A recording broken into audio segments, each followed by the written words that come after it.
At dumako naman tayo sa mga nagbabagang balita. Safe zone paliit na ng paliit. Kaya kung ako sa inyo, maghanap na kayo ng mga kasama ninyo para mag-chicken dinner. Muli, mga kaibigan, uuwi na po ako. Duh, Toki! Fake news ka tayo!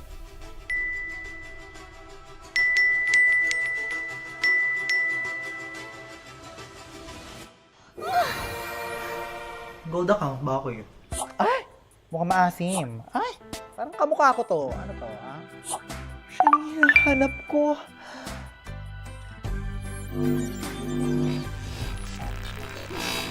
So, shall we? Babe, we only have 5 hours na lang.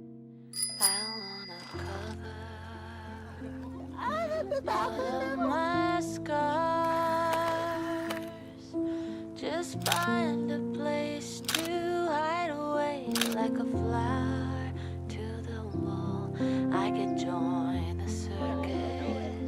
Tunay lang. Maybe at dawn, or I could find a ship and charter it, sail away to Evermore.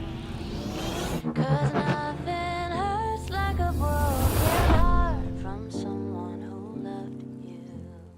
How long can I run? 'Cause nothing hurts like a broken heart by someone who loved you. Paano pag naging uod na lang ako? Mahal mo pa rin ba ako?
Let's go boom.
At dumako naman tayo sa mga nagbabagang balita.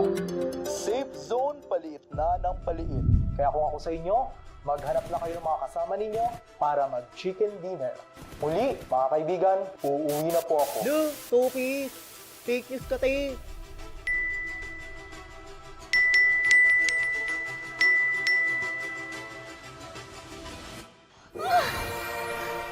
Gold account ba ako eh?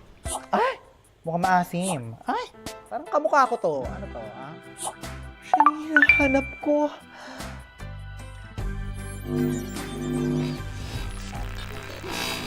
So, shall we? Babe, we only have 5 hours na lang. I wanna cover my scars. Just find a place to hide away like a flower to the wall. I can join the circus. lang. They leave at dawn. Or I could find a ship and charter it, sail away to Evermore. 'Cause nothing hurts like a broken heart from someone who loved you. How long can I run? 'Cause nothing hurts like a broken heart by someone who Yeah. Paano pag naging uod na lang ako? Mahal mo pa rin ba ako?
Let's go boom.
At dumako naman tayo sa mga nagbabagang balita. Safe zone paliit na ng paliit. Kaya kung ako sa inyo, maghanap na kayo ng mga kasama ninyo para mag-chicken dinner. Muli, mga kaibigan, uuwi na po ako. Lu, Tupis! Fake news ka, te!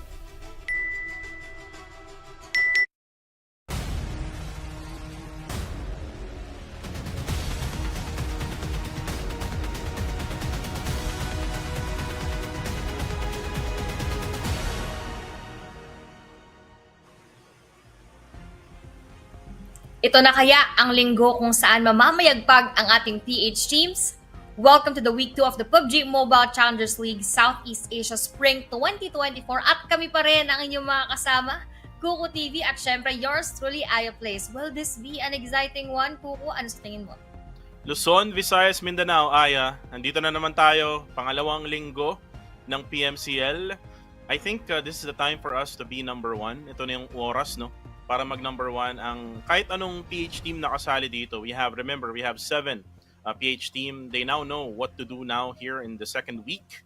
And feeling ko kakaiba itong linggo na to. Feeling ko may magbabago sa rankings natin, Aya. Uy, yun talaga yung mga kaabang-abang dito. Kasi syempre, yung unang week natin, patikim pa lang yan sa kung ano nga kaya yung mga pwede pang ipakita ng ating PH team. So of course, we are looking forward para sa mga explosive plays pa na ipapakita nitong mga to. Kumbaga, yung una nating linggo, baka kapaan moments pa for everyone. Ito, sure na ako na most likely, this is gonna be a PH-dominated day or kung hindi man day, talagang week. Kaya mamaya abangan natin yung ating mga PH teams. Kung ako sa inyo guys, of course, like and follow our PUBG Mobile Philippines, PUBG Mobile Philippines Esports Facebook page para lagi kayo updated. Pero titignan naman natin kung ano nga kaya yung ating matches for today and of course our point system as well. This is gonna be the same set buku na ating nakita nung ating week number 1, Sanhok for the first match, 3 Erangel para sa mga susunod at 2 Miramar as we end the day. And going back to our placement points, ganun din. First will have 10 points, second will get 6, third will get 5, fourth will get 4, fifth will get 3, sixth will get 2, 7 to 8 naman merong 1 point at syempre 9 to 16 unfortunately wala silang makukuha ang puntos at 1 kill is equal to 1 point. So given the same maps, given the same point system, pero kasi nagkaroon na tayo ng 6 5 days and 6 matches per day nung nakaraang linggo, sure na sure akong marami talagang magbabago sa linggong ito. Totoo yan. Again, magbabalik ulit tayo sa mga mapa ang pinaglaruan nila nung nakaraang linggo. Sanhok, Erangel, Miramar. And before natin pag-usapan yung kung ano pa, Aya, let's go ahead and take a look at the score system here. Ito yung pinag-usapan natin nung day number 5 ng week number 1. Again, we have the weekly points. Ito yung points from matches played weekly. Weekly ranking, team ranking based on weekly points. League points will be points awarded based on weekly ranking. League ranking will be the team ranking based on league points and head start points at the start of the finals. So, in summary, sa mga tamad umintindi, we're here to actually make you understand kung ano yung nakikita nyo. Basically, pagdating ng grand finals, meron tayong top 16 teams na papasok doon. And yung top 16 na yun will actually be based on the league rankings. It's gonna be based on the league points. And yung league points na yun ay yung points na makukuha for every week. So kung maalala nyo, nung day number 5, nagkaroon ng 20 points yung Genesis Esports, meaning meron na silang 20 points for the league points. Now, yung 20 points na yun, ma-add yun, plus nung weekly point nila for week 2, and then week number 3. And then total nung league ranking points nila, basically, or yung league ranking points nila basically will be the head start points at the start of the finals. And kung titingnan niyo yung nasa right side natin, Aya, ito yung mga weekly ranking, no? Na kung saan ay 20 points nga yung nakuha ng Genesis Esports, 19 para sa Harami Bro, and so on and so forth. And kung hindi nyo pa rin nagigets, no, pwede nyo kaming i-PM para mas magets nyo yung sistema ng ating scoring, no? Kung sino nga ba ang kukuning top 16 teams, no, sa darating na Grand Finals this coming, kung di ako nagkakamali, March 29 to March 31 yung magiging Grand Finals natin. Pero yun nga, Aya, no, I hope na naintindihan nyo yun. And lipat muna tayo dito sa next scene. We have yung groups, no, na maglalaro for match number 1. Oo, at syempre nga pala guys, for our week number 2, nag-iba na yung ating grouping. So we have here on the screen yung ating group B, C, D, and E na group B nga natin. Magkakasama dyan yung ating Harame Bro Enigma, MFG Esports, and syempre Fearless Esports. Habang group C naman, Young Galacticos, Exquisite Esports, Time to Quick Esports, and APG Esports. Meanwhile, for our group D, we have here the PBE, yung The Quarter, yung SYSTKE, yung ating God of Death 7. Habang sa Group E naman, we have here Strategy Esports, 214 Akira, Dread Esports, and Osja Esports. So habang, dahil wala dito yung ating group number A, babanggitin ko lang din, group number A. Group A natin, syempre we have here Genesis Esports, AI, yung ating Mythclan, and our Flash Vision Esports. So, very refreshing Kuku na nagkaroon tayo ng changes when it comes to our groupings kasi syempre mag-iiba yung mga laruan dahil iba-iba rin yung kasama nila per group and of course yung ating per set of match. So this is really very exciting for all of our teams. At syempre sa PH teams natin, kaso tatlo pa rin na PH team magkakasama sa isang group which is dito nga sa ating group E.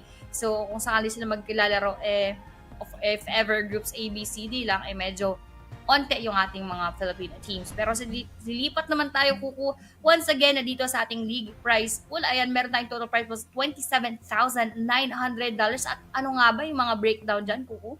Well, let's take a look at the breakdown of the league prize pool. Ito nga pala, $27,900, guys. Hindi yan pesos. Dolyares yan, mga kaibigan. And again, for every winner chicken dinner, let's start with the bottom, actually.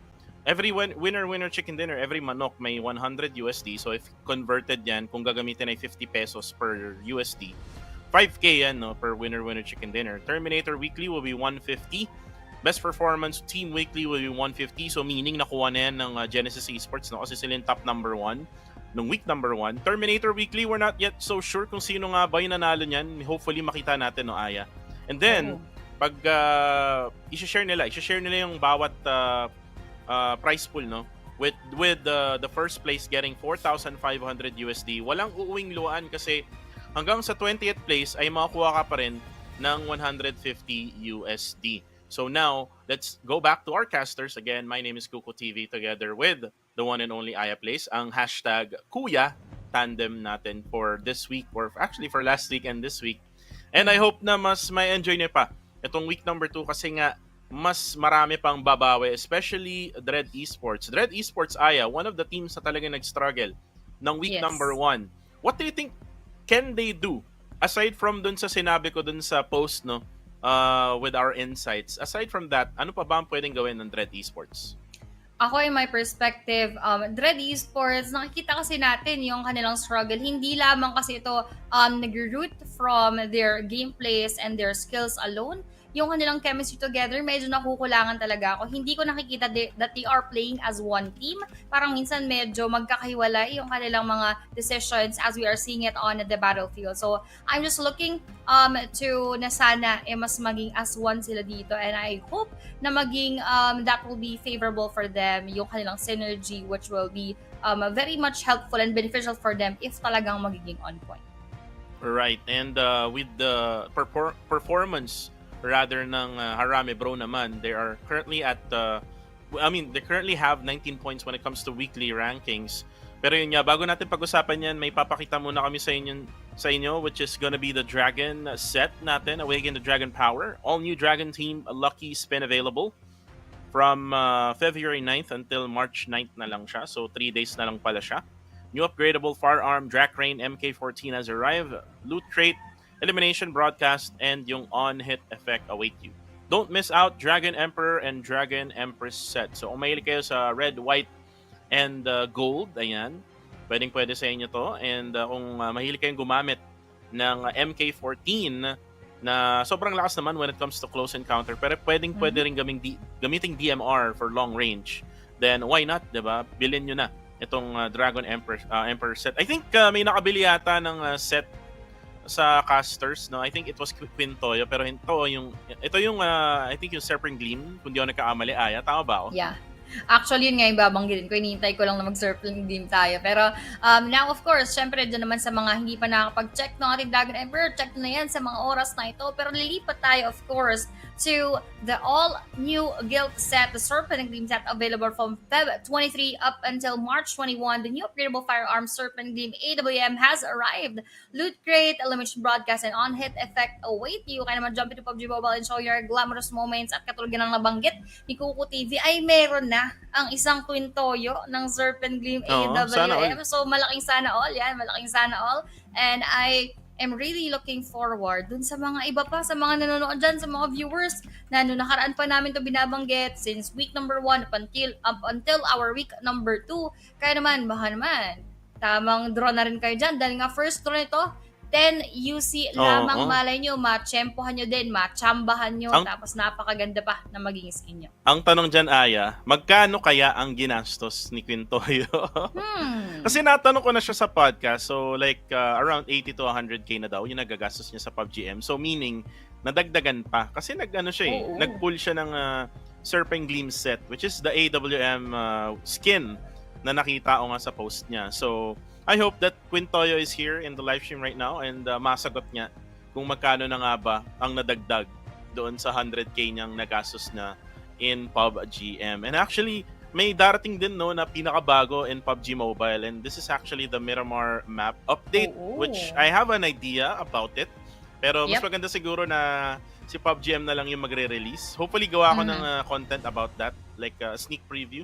Pero let's go back dito na naman ulit sa casters natin. Again, yours truly, Kuko TV, together with the Miss Beautiful, Lovely Aya Place. Ayan. Na talagang daming fans na kalalakihan sa ating live comment section. Hinay-hinay lang kayo, guys. Mas magandang i-share nyo na lang tong live stream. Make sure na naka-public siya. Make sure na napapanood to ng bawat PUBGM clans nyo. And even your PUBGM enemies or frenemies or whoever it is, na gusto nyong ipapanood itong live stream na to. Pero yun nga, Aya, ang daming nangyari nung Sunday and Monday, Aya.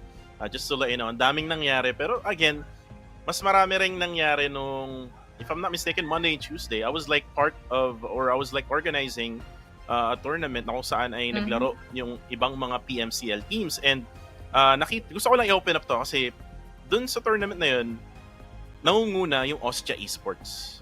So, Ostia Esports is one of those teams in the week number 1 na nag-struggle. So now, my topic would be is, will Ostia Esports have that type of momentum or that type of gameplay na kung saan ay babawi na ba sila? Will they be the top tier team na kilala natin? You know what I mean, Aya?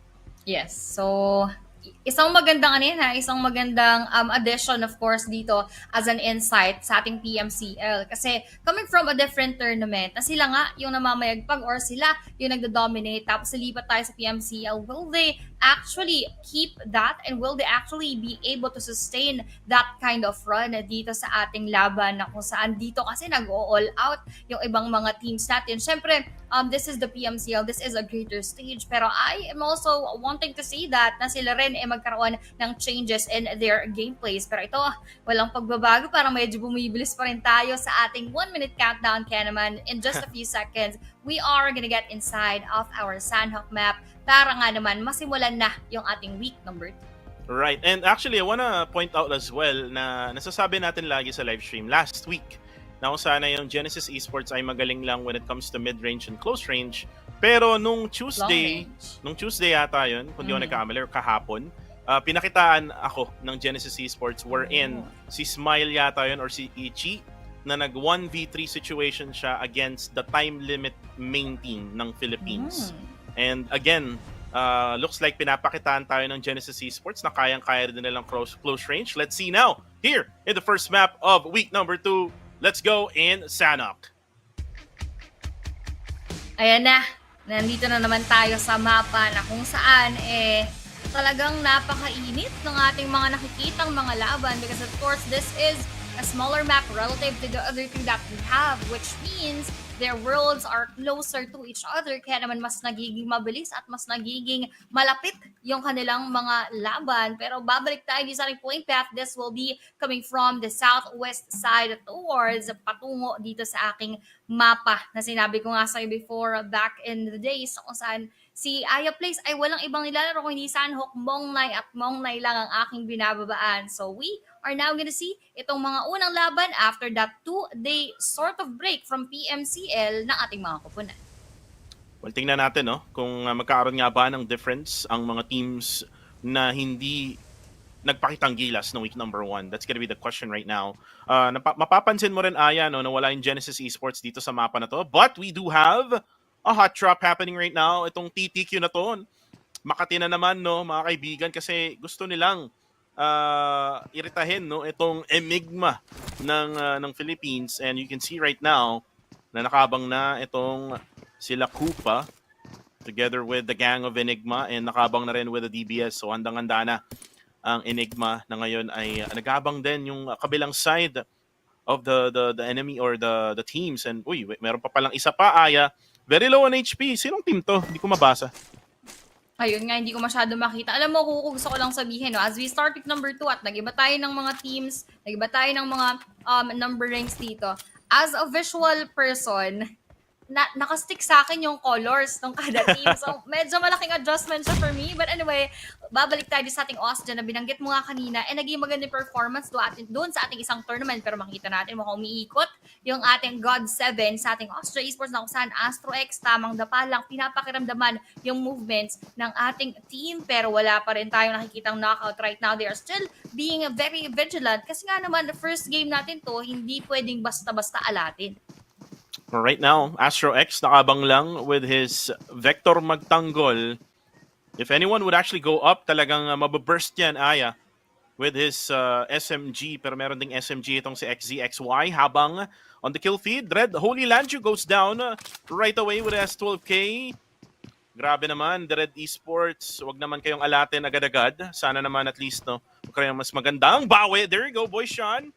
Nang see you soon, Tiger Kill enemy naman. Ang kalaban nila ngayon, nakatrade sila. Another knockdown from Moy.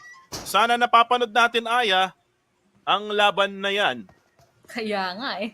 Ito talaga yung minsan parang masyado nakafocus sa ibang kupunan, pero ayun na kasi silip na tayo doon naman sa ating other team na kung saan na-dread natin already has 2 kills para dito kay Moy, pero Lanju bagsak pa rin sa mga oras. So let's hope that he will be up and alive mamaya onti lamang dahil parang wala naman na sa ating paligid or wala na within their line of sight yung mga kalaban na kumakalaban sa kanila kanina. Now, ito na nga kaya kukuy nabanggit natin kanina, Dread hasn't performed very well nung sa ating week number 1, but of course this is gonna be a fresh clean slate for everybody. That includes Dread Esports na kung saan pinapakitain tayo ng maganda, bungad na bungad pa lang ng ating Sanhok map. Pero tono kayang bubungad kay God 7 as they are trying to knock down Osja Skyling. Mukhang sasakto yung granada pero parang ni splash damage walang tumama. Medyo malakas ang agimat ni Tropa doon, pero XZXY na pabagsak naman ng ating Osja, and that will be a secure kill for XZXY na bawian din galing dito kay Red Bull. Palitan na yung ating mga kupunan. Red Bull took that 1 kill habang Gewi papasok na ang sugurin yung ating God 7 pero nakatanggap din ng masasak ng mga bala coming from our Osja Esports or our God 7. Now Asrex going down, Skynet will be down as well, at yung kanilang 4 na si Red Bull tama, pakikisawsaw lang ang ginagawa niya. Doing good, pero teka lang hanggang kailan siya makakasurvive dyan dahil isang player na lang ang naiiwan for our God 7 and they are all struggling. Oscar needs to heal up right now pero maong spot ang mag-revive ng ating God 7 pero parang hindi na makakatakas pa kung dahil onti-onti lang buhay. KS talagang nakiis na ng tuluyan. And Gilly here doing a great job on confirming those skills. Again, pagka na-knockdown, tuluyin mo na agad lalo na't kung ayaw lumapit nung kakampi nung naka-knockdown. And as we were saying that, Liquid, yung kamukha ni Edo, na knockdown ng NFB, Coca-Cola. At si Spooky naman, naglalaro si Spooky Aya. Parang bago to for Enigma, kaso nga lang parang nabati yata natin Enigma. Looks like one of their players is just the only man standing. And there you go, Kupa goes down. And the time to quit Esports ng Myanmar ay nawala na nga nila sa mapa itong Enigma. Masakit-sakit yan para sa ating Team Philippines being the first team to be eliminated dahil first game pa lang natin to at hindi masyadong maganda yung binungad ng ating Enigma, pero diyan sa kabilang banda we have your TQ versus TTQ na lang sinasabi, hindi halos nagkakalayo. Pwestuhan man yan o sa scoreboard, pero right now, Fergie is still down on his knees habang TQ Smart tamang silip-silip lang. Babalik na naman tayo, Osja, dahil nga God 7 last player na, pero yung kanyang pagkakasilip, yung kanya pang maging downfall, Skynin mo ang pupunta sa Sky, pero sa Osja Gewi, susugod na rin ng tapusin yung buhay ng ating God 7. Si Amuna ayaw ng sumilip kasi alam na alam niya kung ano kanyang magiging kakahantungan at God of Death mukhang napunta na muna sa death natin and they will be out of the game for our match. Nice play there coming from Osja Esports. And ito yung sinasabi ko, Aya, bigla na lang silang nabubuhay ngayon. They're now on the top of the leaderboards very early in for match number 1 habang ito namang TTQ ay may isang naka-down. Kalaban nila ngayon ang the quarter. Magkatabi talaga lagi itong may dalawang Q. Kaya nga eh. Habang itong si Smat naman ay naghahanap ng kalaban. He's actually right nearby the one that is currently down for TTQ na nasa second floor sa may bandang labas. Bumaba na nga siya as, Lufa Boy from Exquisite Esports gets knocked down by Cute Loki of Yangon Galacticos. Ang dami nangyayaring laban, Aya. Pero dito muna tayo sa bootcamp as the top right now naka-ready na with a DBS. May nag-aabang lang na isang player which is gonna be Liquid. There we go! Abangan gameplay. At huli ka Balbon. Kuwang-kuwa agad-agad yung kill na yon. Habang yung ibang mga players ng TQ Aya hindi makalapit kasi low on HP. And speaking of last player na nga lang to, Kuku, talagang alam na rin nila kung paano siya babantayan, kung saan siya i-exit. Kasi around the map, they are just trying to ipit-ipit dito si ating TQ Smat na mukhang si Liquid mo ang iikot na ng tuluyan just to sandwich Smat exactly para meron silang access from both ends habang TTQ Gus. Nakita naman natin na talagang alam na alam nila kung saan pupunta nakapag-secure pa. Pero parang medyo blind, blind move and a bold move coming from him na gusto niya lang ata sanang i-secure Kuku. Yung naka-knockdown, little did he know na nandoon na rin yung isa para makapag-secure or para makapag-rescue. Pero at the end of the day, we have your TQ out of the game at mukhang yung ating circle mag-out dun sa pinanggalingan natin kanina at magpupunta naman sa may bandang east. And expectations are met, Aya. I would expect Harami Bro na mag-focus sa gitna ng circle. Ganyan talaga yung laruan, no? Nila Few ever since no dito sa Sanhok, and I think Few was able to provide that assistance or that coaching, no? Kasi nga hindi siya naglalaro. It is actually Range right now who is the IGL ng Harami Bro for their team, and nakuha na rin niya no yung laro ni Few together with all of the members of Harami Bro. Pero dito muna tayo kay Range. May nag-push na APG from Singapore, and one thing about APG, may mga times Aya na bigla-bigla na lang silang pumapangit yung laro, and then may mga times na biglang sobrang ganda ng laro nila. Again, what they need right now is consistency para makapasok sa Grand Finals. Yun yung interesting dito kasi after everything that has happened, no, ating week number 1, papalapit na tayo ng papalapit Kuku para doon sa mga kupunan na kukunin para sa ating Grand Finals. And of course, top 16 nga yan for everyone na hindi pa nakakaalam or kakapasok pa lang dito sa ating PMCL over our 20 teams. Uy, teka, parang masyadong napaaga yung gigil ng ating Harami Bro at mayroong pinagpa-practicean doon na puno sa may bandang Gedli. Pero ito, Dread is now meeting with our TTQ na kung saan fresh na fresh from that wipe para sa ating The Quarter. But Dread, Holy Lands, going forward naman 2-1 for Akira, makakaharap. Pero Exquet, STE, naglalaban ito na naman. Ruko yung ating mga nakikita mga PH versus PH teams. Parang napapaaga pero napabagsak pa nga dito yung ating player coming from Dread Esports. Meron siyang na-down na doon sa kanilang kaharap which is our TTQ na meron na palang 7 kills so far. But 2-1 for Akira, tamang ikot lamang, pwestuhan ang kanilang ginagawa. Pero Dread Jashi will also go down na knock-out doon kay TTQ Zuki. Habang tinitingnan natin ngayon si Rankin ay nagda-drive na kanyang UAZ. Gus naman, kukuha na nga ng revive. Kaso nga lang nilalapitan na ng Dread Esports. Now the pressure is real. Habang nagbato ng Molotov itong si Moy, giving them no space on the right side. Habang marami namang space on the left side. At magbabato na naman ng granada itong si Moy. I think that was just smoke. Just to, conceal yung kanyang way papunta dun sa kabilang side. And now Moy, unfortunately, naka-revive na nga siya ng isa. There you go, the knockdown will happen. That's gonna be Jibna with the nade. Splash damage, knocks down one. Moy right now will go for the kill, and there you go. Uy, hindi pa tinamaan. Hindi pa tinamaan. Ay, akala ko tumama na.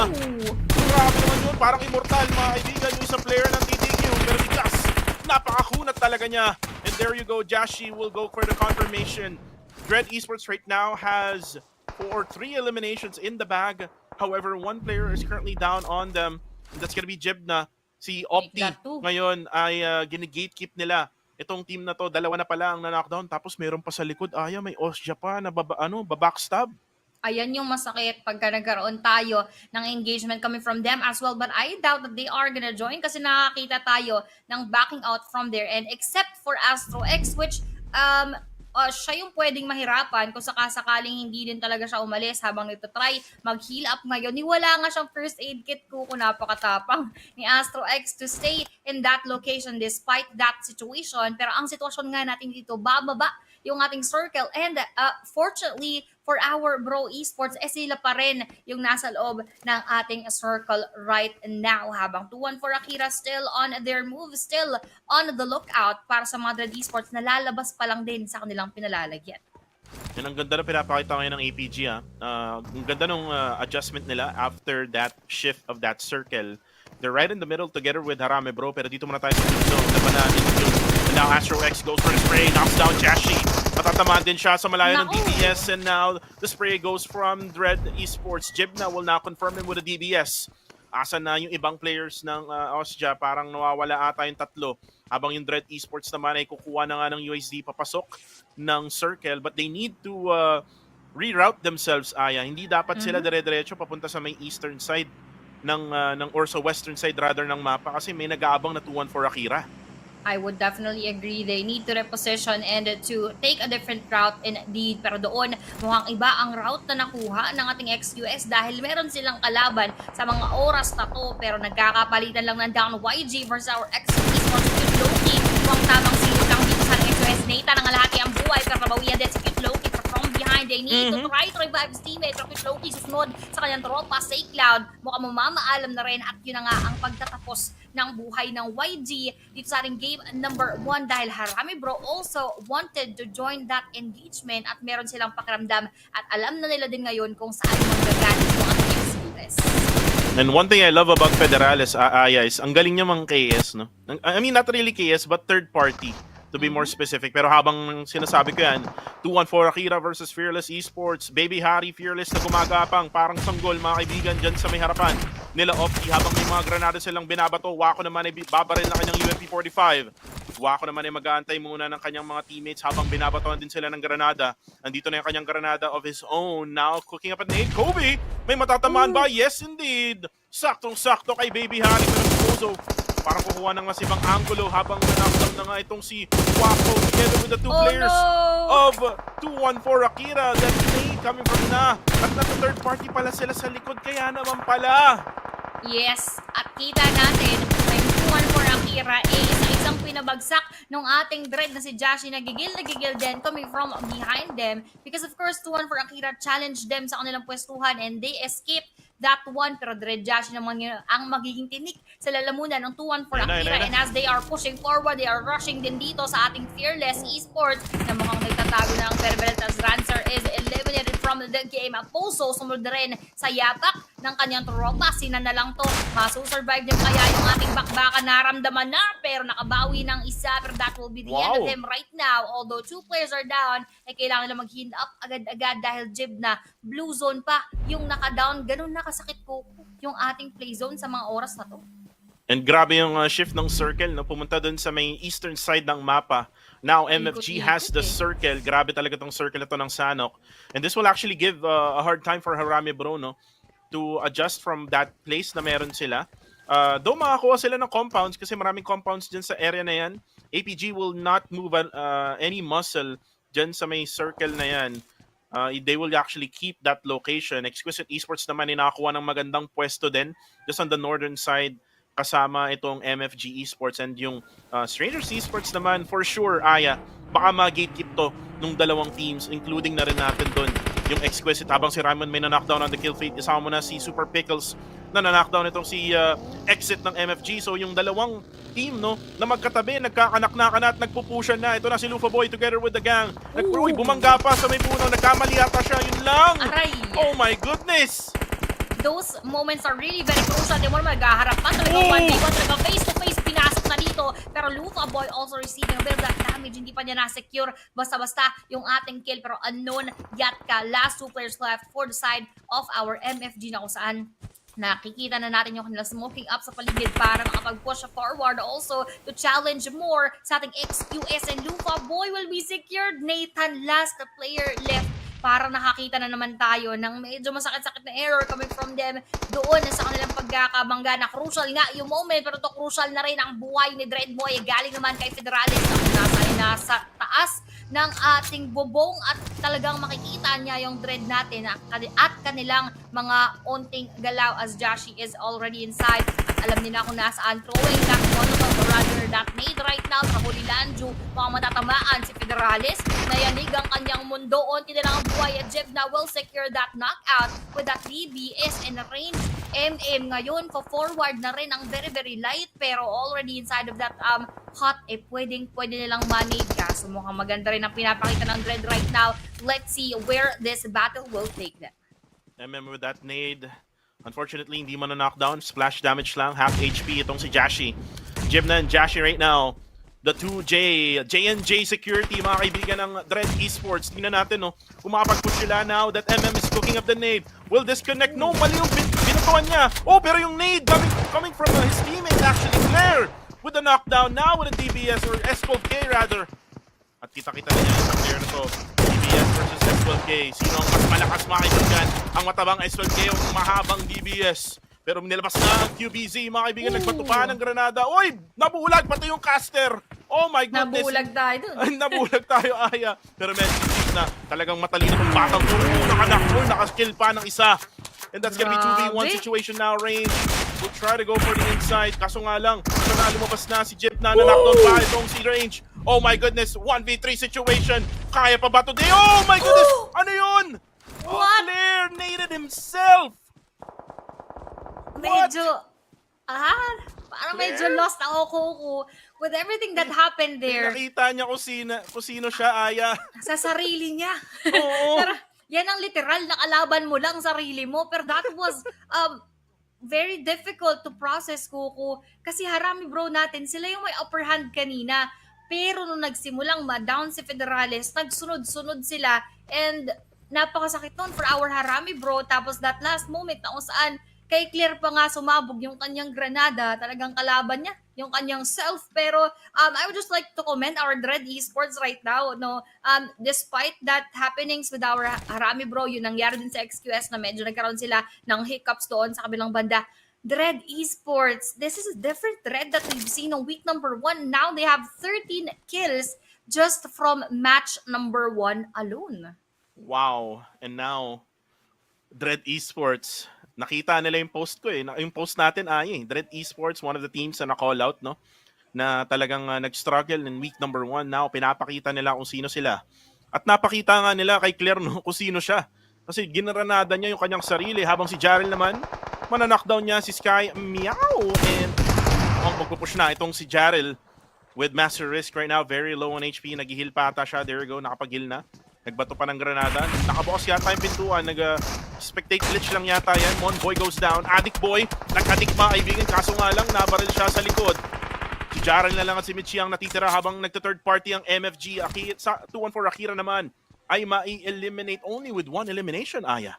Ooh, pero ang daming changes ngayon, merong ibang mga naninibago, merong ibang nag-iba talaga ng malala, pero yun mukhang nag-iba rin ang mundo ng APG dahil tinapos sila ng granada ng ating Playbook Esports. And on our screen, we have 3 PH teams na naiiwan over 4 elimination, or rather over 4 teams na nandirito na hindi pa eliminated so far, and Dread Esports inside of that circle. Ganun din naman sa PBE, pero also together with our MFG. But that north side of this next circle, Kuku, ipapabor sa ating Strangers Esports. I am just not quite sure if how they would be able to get inside, lalong-lalo na pwede rin yung pwestuhan ng ating MFG if ever. Pero right now, Dread Jib na nag-aabang sa movements ng ating Playbook Esports. I would just really want to say this is getting good for our Dread Esports, pero doon mo hindi good para sa ating STE, rather sa ating MFG dahil meron silang 1-player knockout courtesy of our Strangers Esports.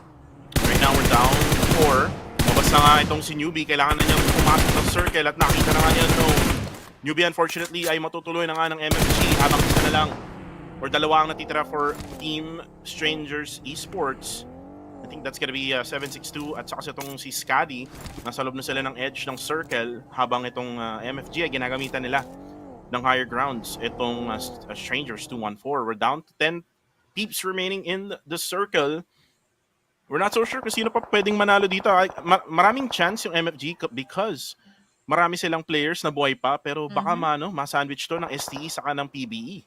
Pwede yan mangyari. Pero katulad nga sinabi ko kanina, yung ating STE, I'm not just quite sure kung paano sila papasok dahil may entry na exactly what happened na gatekeep sila ng ating MFG kasi meron nga silang 2 players na nandun na sa may front row ng ating circle at dinala lang nila yung dalawa pa. Pero nice counter-attack coming from our STE na kung saan si Unknown ay babagsak kasi Scadi na bawian din habang si 762 puladong-pulado na sa mga oras na ito, trying to heal up, probably trying to crawl his way up this hill, pero talagang sinisilip na ni Exit. Ayaw niya na talagang sanang buhayin pa, pero Yahiko on that lookout, hinahanap si 762, pero now, coming from that blue zone, yun ang tumapos sa kanya, probably wala na siyang pang heal, no? Hindi na siya nakakitaan ng attempt into doing so, now leaving us with only 3 teams here in our battlefield.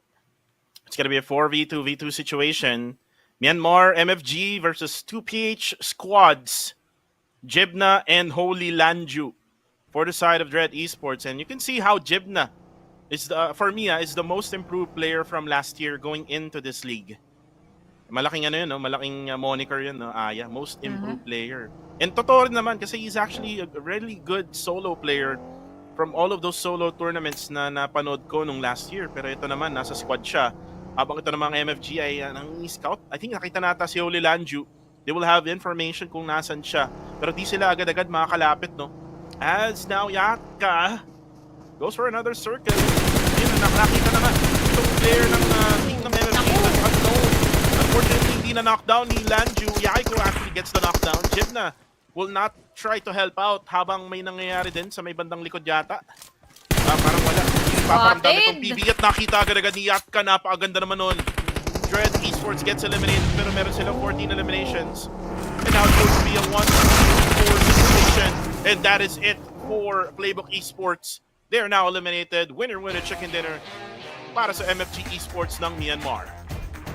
What a start para sa ating PH teams, although they were not able to bag home the winner chicken dinner at pupunta nga yan dito kala Mewtwo, Yahiko, Yatka, and Unknown. Pero overall, we've seen improvements. Specifically, I would just like to say from our Dread Esports once again. At ito yung kupunan na kung saan sila yung nag-dominate ng ating game number 1 with a lot of kills. So that means nasa more than 3 squads, 3 to 4 squads yung kanilang mga napitasan at mga naubos, which means that is a huge leap coming from week number 1, Coco. Totoo yan. At ngayon, magka-height na tayo. Aya, kanina, late. Ayan, oo nga eh. Parang gusto ko nang gumanon eh. Oo. Well, matangkad din naman kasi si Aya, guys. If you haven't seen her in person, she's like 5'7 or 5'8. Hindi ko alam kung anong exact 5'7". height mo. Ayun, 5'7. No? So halos magkasing tangkad lang kami ni Aya. Tapos nakapag-heels pa siya. So, ibig sabihin, mas matangkad siya sa akin pag naka-heels siya. Pero tingnan muna natin yung nangyari nung match number 1. Ang daming bakbakan, especially in bootcamp, to be more specific. At meron din nangyaring laban between Osja Esports versus Time to Quick Esports, kung di ako nagkakamali. Ayun. Ay, hindi. This is... Tama ba? Time to Quick. Ay, God7. Yan, God7. So, God7 ng Myanmar. Pareho kasing Myanmar. Tapos yung Time to Quick is nasa bootcamp together with Enigma and The Quarter. And yung Enigma na una na nga kanina. And then, we have here si Smat na nag-try mang-answer ng isang player na successfully he did. And then there is going to be Osja naman going for the third party together with Dread Esports. So sobrang dami nangyaring labanan here in Bootcamp.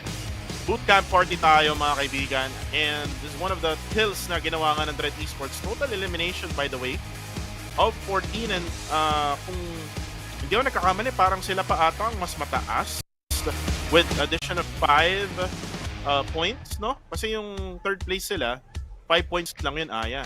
So, Mhm. 19 din sila. So, tie up pala sila. No? Pero, sino mas maraming kills? Yun yung tanong. Yan. Sila yung mas mataas sa sa ranking yata. So, let's see, no? Yung match standings mamaya. Pero team stats muna tayo, no? After we are done now with the highlights, here are the team stats for MFG Esports. 9 elims, 16, 68 damage, 9 knockouts, 7 assists, 474 heals, 21-31 survival time. Ayan, so with that, dahil nga 9 kills sila dito plus the chicken dinner, sila pa rin yung mas mataas kaysa sa ating Red Esports because of that disparity sa ating, if I'm not mistaken, di ba sa, nagbe-base tayo first sa placement points, so sila pa rin yung makauna. And if ever naman, talagang maganda pa rin yung naging start ng ating Red Esports. Pero once again, ito nga yung stats na napakita ng ating MFG na kung saan sila ang nakakuha ng ating first chicken dinner for the rest of week number 2. This is gonna be a good start for them and hopefully a good momentum para din sa kanilang kupunan. Kasi hindi rin masyado naging okay yung performance sila ng mga week 1 natin, although we've seen them get that chicken dinner, pero hindi rin sila ganon ka-consistent as compared to their Myanmar counterparts. As we all know, na Genesis Esports nga talagang very, very on point yung kanilang mga naging performances from that previous week. But of course, let's take a quick look then later sa ating iba pang mga stats. But for now, JG well played and kudos sa ating MFG at syempre sa lahat ng PH teams, and looking forward na mas makakuha pa ng magandang momentum at mas makabawi pa yung ating mga kupunan. Kuko, parang ang dami ko nang nachika, parang nandito pa rin tayo. So, intayin muna natin yung kanilang mga pagsusunod natin later. Pero just like to commend with that, 9 eliminations as well, tapos nakuha pa nga yung manok, kaya magiging pantay nga sila ng ating Red Esports. Well, titingnan natin, no, yung match standings, Aya. That will confirm yung mga pinagsasabi natin. Pero MFG Esports, this is one nice way to start off week number 1 for them. They're one of those teams na kailangan talaga ng consistency kasi parang nangyayari for Myanmar, when it comes to consistency, it's going to be Yangon Galacticos and Genesis Esports. Mm-hmm. And you can probably add Time to Quick Esports there, no? In that regard. Pero yung ibang Myanmar teams are nagsastruggle, no, in week number 2. So this is gonna be a good start for them. At ito na yung overall stats, by the way, guys. 57 eliminations, 65 knockouts, 69, 48 kills, 21 revives, 124 probables used, 77 kilometers drive distance, longest distance elimination of 2.75 meters, total headshots of 11, and 2154 survival time, 1 airdrop looted. And if you're an analyst like me, ito yung mga stats na kakailanganin mo, no, per match. Kasi syempre, dito mo makikita, no, kung ano yung mga kinakailangan ng isang team.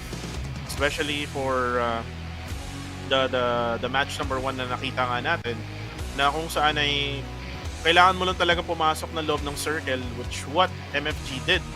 Sila ay kumuha ng mga kills right around after ng mga laban sa bootcamp and yung laban sa blue zone, Aya. So, for the MVP naman, ito na si Jimna, again, the most improved player from last year, now in the PMCL League. Ang nakakatuwa lang dito, yung total elims, kung elims lang pagbabasihan natin, halos buong team na to ng MFG, solo kills pa lang yan ni Jibna. So kudos to you, Jibna. This has been a good start at naway, katulad nga sinasabi namin lagi ni Kuku, naway maging consistent na sila this time around with 1,222 damage naman para sa kanya doon. At syempre, sila yung ngayon ay nasa top. Ayan nga, top 2 sila. And of course, top 1 pa rin yung ating MFG because of that rank points nga na 10 dahil nakakuha sila ng winner-winner chicken and dinner. So tied up with our Red Esports with 19. PB naman with 12, TTQ with 8, STE with 6, Haramibro with 5, ATG with 4, together with XQS and Osja, habang 3 naman sa 2-1 for Akiran or Fearless, 2 for our TQ, sa STKE naman with 0, together with YG, God7, and Enigma. So not a good start for those teams na medyo inalat this time around, pero very, very good start para dito sa ating Red Esports. Gusto kong sabihin lang yan para sa ating Team Philippines. Kasi ang laki ng pagbawi, Kuku. Lagi nating nakikita kung paano nadadapa yung Red Esports at ito na nga ata yung kanilang pagbangon. Pagbangon, mga kaibigan. Let's see, no, kung ito na nga ba o magiging pagbangon ng Dread Esports. PBE really consistent here. You can see them with 12 points. So when it comes to consistency talaga, PBE or Playbook Esports is there. Marami bro, yes, they are top number 2 ng week number 1, but this is just the beginning guys. Ito pa lang yung match number 1. Ang importante talaga dito yung mga bigger maps kasi that's where you really need to be consistent from, you know, the bigger maps. Especially you have 3 Erangel maps, no? You have to make sure na lagi kang nakakamanok doon or say top 2 or top 3 kasi kung hindi talagang mahirapan ka for the rest of the week, which is what happened to Dread Esports, no? But again, this is a good start, no? Good momentum for Dread Esports and MFG Esports, and pwede na rin nating isama itong Playbook Esports. Pero yun na nga, no? We're done with match number 1, Aya. We're gonna be moving into the bigger maps. Ano kaya ang mangyayari, no, in the bigger maps? Let's see and find out. Habang tayo ay mag-break muna maya-maya, no? Sa mga nanonood dyan nga pala, shoutout sa inyo. Sa mga actually nanonood, especially kay Miss Kate Cantos na isa sa mga nakikita natin sa mga offline tournaments, no? Shoutout sa inyo, and also sa lahat ng mga nag-share ng live stream in public. Aya, anything else to say before we go? Ayun na nga, mukhang magbababay na muna tayo dahil tayo ay, of course, we're gonna have a break. At syempre, kita-kits mamaya guys after this one at abang tayo sa game number 2.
At dumako naman tayo sa mga nagbabagang balita.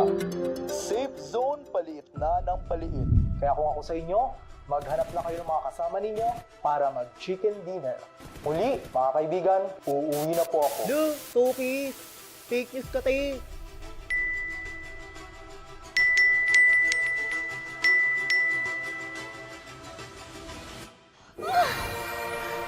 Gold account ba ako yun? Ay! Mukhang maasim. Ay! Parang kamukha ko to. Ano to, ha? Siya yung hinahanap ko.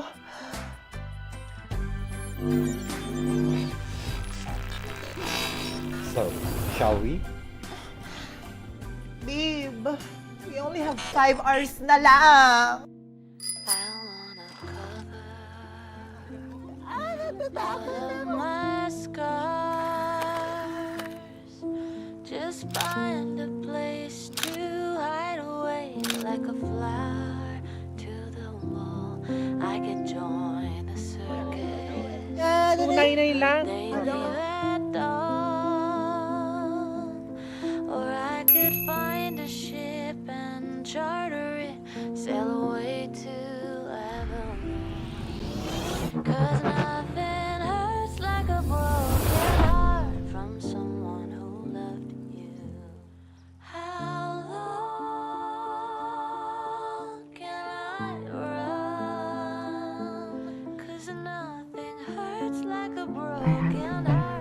Nay, love you.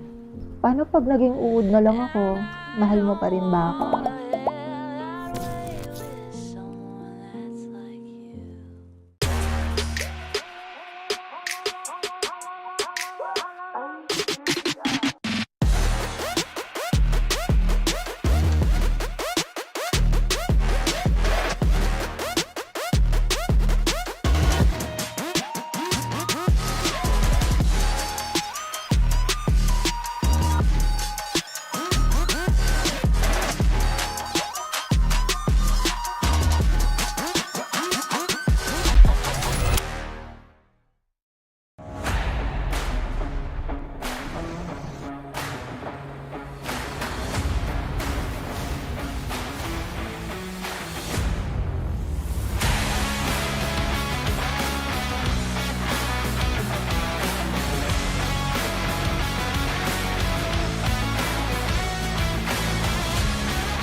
At dumako naman tayo sa mga nagbabagang balita. Safe zone paliit na ng paliit. Kaya kung ako sa inyo, maghanap na kayo ng mga kasama ninyo para mag-chicken dinner. Muli, mga kaibigan, uuwi na po ako. Do, 2 piece. Take this ka, take.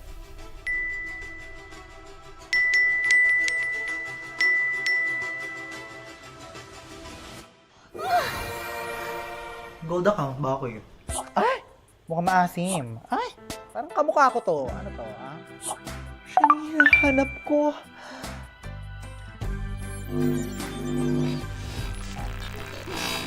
So, shall we?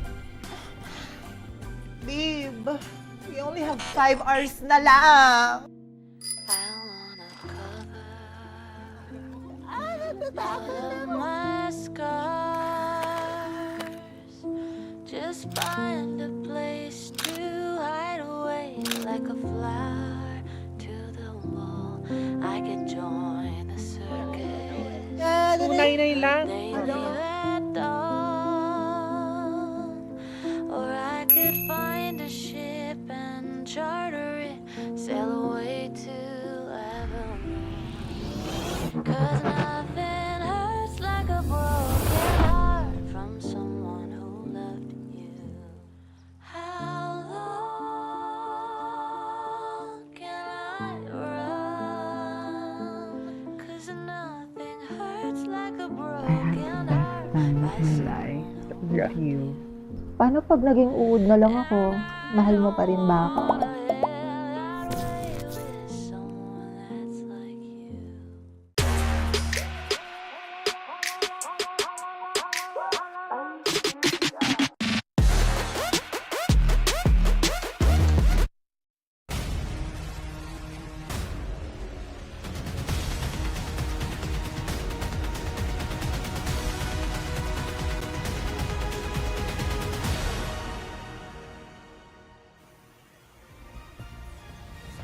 Nagbabalik tayo dito sa PUBG Mobile Challengers League Southeast Asia 2024. Kami nga pala uli, ang yung Filipino casters, Kuku TV, together with the one and only Aya Place. And Aya, we are now done with the warm-up match, which is gonna be in Sanhok. Tayo naman ay pupunta na nga dito sa tatlong Erangel map at dalawang Miramar map. So for now, it's gonna be Erangel. And based on sa ating setup ng groupings, I think it's gonna be the same Yes. setup or groupings na meron tayo, meaning wala yung group na kung saan nandoon yung Genesis Esports. And if you ask me right now kung sino nga ba ang kasama nila, it's gonna be AI Esports, Myth Clan, and Flash Vision Esports. So Genesis Esports right now currently resting, and pagdating ng third match ay talagang balagbagan gameplay na naman, no, for all of the PH squads. And ito na naman yung sinasabi ko, wala yung Genesis Esports. We still have Group B, C, D, and E. So we do have all of the PH squads. We have Arame Bro, Enigma, we have Exquisite Esports, we have Playbook Esports, we have Strangers Esports, 214 Akira, at saka yung Dread Esports. And, gusto ko lang sabihin na, yung sinabi kong Osja Esports na kung saan ibabawi sila this week, mukhang ganun na ngayon nangyayari, no? During match number 1, they were able to get kills. Oo, parang hindi na ito yung masyadong maalat na Osja na nakita natin nung week number 1. So, let's just see if they are going to be able to sustain that and maintain that momentum coming from their end. Pero gusto ko lang sabihin, coming from that previous game, meron nga tayong mga nakita mga hiccups coming from our players, and specifically, medyo naging matunog yung nangyari nga kay Claire. Pero gusto ko lang sabihin, guys, Claire has shown last week na maganda yung kanyang nading skills. It just so happened probably this time around, medyo nagkaroon tayo ng problema. We are not exactly sure what happened, pero I just hope that we still continue to cheer for their team, support their team, and of course for the rest of our PH teams. So gusto ko sabihin, guys, yung kanina natin doon na nakita na sinabi natin, that was a big mistake of course, pero sana patuloy pa rin nating supportahan yung Philippine teams. Kasi syempre, sino-sino na lang ba yung ating supportahan kung hindi yung ating mga Philippine teams? Well, para sa akin, either dalawa yun lang nangyari doon. Either nagkamali siya, which is na-bounce off niya doon sa sarili niya, or parang na-hold niya ng for tulong eh. No, nagkamali nga siya. Or, the other reason kung ba't nangyari yun is dinenay niya yung sarili niya. So again, those Pwede are the rin. two things na pwede mangyari doon. Again, these pressure moments talaga ay mahirap din, especially if you're playing here in PUBG Mobile. Isipin mo, you're playing it with a mobile device, di ba? You're playing it with your mobile device, and then one slight movement lang na mali, talagang mamamali talaga yung mangyayari in-game. Pero yun nga, we're done with Sanhok. we're gonna be moving on to Erangel. Pero bago tayo mag-move on sa Erangel, let's actually show you first yung ating mga set na available right now. Again, awaken your dragon power. All new dragon theme Lucky Spin. Available from Feb 9 to March 9. So, onting araw na lang ito, guys. New upgradable firearm, Drac Crane MK14 has arrived. Loot Crate, Elimination Broadcast, and On-It Effect await you. Don't miss out. Dragon Emperor and Dragon Empress set. And feeling ko ba't dito kinukuha ni Quintoyo Aya? Bakit? Parang mas trip yata ni Quintoyo yung kulay ng Serpent Gleam set. Feeling ko lang. Pwede rin. Hindi natin alam. Malay mo, wala pa Pero pang ilang araw Baka mamaya biglang may My Day na naman si ate ko na nakuha niya naman din yung ating Dragon Empress set. So, abang-abang lang tayo dyan. So, sa aming mga casters, guys, si Queen Toyo lang yung madalas na kumukuha ng mga skin. Medyo mas marami kasing budget yung ate ko na yan. Ayun. Kidding aside, let's just, of course, check this inside of our PUBG Mobile apps. Kung wala ka pang PUBG Mobile app, ito na ang iyong sign para mag-download at syempre mag-update and of course to check all of these updates galing kay Ninong PUBGM. At hindi lang yan, meron tayong all-new guild set, Serpent Gleam set available from Feb 23 up until March 21. The new upgradable firearm, Serpent Gleam AWM ay nandito na. Loot Crate, Elevation Broadcast, and On-Hit Effect also is already here. Kaya naman jump into PUBG Mobile and show your glamorous moments with this very, very beautiful and elegant na Serpent Gleam set. Serpent Gleam, napakagandang pangalan, no? And bagay na bagay din kay Quintoyo na nakuha na nga niya itong AWM Serpent Gleam set. And sa pagkakaalam ko kasi, Aya, si Quintoyo kasi is really good in sniping din. Sa pagkakaalam ko, kasi parang napanood ko na siya before in one of the games I casted, pero I watched her in one of her streams din na medyo marunong nga talaga mag-sniper tong si Quintoyo. Ikaw ba, Aya, if you're a player or you're a player of PUBGM, sang baril ka ba magaling? Nako, ako, dun lang ako usually sa aking comfort zone and it's difficult to actually snipe for me, in my opinion, no? So, ako hindi talaga ako more of a sniper. Though, dati tinatry ko rin. Kaso, mas marami pa akong lamok na natamaan kaysa maka-headshot. So, hindi ko na inulit. Medyo lang tayo, mostly yung P45, M416. The usuals nung time na naglalaro pa ako madalas is yun din talaga yung madalas yung combo. So, nakaka-miss talagang mag-drop sa Sanhok. Katulad sinabi ko sa'yo, kukuha lang kasawaan. Yan. Ewan ko kung nandun pa yung mga nakakalaro ko before. Pero shout out sa inyong lahat. Sanhok, kukuha lang kasawaan as in. Pero nung natuto na ako, of course, other maps natin, I enjoyed Livik as well as Nusa. Siyempre, yung mga iba pa nating mga mapa. Karakin, ayan. So, wala lang. Gusto ko lang din i-chika yung ating mga kaganapan. Dahil sure na sure akong marami bang kaganapan sa susunod natin ng mga laban.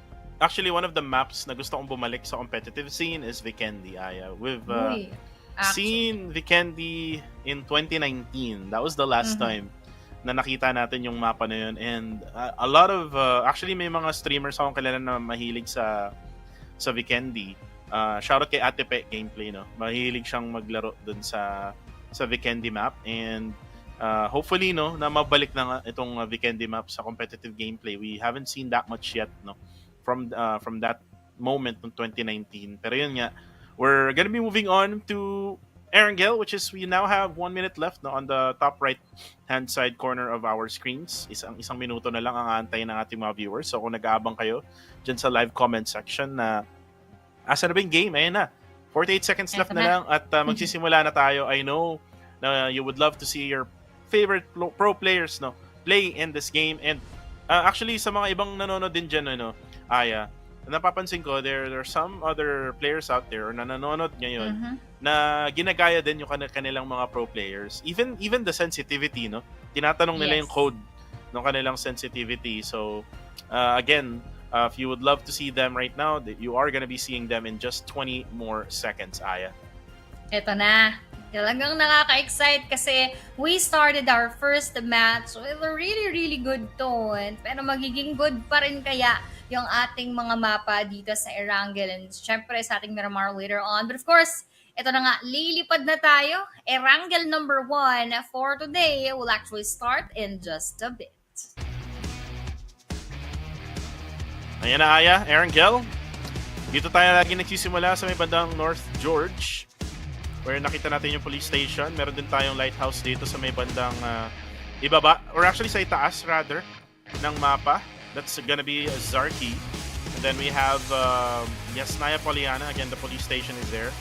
Dalawang police station yung pinakita ngayong scene na to. And then we have the beautiful bridge, no, of Erangel. And kita-kita naman natin ngayon yung flight path coming from south of Kameshki hanggang papunta sa Tubig, no, on the western side part of Sosnovka Military Base. And ang inaabangan natin dito would be hot drops. And I think we have a little bit of that same dropping point right around farm area.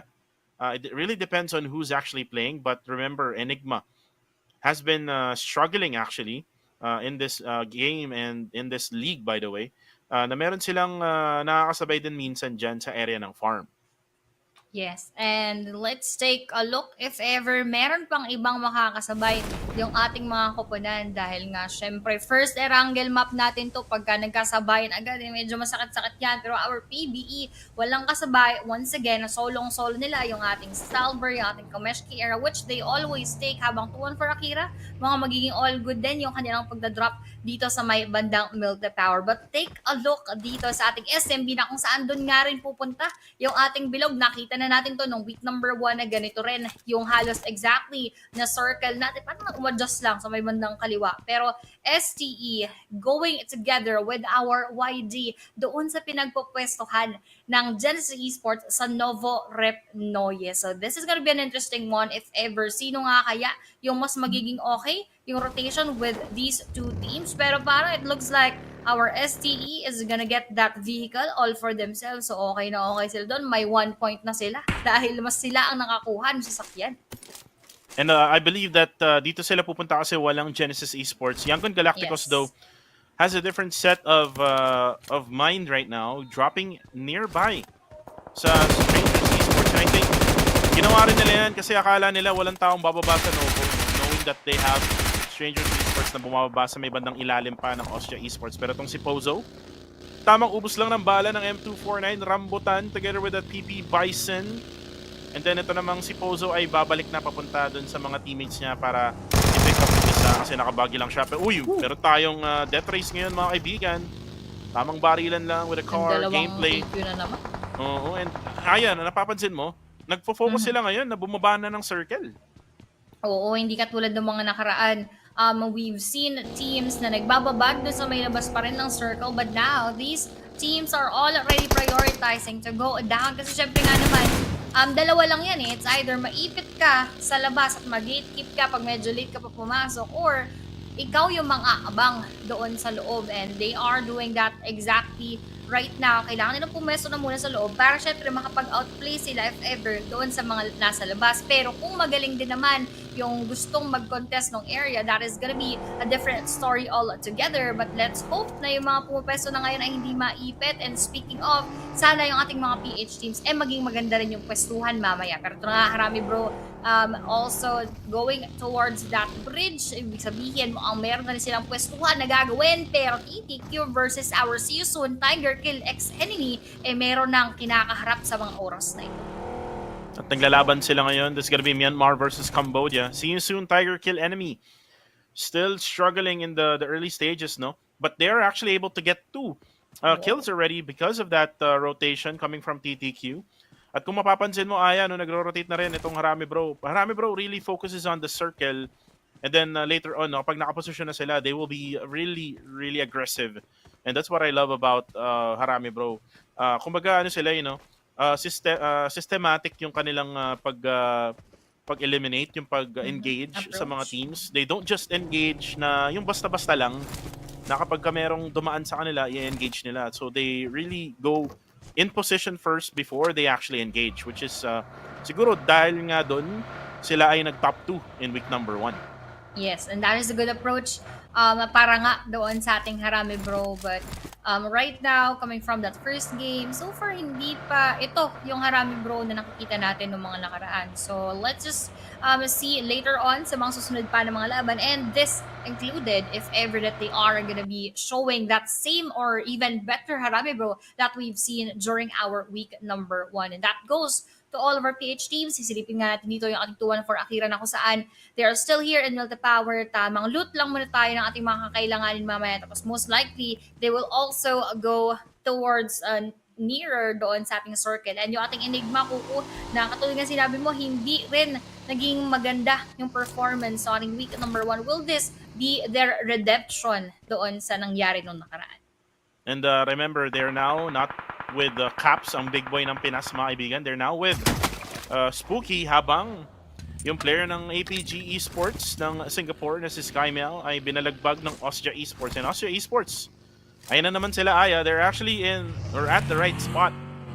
Kasi dropping point nila dyan sa military base and dyan din yung circle. So ang kailangan nilang gawin ngayon is to find a really good spot na kung saan pwede silang tumambay dyan on the next circle. Pag nag-shift yan, madali na lang silang makakapag-rotate dun sa next zone. Pero for now, Red Bull on the dasher right now. Parang di pa tatapos sila mag-loot habang dito naman tayo, no, with Claire ng Arami Bro. Yung team na kalaban nila, I think this is the quarter. Yes. Na ngayon ay nasa ilalim nila. Parang stuck yata sila. Aya, naku po. Naku. Talagang maiipit sila dyan habang si Harami Bro may talaga naghahanap muna ng pwedeng pwestuhan. Pero mukhang tumalon na si Tropa and he will likely want to have a closer look dito sa ating TQ para maitulong niya rin sa kanyang mga kasamahan. Pero the top doon nakatanggap na rin ng masakit-sakit na damage. Save as well. Will he be able to save himself or his teammates dahil isa-isa na silang pinipitas at mukhang binibingwit na sila ng ating mga tropa coming from our Harami Bro as they are trying to nade those players. Nalunod. Parang, nalunod na si TQ Save kasi nga, he was heavily damaged earlier. At syempre, magbe-bleed out ka pag hindi ka nag-gasp for air. So right now, our TQ, mukhang delikado, Kuko. Dahil parang hindi rin naman sila iiwan ng ating Harami Bro given that they have that advantage and all the edge right now. Nasa may higher ground sila. They're still very complete at hindi sila basta-basta mababalikan or mapaghihigantihan ng ating TQ. And Save nga doon, nakuha na ni Harami Bro. At habang ginagawa ni MM yun, nakita na rin niya itong si Smat. And actually, Smat is very low on HP.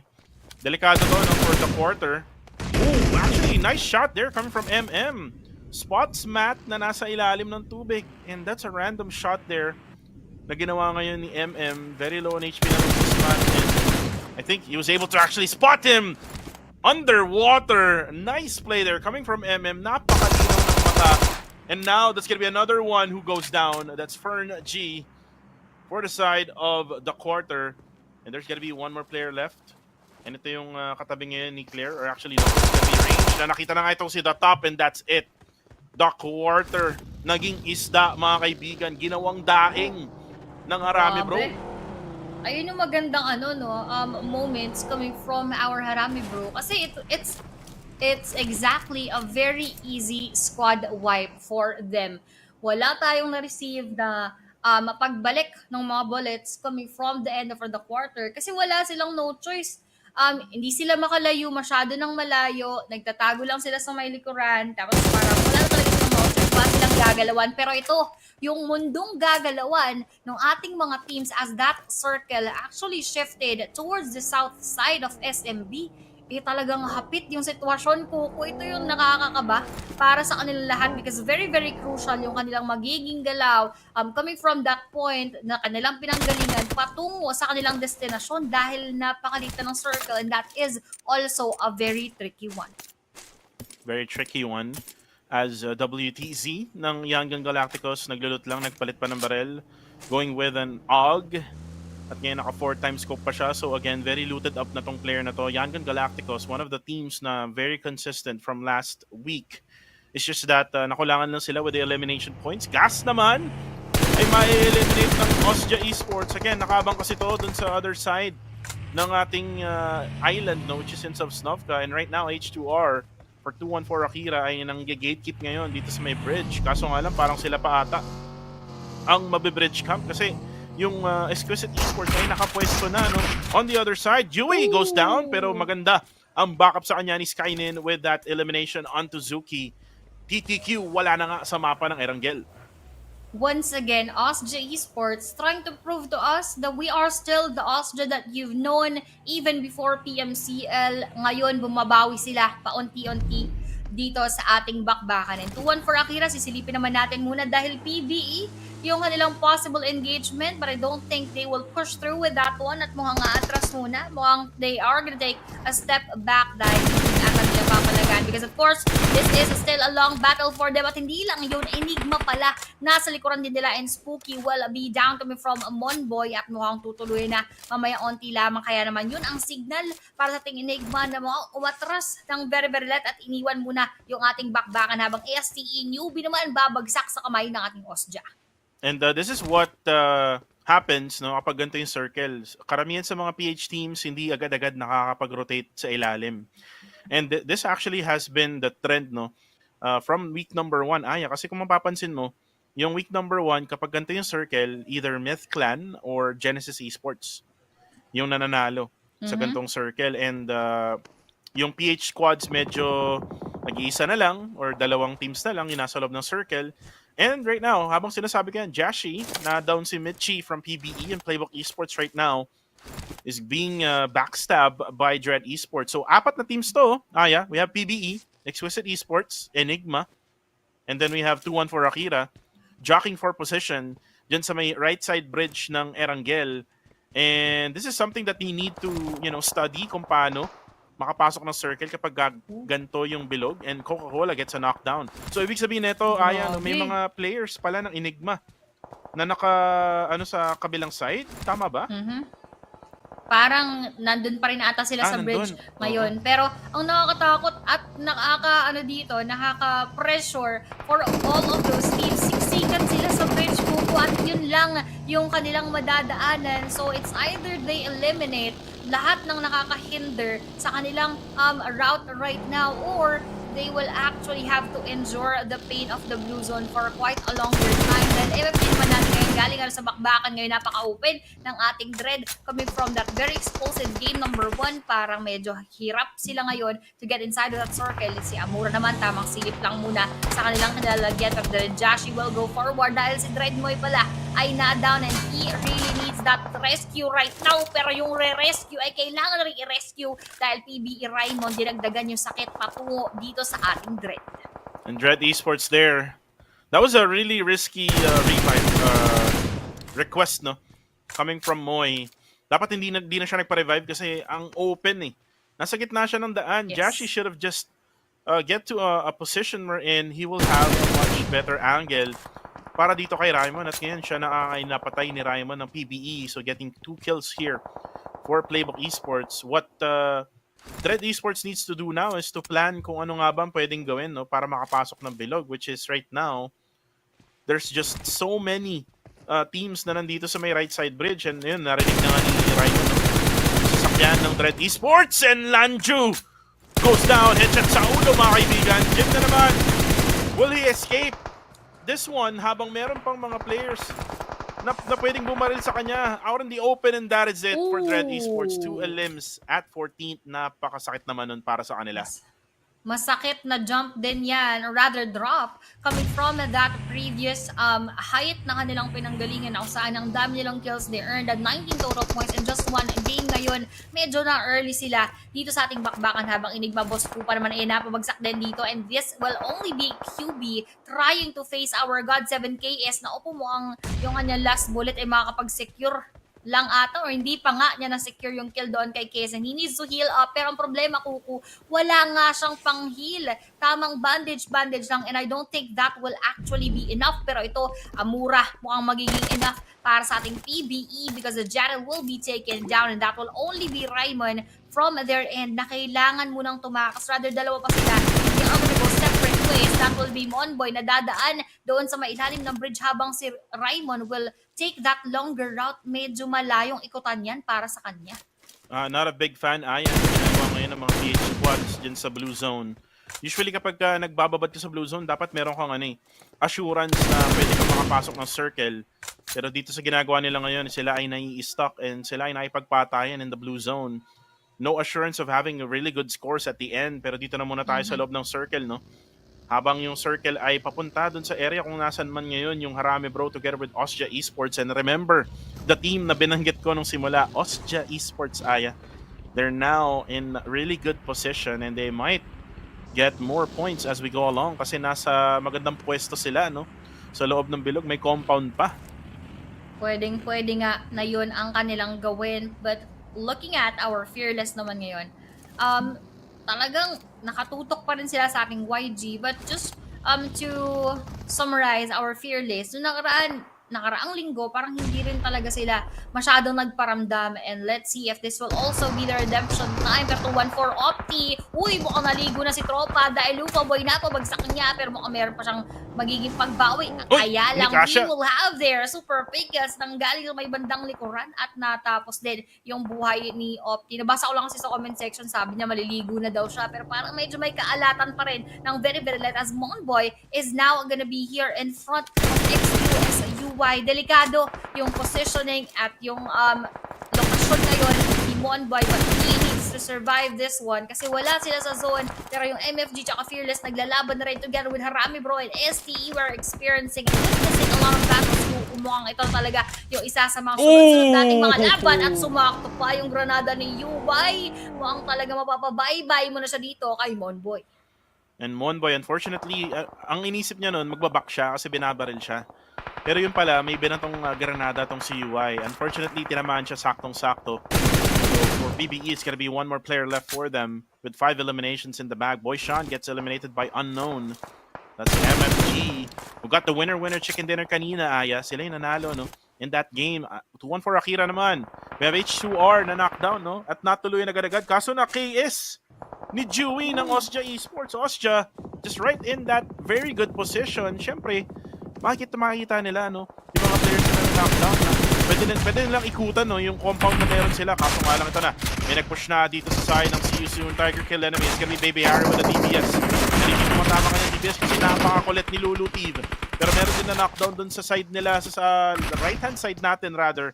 Habang si Baby Harry naman ay magluluto na ng granada, parang alam na ata niya kung saan niya ibabato. Kaso si Lulu Tive, napakakulit talaga, Aya.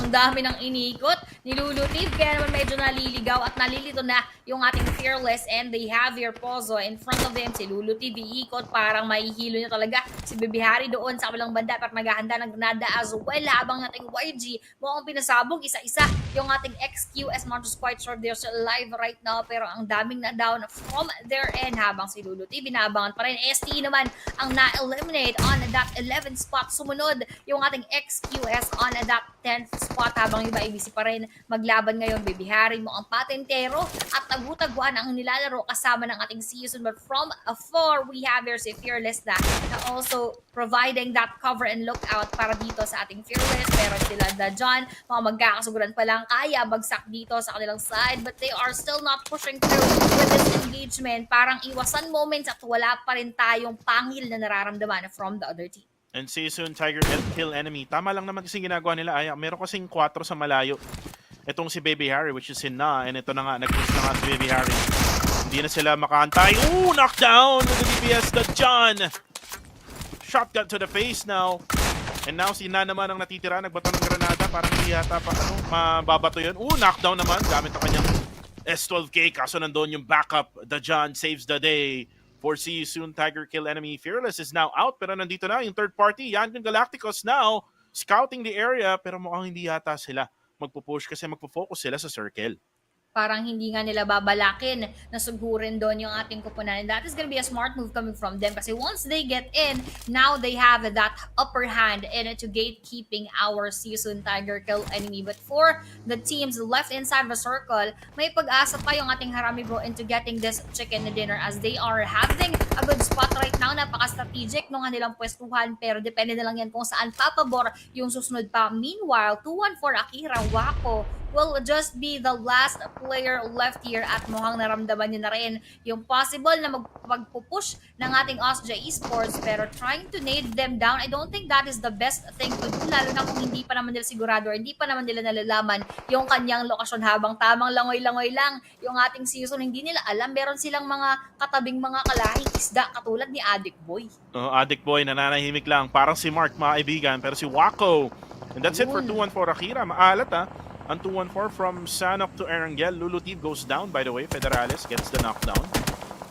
And now Unknown is now healing. Habang si Red Bull naman ay manknockdown itong si MM. MM needs some help.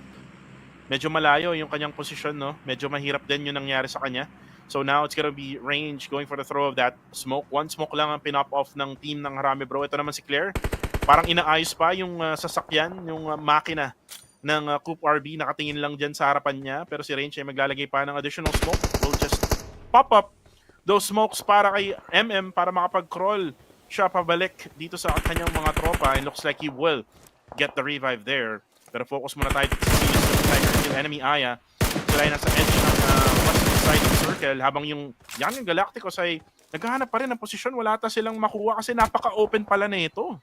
Oo, napaka-open nga. Nakita natin kanina, they were trying to stay there for a while habang hinihintay nila yung ating MFG. But it looks like hindi nga rin sila makakapasok basta-basta doon sa kanilang kinapupwestuhan. Pero now, stage 5 closing in just a bit.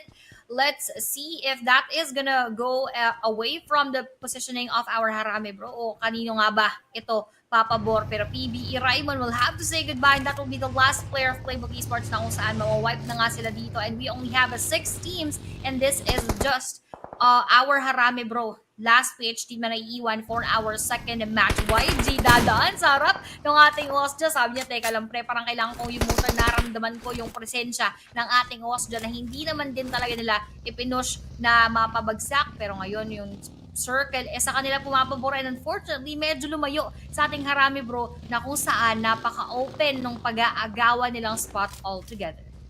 Well, the best thing that they can do now, Aya, is to get that warehouse, no? Kita mo yung warehouse na yan sa may edge nila. Kunin nila yan and then have someone right inside. Maybe 2 or 1 player. Pero dito muna tayo, no? Sa side ng MFG. Abang si Dajan!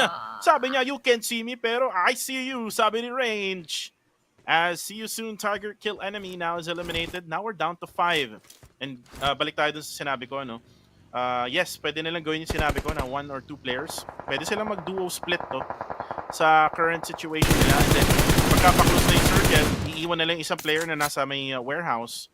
Siyempre, mawawala doon yung circle. Habang ito namang si Skynin, tamang spray lang, walang tinatamaan. Nananakot lang Aya.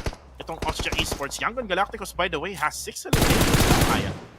Apakatahimik ng YG pero talagang tahimik na tumatrabaho. Pero I'd like to commend our Harami Bro. Parang ganito yung sitwasyon kanina ng ating Grad Esports with 11 total kills so far. Let's see if they are gonna be maintaining this or if ever they are gonna get that winner chicken, which we are all rooting for right now. Pero YG Say Cloud, tamang pwesto lang din. Hindi mapakali yung ating YG dahil once again, wala nga magandang pwestuhan na naiiwan para sa kanila dahil napaka-open. Ito lang yung kanilang pwedeng maging cover, mga bato, a bit of those trees, and they are gonna be just forced to battle out with the team in front of them, which will be our Osja na kung saan naghahanda na ng Granada parehas. Exchange, ibang mararamdaman, and Kill Flow, kinakatanggap ng masarap. What the BTC will also receive that same one habang magkapasabog lang dito. VN, babagsak na rin, and Young Galacticos will now be out, and that is coming from our Osja Esports with already 8 kills habang MFG, yung last player natin doon, mayroon pang nababagsak na APG. So this is gonna be an interesting battle. Go for V4, V1, V1. Hindi ko alam kung ano ginagawa ni Claire Aya, pero na-stuck na siya doon sa warehouse. I think wala na silang pwedeng labasan dyan sa warehouse na yan, except for the other side. Pero men, Osja Esports, what did I say, Aya? Osja is the team to beat this week kasi ang ganda nung pinakita nila doon sa tournament na pinanood ko, na inorganize ko din at the same time. And Osja Esports here has 11, or not 11, but 8 eliminations already compared to Harami Bro who has 11. Federales spots one that's gonna be unknown of MFG at nag-iisa na lang siya, and kung mapapansin mo Aya, no, hindi na siya pumipeak. And that's because mag-isa na lang siya. So again, hindi niya pwedeng mapatay yung sarili niya now that placement points na lang yung habol niya. Oh, very vulnerable na yung kanyang spot dyan, and whatever he does, he is very prone to, of course, being eliminated kasi siya na nga lang yung naiiwan na alas ng kanyang team. Habang si APG Addict Boy nag-a-addict lang sa tubig, sabi niya hindi, magbabakasyon lang ako dito. Wala akong naririnig ng mga bala-bala dyan dahil nasa ilalim ako ng tubig. Habang yun na nga, mukhang si Federales also is just being very careful with the movements that he is gonna make. Habang magpupush forward na, pwestuhan tayo. And I think he is gonna go for this airdrop right now, or also to have a peek dito sa ating MFG. Wala tayong naririnig masyadong palitan, Kuku, because of course, this is already stage number 6 and we only have 4 teams na kung saan mag-aabang na lang yung mga yan. Speaking of mag-aabang, inaabangan nga ng very, very light si Unknown. And right now, still the same. 4 teams remaining. APG, MFG, Osja, and Harame Bro. If you look at the circle right now, in the minimap, yung Osja talaga yung pinaka may advantage. Because you can see, Harame Bro, konti lang yung cover na pwede nilang gamitin. They are now using the fence as cover as well. And I think that's outside the circle din. And yung nasa loob lang ng bilog is yung player na si Range, kung di ako nakakamali, together with Federales. So it's a duo split right now, which is what Harame Bro is doing. And that's what I said earlier, Aya, yung duo split na yan, pwede to sa gantong klaseng bilog here in this minimap that we're seeing. Ang pwede nilang gawin though, na pwedeng dagdagan dito, Aya, is to get on that hillside kasi baka maunahan sila ng Osja Esports.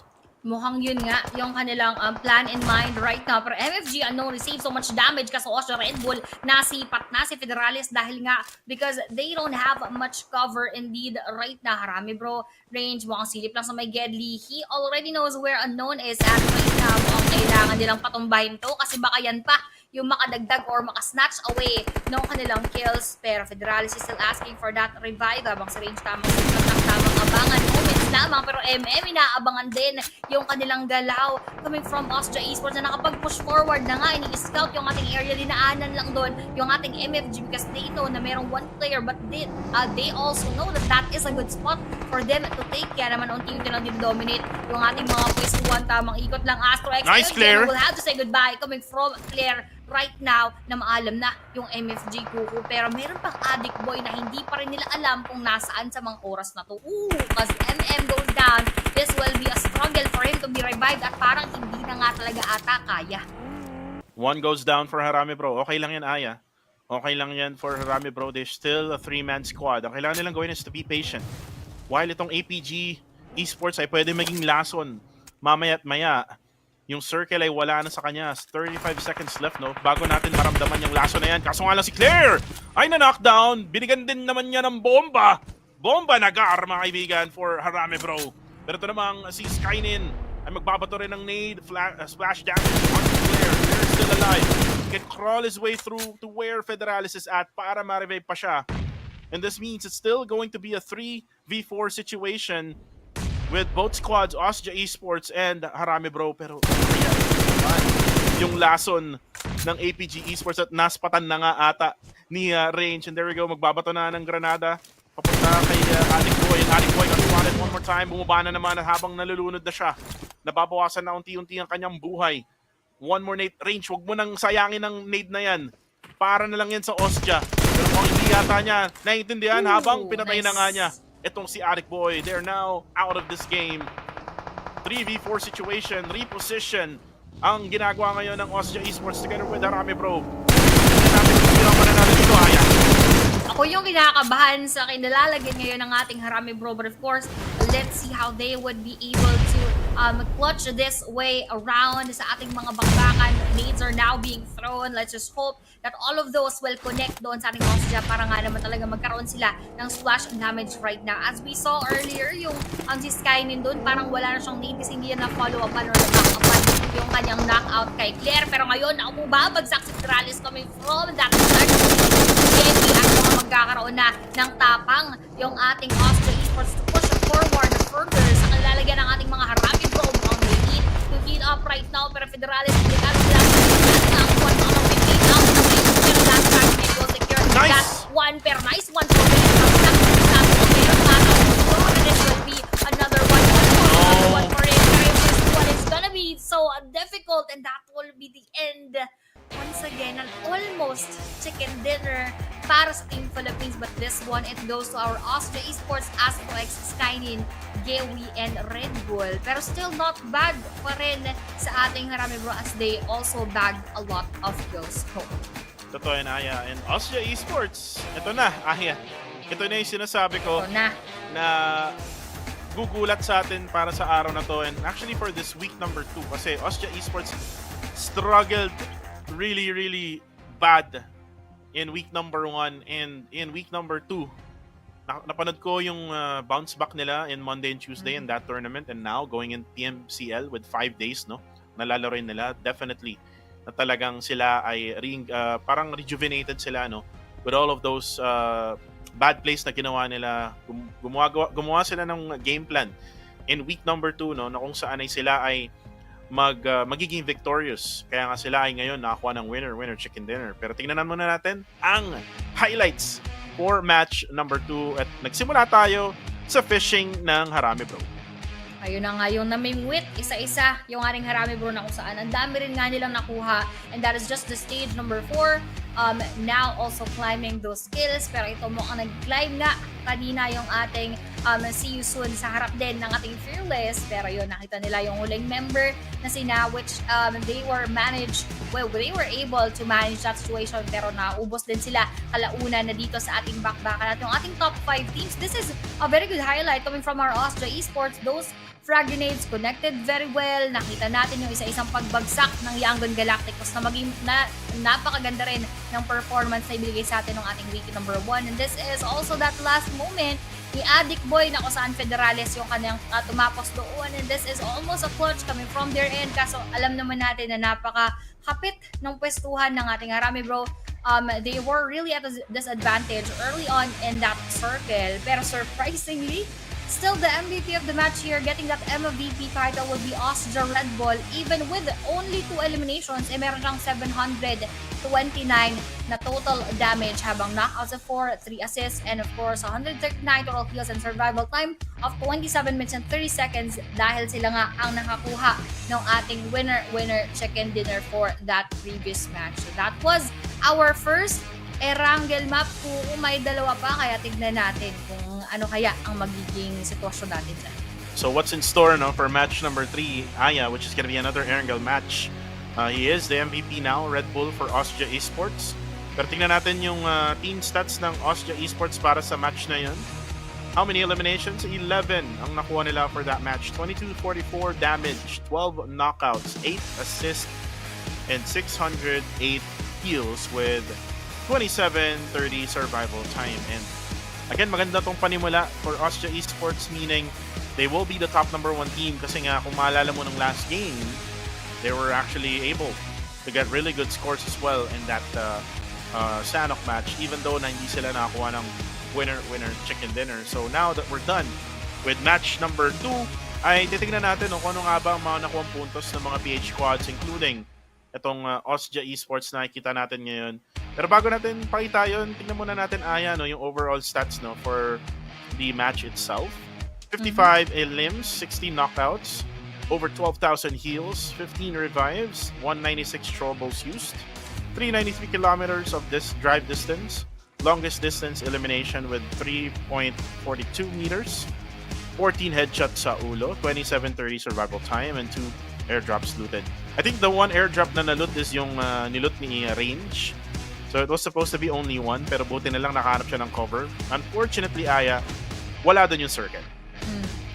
Yun yung naging masaklap na ganap for our Harami Bro. They had high chances before that circle moved once again away from their position. Kaya nakita natin na nag-struggle talaga sila into getting a spot inside dahil halos super edge lang yung kanilang pwestuhan, hindi pa nga pasok doon sa susunod na bilog. Pero speaking of that previous match, here is our set of scores and points coming from that battle na kung saan Austria had a total of 21 points coming from that 10 rank point at syempre yung 11 elims, habang Harami Bro naman, kita natin that they were very aggressive early on in the game. Nag-struggle nga lang ng padula because of that circle.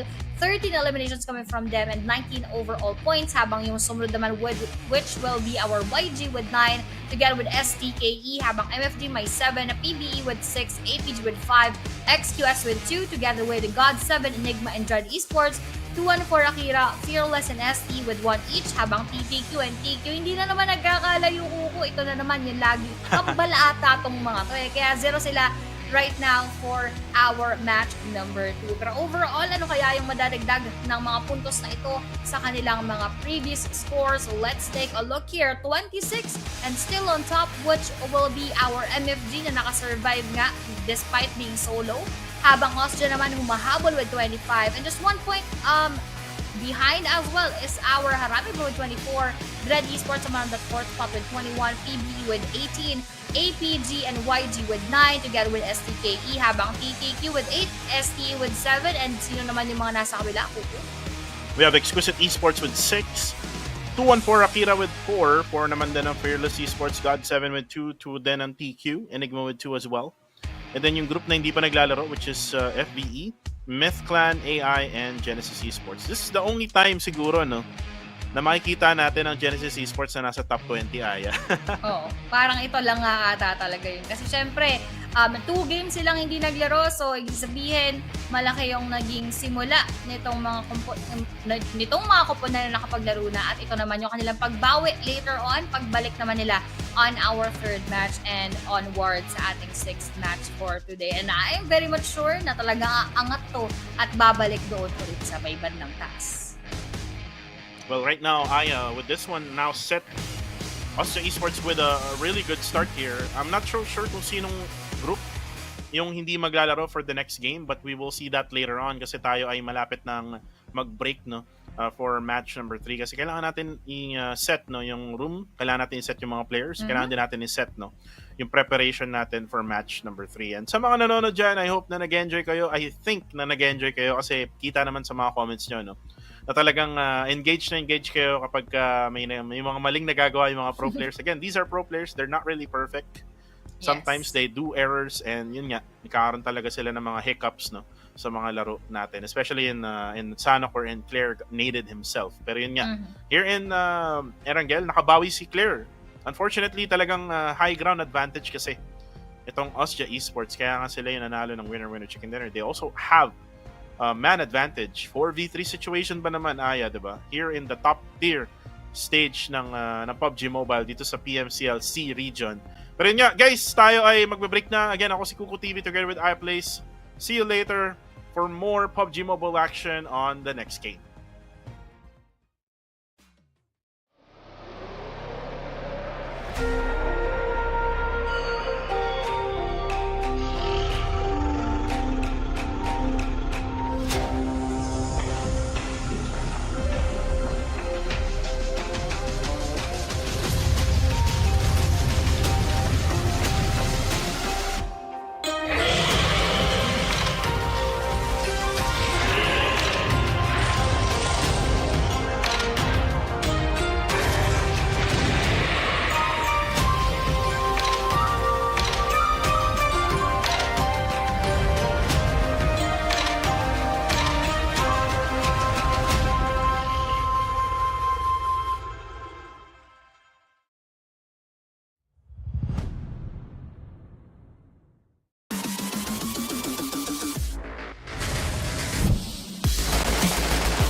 dumako naman tayo sa mga nagbabagang balita.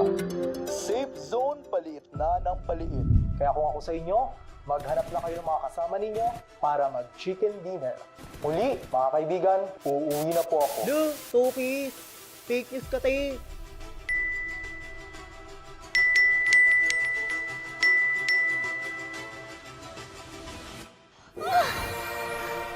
Gold account ba ako yun? Ay! Mukhang maasim. Ay! Parang kamukha ko to. Ano to, ha? Siya yung hinahanap ko.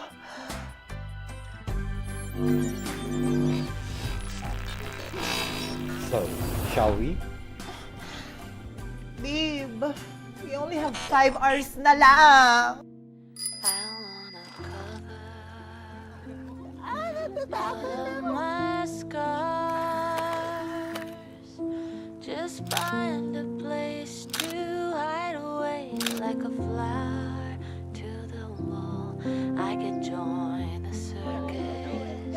Tunay lang. Maybe at dawn, or I could find a ship and charter it, sail away to Evermore.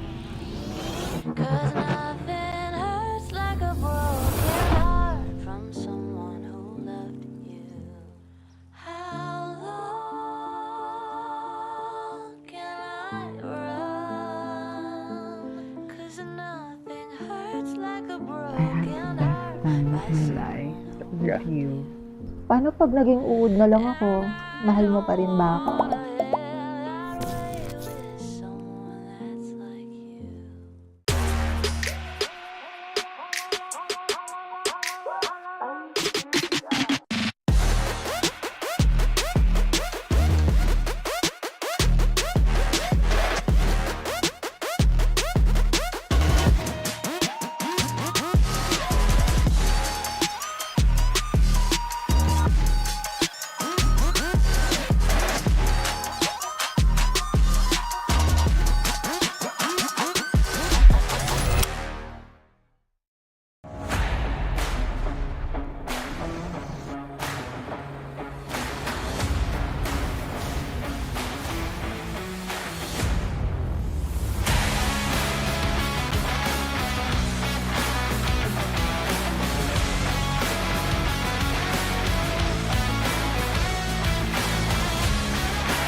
At dumako naman tayo sa mga nagbabagang balita.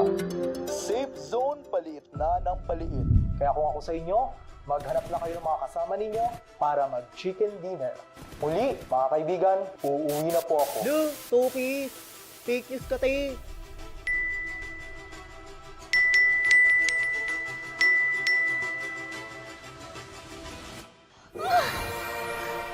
Gold account ba ako yun?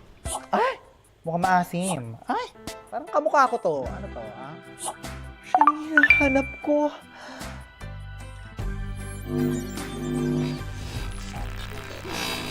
So, shall we?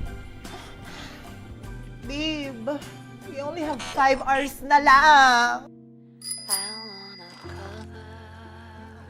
I wanna cover my scars. Just find a place to hide away like a flower to the wall. I can join the circus.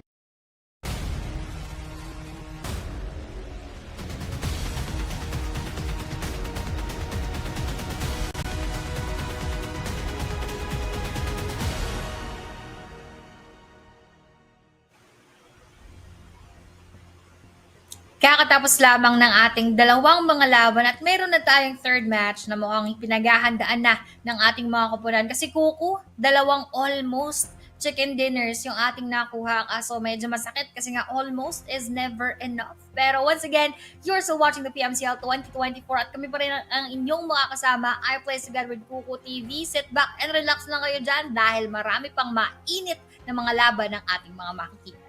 Totoo yan. Actually, papunta pa lang tayo dun sa init ng Miramar, which is mamaya pang match number 5. Pero we are in match number 3, the match before the long break, no? So mamaya-maya, meron tayong long break. So ihanda nyo na yung mga dinners ninyo. Kung di pa kayo kumakain ng dinner, this is the right time to cook your dinners. Isahin nyo na ang yung mga bigas para mamaya ready na. Pero for now, let's talk about match number 3 na kung saan ay ito na yung pagpasok, no, ng Titan, which is Genesis Esports na nag-number 1 nga in week number 1, and tingnan natin kung magiging ganun pa nga rin ba ang kanilang mga laruan and meron kaya silang improvement when it comes to close quarters combat.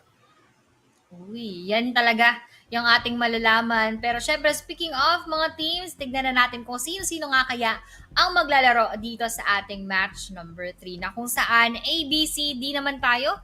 Mawawalan tayo ng Group E. So, babalik muna dito or papasok muna yung ating Group A na comprised nga of our Genesis Esports. Nandyan din yung ating Myth Clan, AI together with Flash Vision Esports at magre-rest muna yung ating STE, 214, Dread, and Osja. Ito yung sinasabi ko na tatlo na namang PH teams ang nasa iisang group, which means this time around we only have 4 PH representatives para sa ating Group A, B, C, and D. And kung isipin mo, no, daming nawala na Pinoy for match number 3. And that's like 3, no?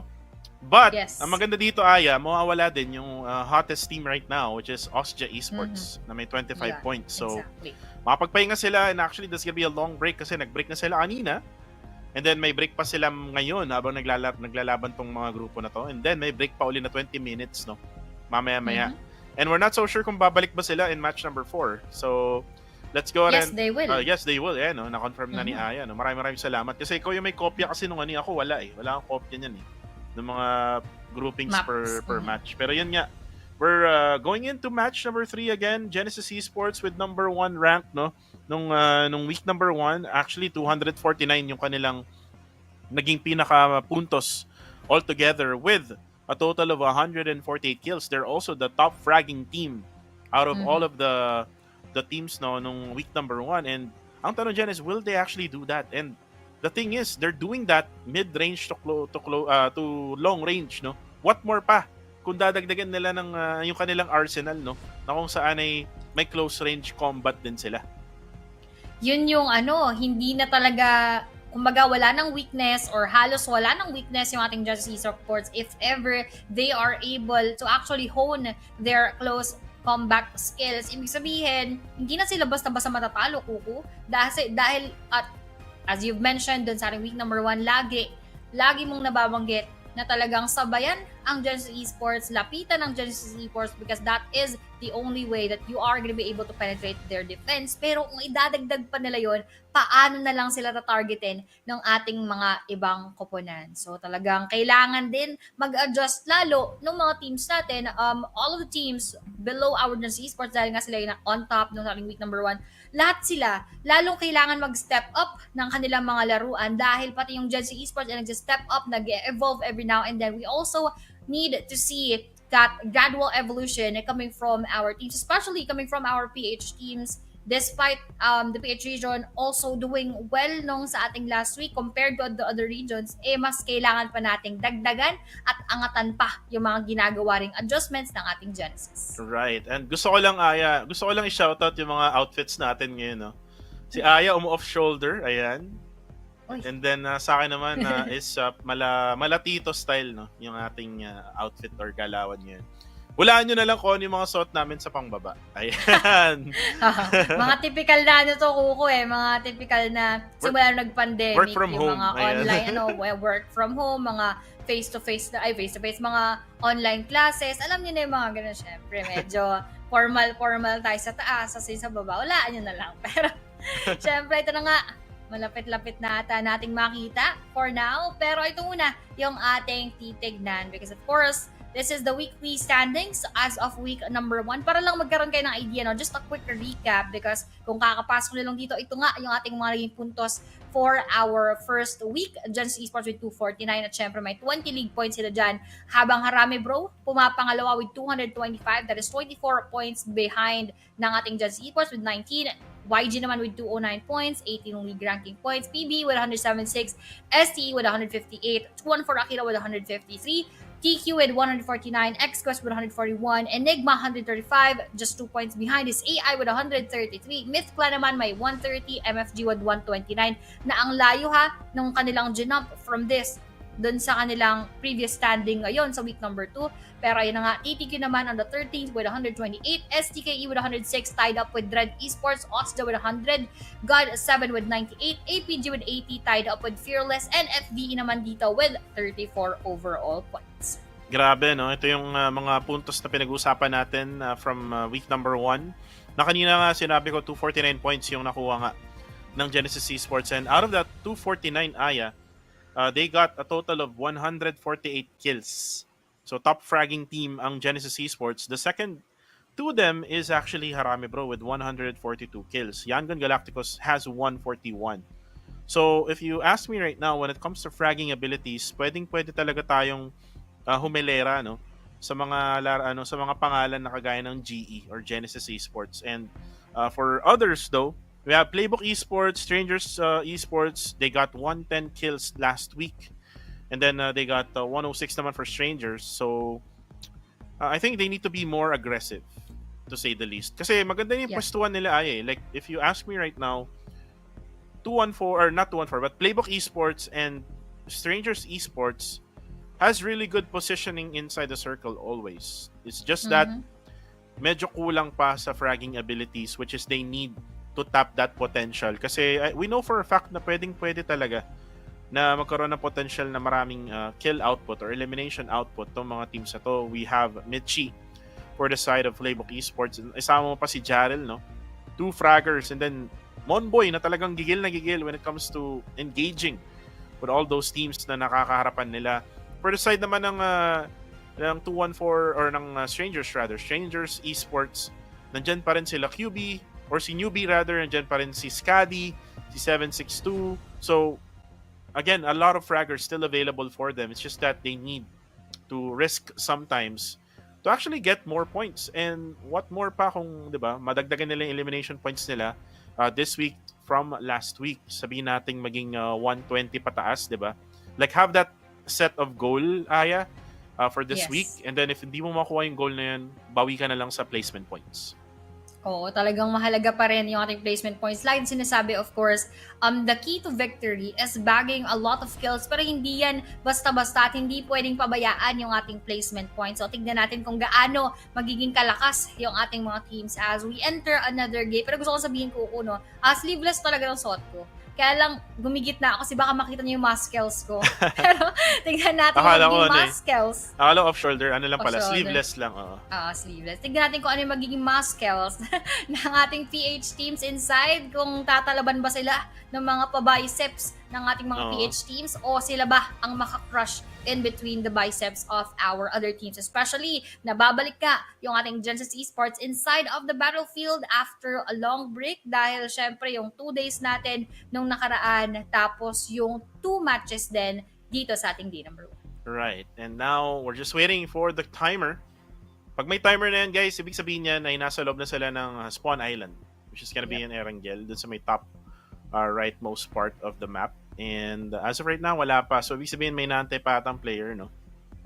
Na makapasok ng room. So, again, we're making sure that everyone is in the room. We're making sure that you're gonna enjoy the gameplay na napapanood nyo dito sa PUBG Mobile Challengers League Southeast Asia 2024. And again, this is the inaugural tournament for our region. Yung region natin na kung saan kasama natin yung Cambodia, Myanmar, and Singapore. And so ngayon, we don't have yet any announcements, no? Kung ano ba magiging next stage after PMCL, but hopefully there will be very, very soon, siguro by the time na mag-grand finals or maybe last day of the grand finals na magkaroon ng announcement. Pero for now, wala pa, no? So, mas maganda siguro focus muna sa goal yung mga pro players. Again, we do have the prize pool of $27,900 US. So, malaking prize pool yan na pinaglalabanan for the Sa league league pa stage. lang. And that's just the league, guys. Ang ibig sabihin ko dito, Aya, is meron pang finals prize pool. So, hindi lang yun. Yung pinaglalabanan nila, Aya, there's more to whatever Yes. they're actually playing right now. It's just that kasi meron tayong 20 teams and kailangan natin bawasan down to 16 teams. And that's gonna be after 3 weeks. And again, remember, yung weekly rankings yung magiging importante kasi doon tayo magbabase kung sino nga bang kukunin na top 16 teams. Yes, and that is really, really very crucial para sa lahat kasi nakikita natin.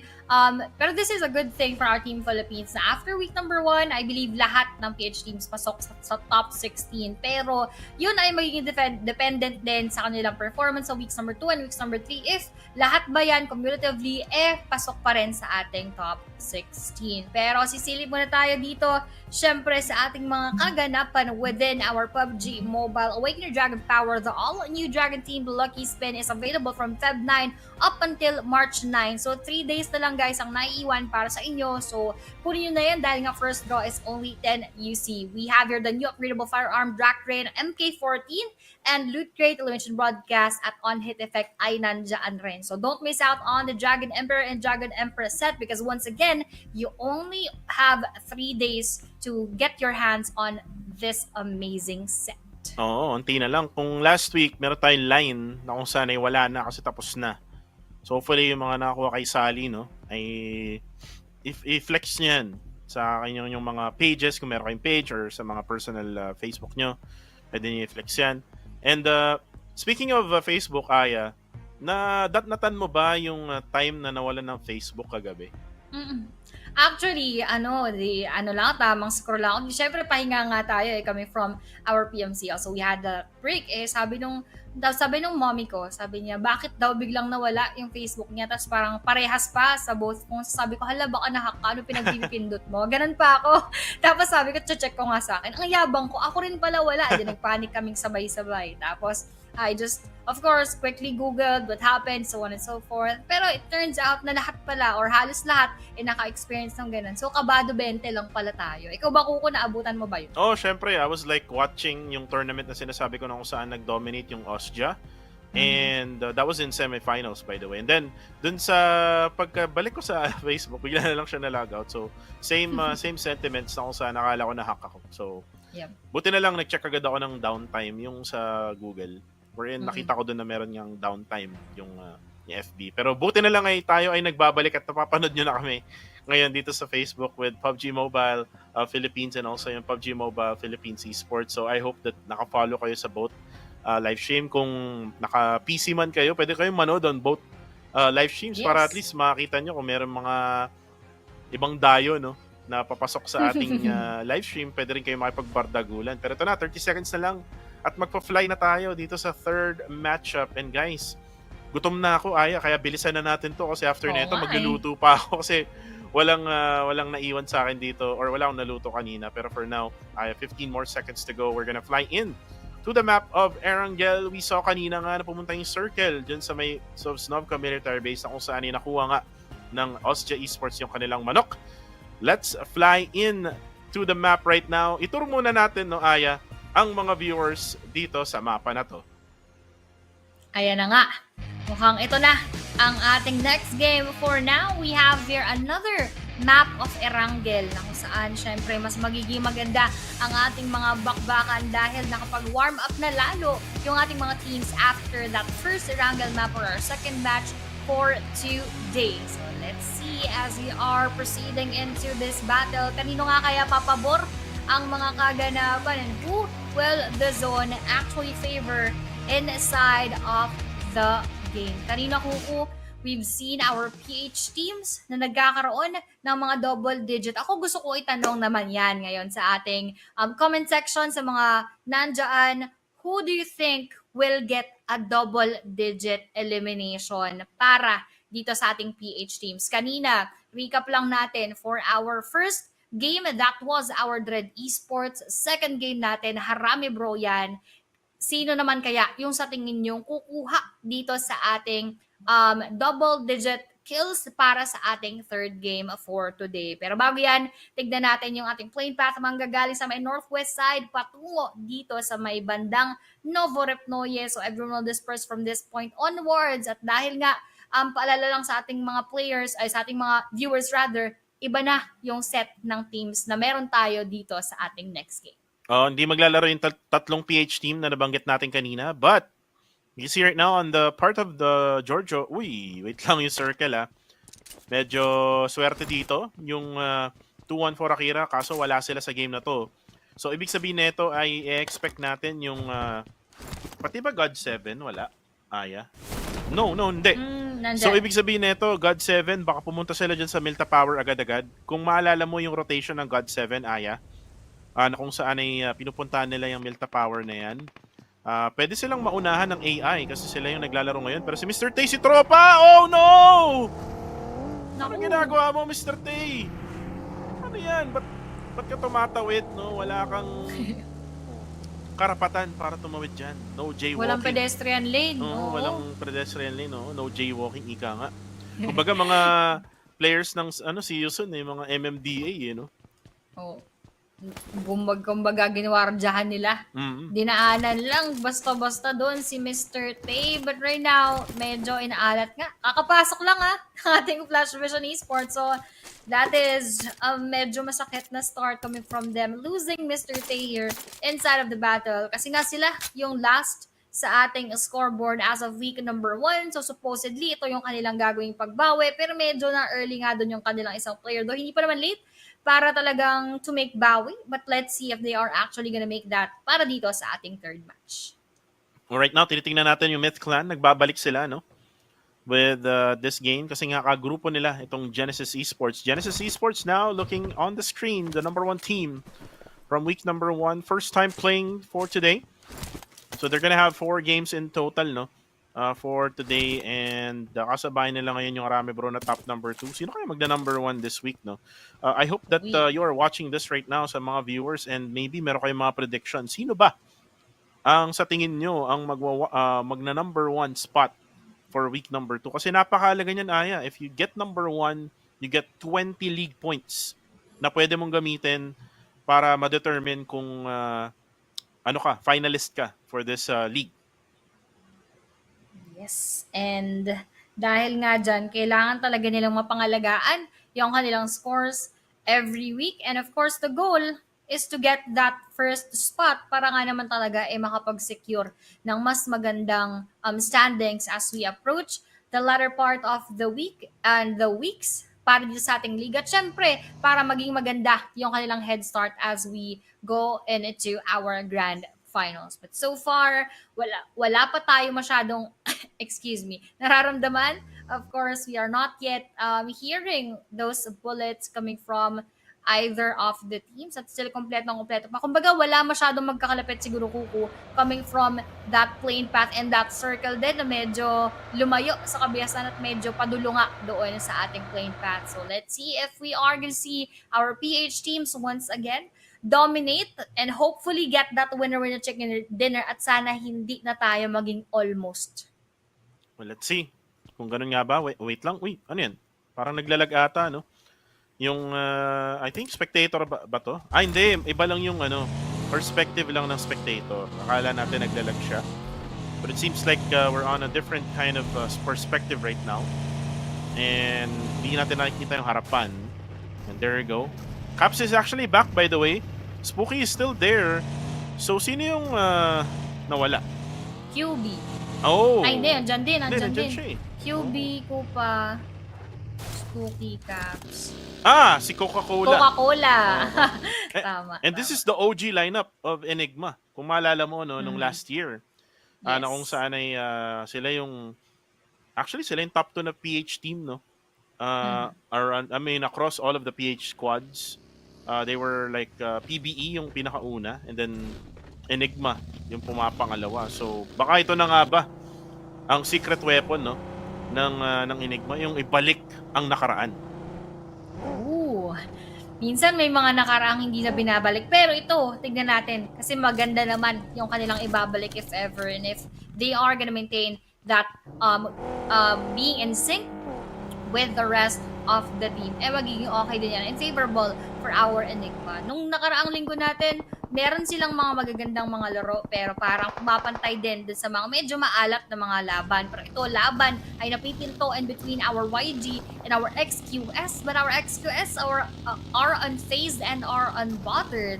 Parang iniwan lang din nila yung YG natin at hindi nila tinake yung challenge for now because it is indeed very early nga naman para makipag-backbackan. Right now, Young Galacticos nasa shelter. Again, the circle is going to the area centering around the like south side ng shelter, kung di ako nagkakamali. Bandang southeast side, which is nearby Milta Power. Pero dito muna tayo sa Flash Vision Esports. One of the teams na kailangan bumawi talaga from last week kasi sila yung last place team and that's only 1 point, no? From getting the league rankings or weekly rankings rather. So kung mga top 1 sila, no? What if, no? What if lang naman. Mag-top 1 tong Flash Vision Esports, di ba? Kumbaga, bumaliktad yung mundo. Tapos yung Genesis Esports yung top 20. Dulo. Di ba? Sipin mo Parang, yun. Sipin mo yung Tiger. Kakaiba yun. Kakaibang Tiger yun. Parang nawala ng pangil yung ating Genesis tapos nalipat sa ating Flash Vision. But lagi nga nating nababanggit na Flash Vision ay nawawala in just a flash. Pero ito, we have here Genesis Esports. Mukhang i-challenge yung ating Enigma. And I think they would want to make their presence known and felt. Pero parang hindi pa naman din nila balak ituloy so far. They are just also being very careful. Tamang tap-tap lang. Pero ito nga dahil nag-open na tayo, alam na natin kung saan na nga ba ito pupunta. This will be a battle in between our Enigma and our Genesis Esports habang si Spooky Boy mukhang iikutan at mukhang pwede niyang likuran yung ating G. Enigma right now. Tamang gatekeepan yung nangyayari ngayon dito. Genesis Esports galing sa Novo. And this is actually good for Enigma. Their plan is to gatekeep Genesis Esports, not letting them go beyond the circle. Ayan, yung podcast natin dati, Aya. Oo, nakakamiss yun. Nakakamiss. Actually, the best thing that Enigma can do here is to split it up, like a duo split. Yung isang player ng Enigma dito sa may kabilang side, pumunta dun sa side na kung saan ay nandun si Spooky. And para at least no, magkaroon ng firepower dun sa side na yun. Kasi madaling figure out to ng Genesis Esports rather. Pagka napansin nila na walang bumabaril dito sa may right side nila, most definitely, push nila yan, no? But Yes. right now, you can see Caps, the big boy of Philippines, ngayon ay pagbarilan ngayon ng Genesis Esports. Kamunti ka pa siyang tamaan doon. Buti na lang, nakayuko siya. Nakita mo yun? Oo, muntik-muntikan. Kasi kanina pa siya inaabangan ng ating GE. Lalo na yung pwestuhan nga ni Caps dito. Ayan yung pinakamalapit sa harap ng ating Genesis Esports. So he needs to indeed be extra careful. At talagang isang maling pick mo lang dyan, talagang maro-wrong turn ka. Habang si QB together with the rest of the gang has their own positionings. And I believe our Genesis Esports is already pushing forward. At malamang sa malamang lamang hahawakan nila yung ating bridge. Pero to AI, trust me, nagbabalik dito sa ating bakbakan habang TTQ mukhang challenge ang natin na target, but that will not be a good connection of bullets coming from their end, and that will just be a damage para sa ating AI at okay pa rin sila at magpapatuloy para dito sa ating bakbakan. Pero gusto ko lang sabihin, nakita ko yung pinost mo na tinanong kung si Wolf daw ba yung nagkakas. Ayun, nasa ibang bangbang po siya ngayon kasama ng aking bebe. Pero ayan, si Kuko po yung aking kasama para sa nagtatanong, si Kuko po, Kuko TV ang kasama ko. Syempre, Your Story Aya Place. Baka gusto na rin kaming i-follow. Ayan, tamang plug lang kami. Tamang plug lang kami dahil wala pa ulit nagaganap po. We are just experiencing and hearing about those bullets pero wala pang nagpupusyan ng tuluyan. Sana nga ma-follow nyo ako sa TikTok lalo para mapag-live na ako doon. Kasi kulang, konti na lang eh. Like I think 150 something na lang na followers ang kailangan ko doon. So guys, may mga content din ako doon na hindi nyo nakikita sa Facebook. So you can actually check that one out. Pero bago pa tayo mag-plug, no, dito muna tayo sa God7. Looks like God7 has changed their rotation, seems like. Kasi kung maalala mo, sila yung nauuna papunta dun sa may... kung di ako nakamali, sila or yung MFG. Yung nauuna papunta dun sa Milta Powered. Hindi ko lang maalala eh. Basta Myanmar squad yun na sinasakop yung area dun sa may taas ng Milta Power, which is yung nuclear head ng Milta Power. And we haven't seen yet yung full map view, but we are seeing that a lot of teams are already in position sa loob ng circle, and one of those players or teams is yung AI Esports na ngayon ay nasa squad house. Pero may tinamaan ng bala mga kaibigan si Kaya. Kaya pa ba niyang lumayas? Kaso si Lufaboy on the kill feed will go down. Headshot sa ulo ni Zizak. Medyo masakit na naman yan on early. A knockdown from the side of our XQS. Kasi kanina nakita natin to, almost the same scenario.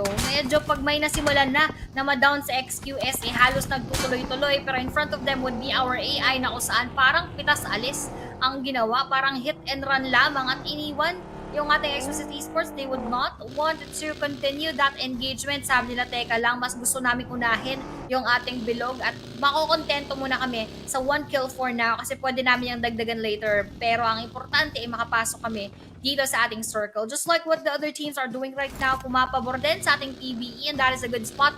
In my opinion, northeast side, not a lot is taking of that spot. Talagang nasa kanila yung advantage as of this moment. Pero yung iba may kanya-kanya ring pwestuhan, pero malapit naman din doon sa majority or doon sa may congestion of our teams. Habang GE is yet to enter the circle, hindi nila nabayaran yung down payment nila sa bilog at mukhang maiiwan sila sa labas ng circle. And actually, I can confirm the circle now, or yung position ng God7, they were at the Milta Power nuclear head area, no?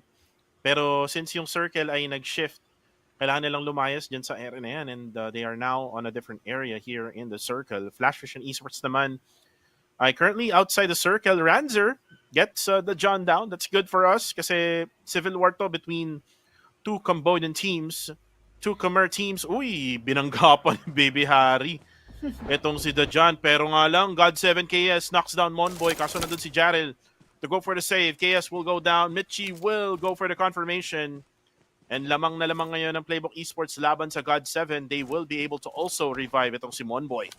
Kaso ang problema, myth natin sumisipat-sipat din sa kanilang pwestuhan habang APG at dyan si Esports naglalaban. Mukhang mayroon pang isa pang nakikisali doon. FVE naman, or our Flash Vision is in front of our Harami Bro. There are a lot of battles going on right now. Kuko, ang dami ng war na nasa paligid natin dahil nga palit na ng palit ang kanilang mga mundo. Kita mo, dadaan pa at papasok yung ating Harami Bro doon sa pinanggagalingan ng laban between our dyan si Esports and another team. Right now, FVE, Arep, naupo na wala ng Arep, si Tropa nasa gisaan lang, basta-basta at talagang sinicure with that DBS. Habang TTQ, pinababagsak din ng ating Enigma Caps right now. Gas goes down. The last two players of our APG is just staying here in the tunnel sa ilalim ng may bandang shelter dahil alam nila na marami nang papasok dyan and they will be quite open and exposed if ever that they stay on top. Pero ito, on top of the hill is our Harami Bro. I just hope na pumabor na sa kanila ngayon yung mga pwestuhan unlike nung nangyari doon sa ating mga laban kanina.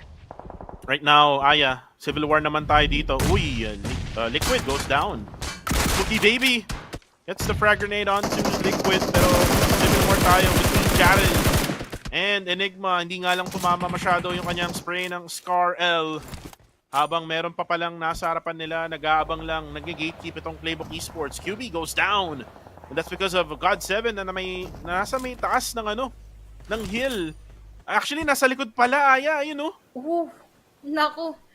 Grabe yung mga pwestuhan ngayon at pumabor sa TQ, solo nila halos, MFG together as well, Mansion, inuunahan na nila yung pagpasok at ngayon, once again, katulad sinabi ko kanina, coming from that previous circle, maganda or okay yung positioning ng ating PBE and they are gonna follow it up with entering that circle as soon as possible. Napakabilis ng mga decision na ginagawa rin ng TQ as they are taking that mansion all for themselves. Pero ito, na-take na rin ng ating Harami Bro all for themselves yung ating flash vision na naiwan 3 players and they are now wiped away from our map although clear and range was knocked out. Tamang revive naman yung dalawa pero MM nasundan super big kasi si Paco ang nasa may bandang open and that is a knockout naman para kay Federalis. Magandang pagbabalik pero si MM doon bagsak pa rin sa mga oras na ito.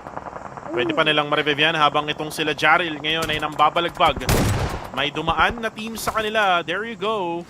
Elimination is there. Monboy eliminates Davan. Chris naman ay mana-knockdown. GE may kalaban ngayon na TQ.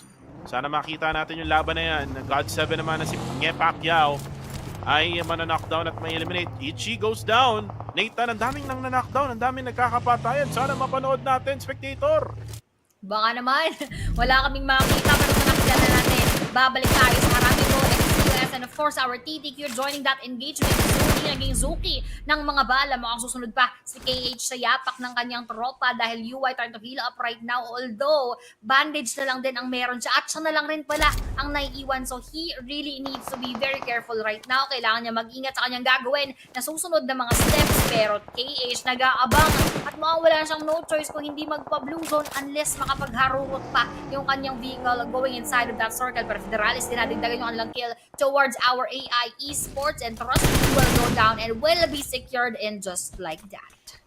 MM goes for the elimination, then puts smoke. Nice play here coming from MM. Habang si Kupa naman ay mana-knockdown dun sa kill feed na yun. Na-headshot sa ulo yung Kupa na yun. Pero ito namang si MM ay magtatago muna sa ecoms na pin-up off niya. Ito namang si KH ay papasok sa loob kaso tinatamaan natin siya ng mga bala from afar. The third party naman tong si MM while KH maglalagay ng smoke. Ooh, there you go. That's gonna be it for KH. It was Yangon Galacticos pala ang bumabaril sa kanya sa malayo. Ooh, Monboy! Gets his vehicle, now able to get the elimination there. Exquisite Esports also will get the elimination. Enigma and XQS sabay na na-eliminate. Ito na naman yung mga PH teams natin na parang nagsusunod-sunod na naman yung pagka-eliminate. Dahil nga sinabi natin kanina, we only have 4 PH teams inside of this battle. That means dalawa na lang yung may iwan which is our Harami Bro and our PBE habang nagsasalita tayo, meron ding mga na-eliminate na iba pang mga kupunan dahil nga sunod-sunod yung ating mga nakita because left and right, there are gonna be teams na kailangan nilang bantayan and within reach and accessible from each other yung mga kupunan kaya kailangan talagang they have to be very aggressive in a way na kailangan nilang ubusin muna yung nasa kanilang harapan and just like that PBE Michi na sinisipat nga say ay Isaac natuluyan pero will this be a push coming from them pero it would be much better if papasok rin sila kasabay ng knockout na yan. Grabe yung disiplina doon ni Michi. No? Nakita mo yun, Aya? The moment na he knocks down one, inantay niya munang makasakay yung mga kakampi niya bago niya i-start yung kotse niya. What discipline shown there by Playbook Esports who now has 8 eliminations, 4 from each sa dalawa nilang players habang si Naughty Boy napaka-naughty mo na ang pangalan niya ay Smith X pero yung God of Death 7 ay eliminated na nga habang si Federalis ay mana-knockdown naman ni Raymond sa kabilang banda. Naughty Boy naman yanig sa tagig sa kanyang lokasyon. Very low on HP kaso si MM makakabawi for the side of Harami Pro. Knockdown coming from Mitchie. Binomba na nga si Naughty Boy. Dalawa pa ang binato papunta sa kanya and na-eliminate na nga.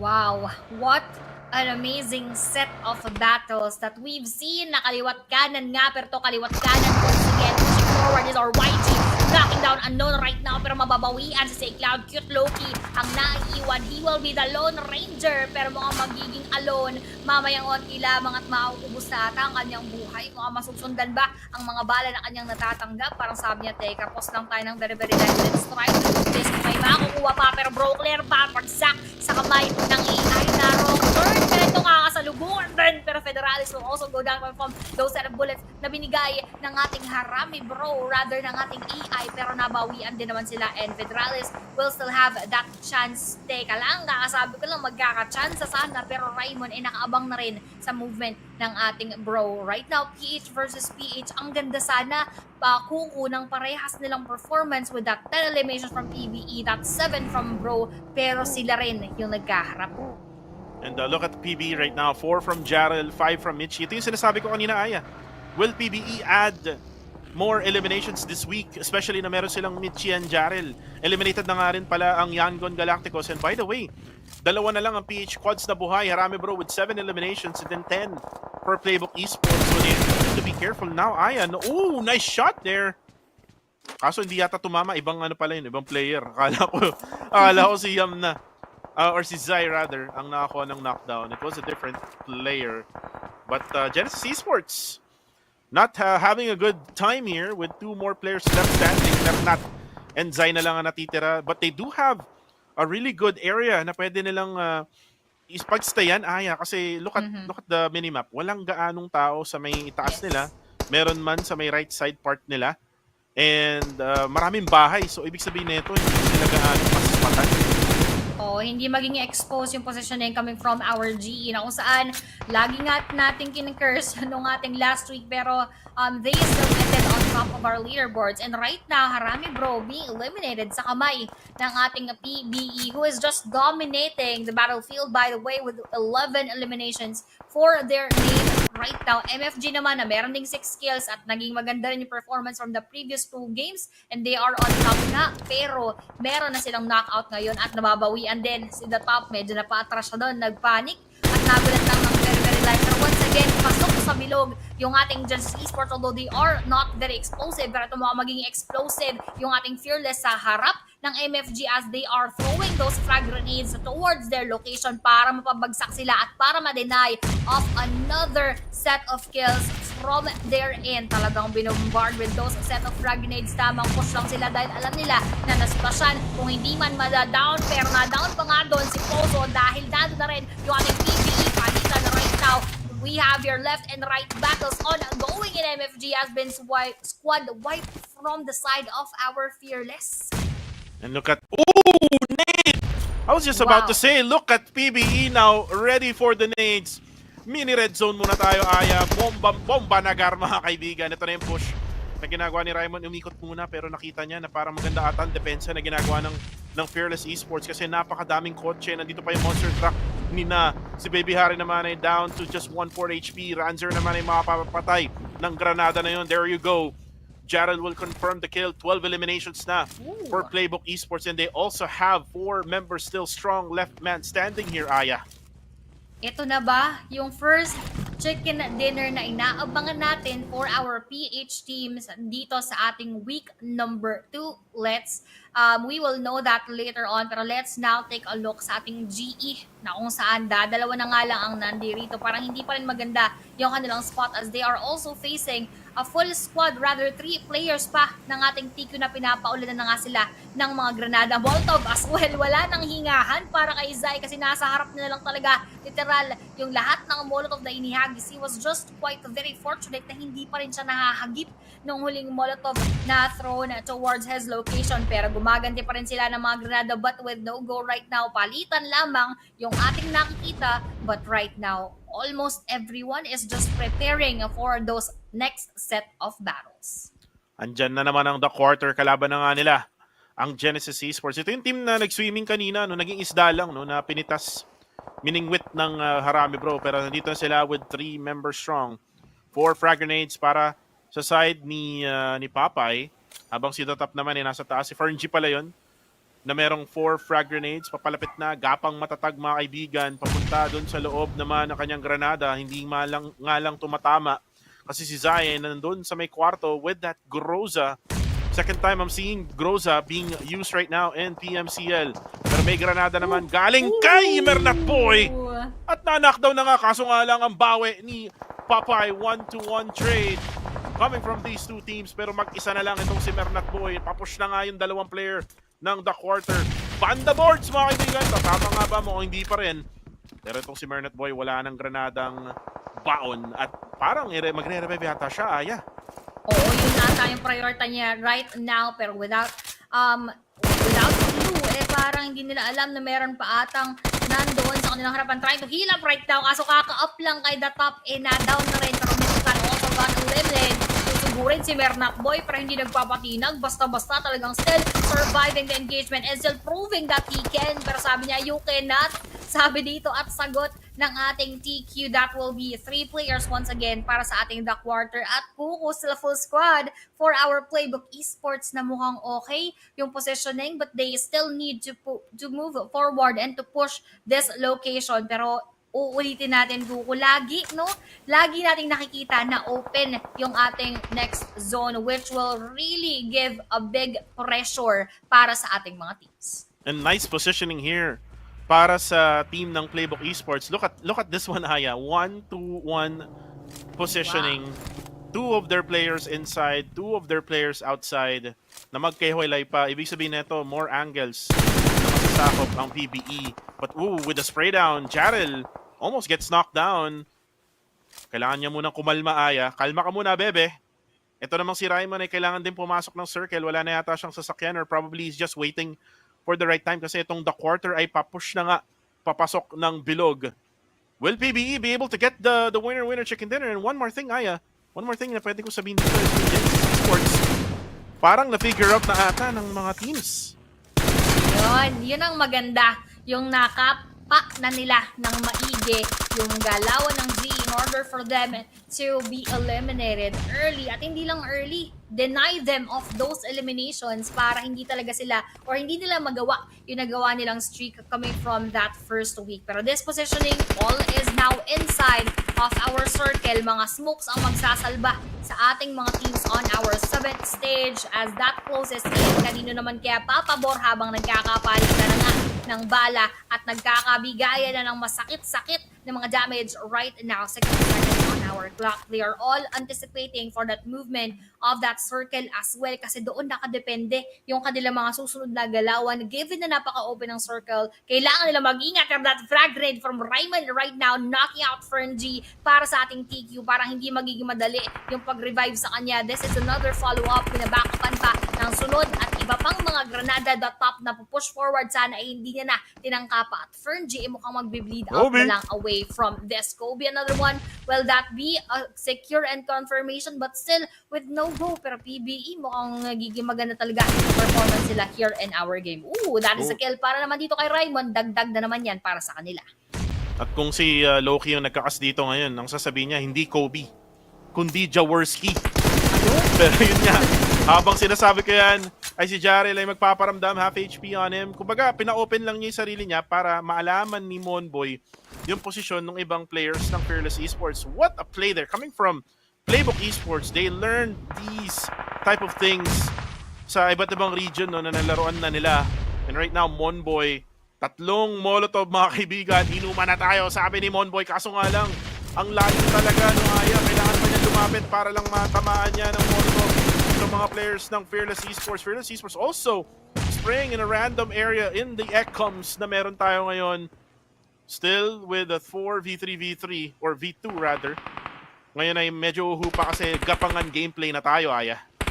Wala nang wala na masyado tayo makikitang pag-ikot, lalo na pag mas lumit na yan. Pero ngayon, hindi lang ikot, pero talagang sila Loren, yung bala, Raymond will go down. Nakalang sabi sa kanya, kaso parang ang bilis na mga nangyari for our Playbook Esports. And just like that, they were the focus of both teams. And we only have Jarrell here na mukhang makaka-down pa. Fearless Polo, babagsak Jarrell. Kailangan mo lang kaso masasagisaan at natawag. Once again, an almost chicken dinner na wala na naman sa atin. Although they were very explosive with those set of kills, medyo sayang lang din dahil they were that close into taking that chicken dinner. Pero nonetheless, a good performance coming from Playbook Esports. Now, we only have two teams here. This is just TQ versus our Fearless na mahihirapan din na targetin yung isa't isa dahil very open, stage 9 na, paliit na ng paliit ang kanilang mga mundo. Kailangan na nila lalo yung isa't isa. So, they need to heal up ngayon para kay Pozo para kaharapin yung susunod nating bakbakan.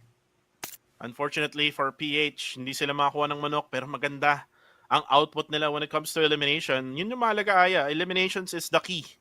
Pero maganda pa rin na makakuha ng manok kasi 5,000 pesos yan or 100 USD kung ano man yung maging conversion, kayo na bahala. Pero for now, Fearless Esports versus the quarter. 2v3 situation. If you look at the circle right now, I think Fearless has the most advantage here. They have a much higher ground compared to the quarter. And then, numbers advantage din sila. At yun na nga, natagpuan na nga yung isa. Itong isang player actually ay nagtatago lang sa likod na magne-nade na nga. Actually, ayun na nga, ganda naman ng nade na yun. 1 HP and a dream.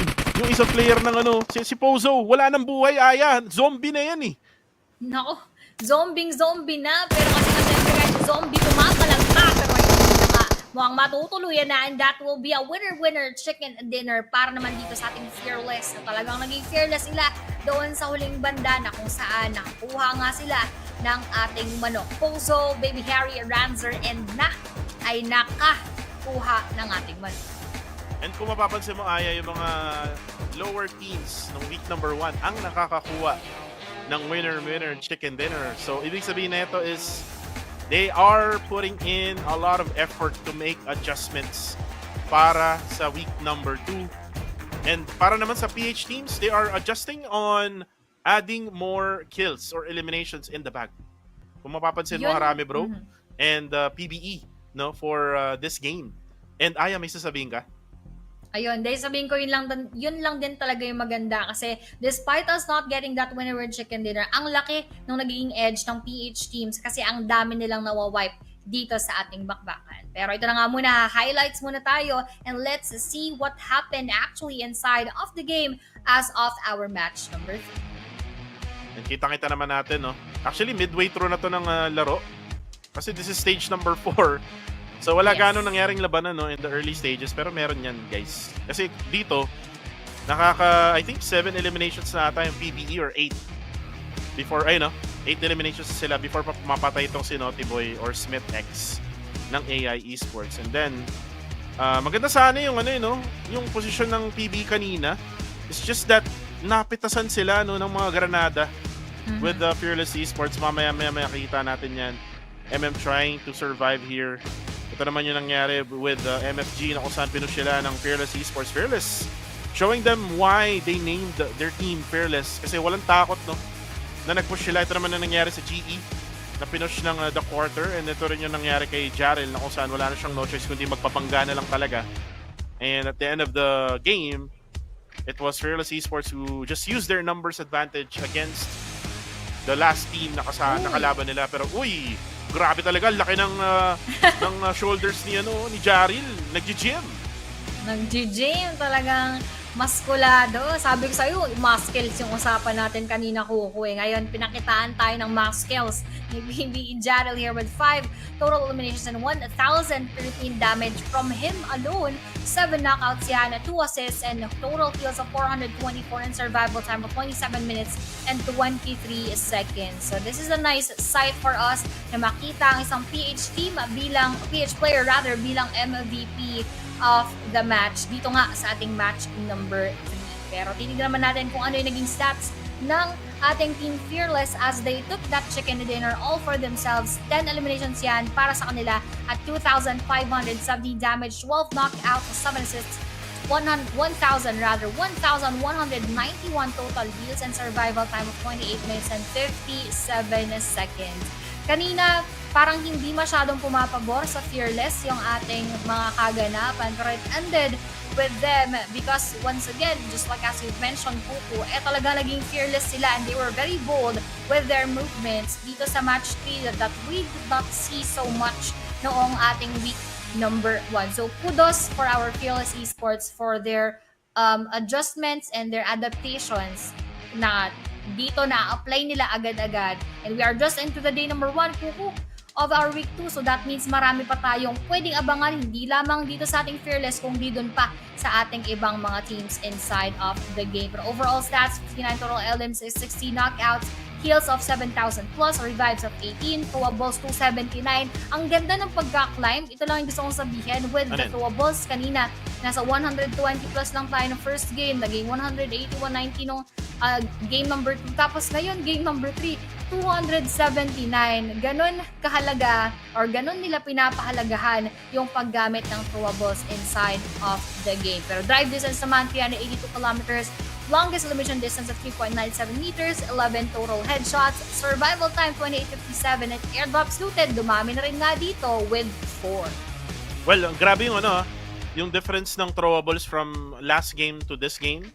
Kung di ako nagkakamali, 190 plus lang yung throwables ng second game. And then 279 this game. I think one of the reasons why na ganun is yung circle kasi kanina is in the bottom side of the map. And hindi nila nadala yung mga throwables na namatay na sila in the blue zone and they were not able to use it. Pero ito na. Match standing for match number 3. 20 for Fearless, 19 for PBE, 12 for TQ, 8 for MFG, Harame Bro with 8, GE with 6, 4 for AI, Myth with 3, Yangon with 2, Exquisite with 2, Enigma with 2, 2 naman for TTQ. God7 with 1, STKE with 1, APG with 1, and Flash Vision Esports with 0. So kung titignan natin dito, yung consistency ng mga lower ranking teams ng week number 1 ay sila naman ang umaariba for this week. And then yung mga ibang teams na consistent ng week 1, there were some who retained their consistency, one of which is Playbook Esports, and actually, 2 of which is Playbook Esports and Harame Bro. GE with 6 points in their first match after that long break na meron sila kasi di sila naglaro nung match number 1 and 2. Very, very minimal tong output nila. So, alam nating babawi to in match number 4 mamaya-maya. Pero ito na yung overall rankings. PBE with 37 points. Sila ang number 1 after 3 matches. 34 ang MFG. Harame Bro with 32. Ostia with 25, Fearless with 24, Dread with 21, TQ with 14, 11 for Yangon Galacticos, APG with 10, and not Strangers but See You Soon Tiger Kill Enemy naman with 10. Ikaw naman sa kabilang bahagi, Aya. Ayan, dito naman sa ating TTQ on the 11th spot with 10 points, XQuest with 8, ST with 7 points, we have your G with 6, 2-1 for Akira with 4, tied up with Enigma and AI Esports, Myth with 3, together with God7, and 0 for our FVE. So gusto ko lang sabihin, this is really a refreshing sight para sa ating Team Philippines na kung saan PBE nga yung nandito sa taas, and that is our Team Philippines. Tas sumunod yung ating Harame Bro on that 3rd spot. So not just so far sa ating MFG, so pwede pa yung malagpasan mamayang onte. Pero syempre, hindi rin natin madedenay or may iwan yung ating GE dahil isang game pa lang naman silang naglalaro, pero hindi pa rin yan yung GE na nakita natin ng week number 1 na talagang grabe mambalagbag. So kung totoo nga yung sinabi ni Kuko kanina na nararamdaman na, or rather naaral ng maigi ng ibang mga teams yung galawan ng Genesis Esports, this is gonna be good para dun sa mga koponan na yun, and medyo a bad thing for GE dahil sila nga or nasa kanila yung atensyon ng lahat ng mga teams. At one way to study GE is yung week number 1, panoorin nila yung lahat ng live streams natin. Panoorin nila kung saan pumupunta at pumapwesto yung GE, depende sa circle. And kung ma-pick off nila sa rotation tong Genesis Esports, definitely talagang hindi makakakilos ng maayos tong Genesis Esports for week number 2. And they will have to adjust starting day number 2 of week number 2. Pero yun nga guys, magkakaroon tayo ng long break, this is again to give our Muslim brothers time to do their prayers, and then for us naman nakakain, it's going to be one good dinner for us. Pero yun nga, Aya, kala ko 5 na pero 10 pa pala. Tayo magbe-break. Again, my name is Kuko TV together with Aya Plays. Guys, long break muna tayo. Magbabalik kami.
At dumako naman tayo sa mga nagbabagang balita. Safe zone paliit na ng paliit. Kaya kung ako sa inyo, maghanap na kayo ng mga kasama ninyo para mag-chicken dinner. Muli, mga kaibigan, uuwi na po ako. Do, Toki, take this ka, take.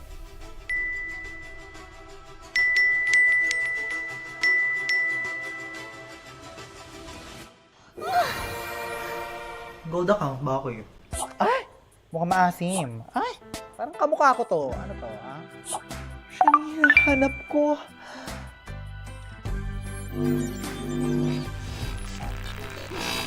So, shall we? Babe, we only have 5 hours na lang. I wanna cover my scars. Just find a place to hide away like a flower to the wall. I could join the circus. Tunay lang. They leave at dawn. Or I could find a ship and charter it, sail away to Evermore. 'Cause nothing hurts like a broken heart from someone who loved you. How long can I run? 'Cause nothing hurts like a broken heart by someone who loved you. Paano pag naging uod na lang ako? Mahal mo pa rin ba ako?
At dumako naman tayo sa mga nagbabagang balita. Safe zone paliit na ng paliit. Kaya kung ako sa inyo, maghanap na kayo ng mga kasama ninyo para mag-chicken dinner. Muli, mga kaibigan, uuwi na po ako. Dude, 2 piece. Fake news ka tayo.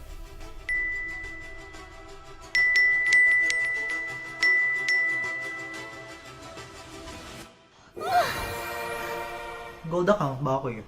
Ay! Mukhang maasim. Ay! Parang kamukha ko to. Ano to, ha? Siya yung hinahanap ko.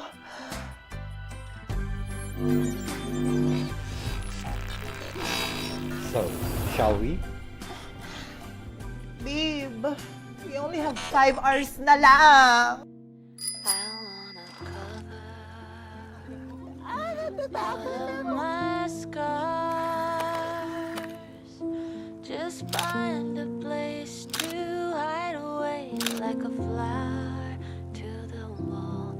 I could join the circus. Tunay lang. They leave at dawn. Or I could find a ship and charter it, sail away to Evermore. 'Cause nothing hurts like a broken heart from someone who loved you. How long can I run? 'Cause nothing hurts like a broken heart by someone who loved you. Paano pag naging uod na lang ako? Mahal mo pa rin ba ako?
At dumako naman tayo sa mga nagbabagang balita.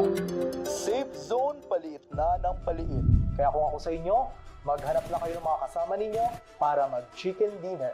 Muli, mga kaibigan, uuwi na po ako. Duh, Sophie! Fake news ka, te!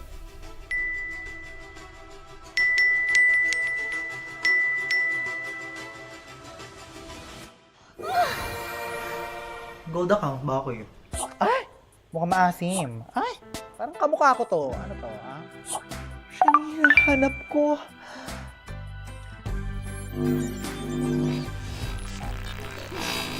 So, shall we? Babe, we only have 5 hours na lang. I wanna cover all my scars. Just find a place to hide away like a flower to the wall. I could join the circus. Tunay lang. They knew at dawn. Or I could find a ship and charter it, sail away to Evermore. 'Cause nothing hurts like a broken heart from someone who loved you. How long can I run? 'Cause nothing hurts like a broken heart by someone who loved you. Paano pag naging uod na lang ako? Mahal mo pa rin ba ako?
Let's go boom.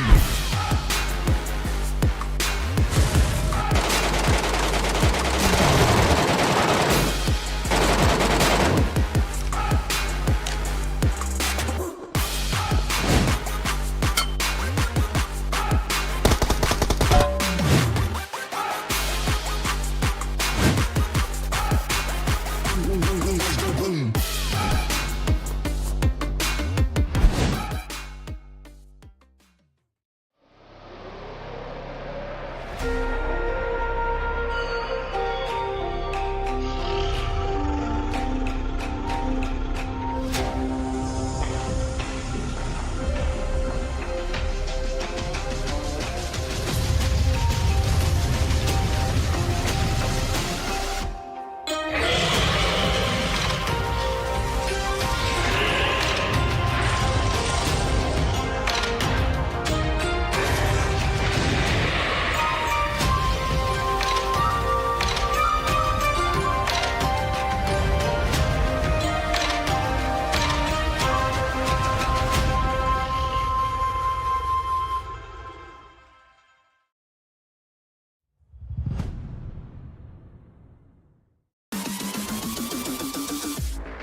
Isang nakakabusog na break time yun para sa ating dalawa. Aya, kami nagbabalik dito sa PMCL Southeast Asia 2024. My name is Kuku TV. Kasama ko si Aya. Kami ang hashtag Kuya Tandem. And like what we always say, na 2 weeks lang kami dito sa PMCL at kami ay papalitan din after day number 5 ng week number 2. Pero ngayon nga, Aya, we're done with 3 matches. We haven't seen anyone from the PH teams ang nakakuha ng winner chicken dinner. Ito na nga ba ang oras, no, para sa mga Pinoy para makakuha ng manok for match 4, 5, and 6? Medyo naging mailap nga yung ating winner chicken dinner para dito sa ating PH team. Katulad sinabi sa comment section kanina, lumipad daw yung manok. Lumilipad na pala ngayon ng manok. Kasi ganun kabilis eh. Parang we are having that parang foreshadowing na tayo na yung makakuha ng manok. Parang 3 beses yan halos nangyari doon sa mga nakaraan na mga laban. Tapos bigla na lang nawawala na sa snatch away from us yung chicken dinner. Pero ito naman, yung mga kupunan na lalaro for this match, we have your groups A, C, D, and E. So magpapahinga muna dito yung kaninang mga nakita natin na mga naglaro, which is Harame Bro, Enigma, MFG, and Our Fearless. And A, C, D, and E, malaking kawalan to, no, for Group B, no, kasi we have Harame Bro for the side of PH team, Enigma naman as well, MFG and Fearless. Those are actually the teams na nanalo ng manok para sa araw na to. Yes. So malaking kawalan to, and this will give chances, no, for the other squads to get their own chicken dinner, especially in a map like Erangel.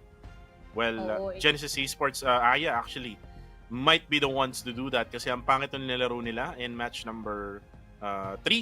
Though meron silang 6 points, no, in that match, pero I would expect them na makakuha ng mas magandang laro in match number 4.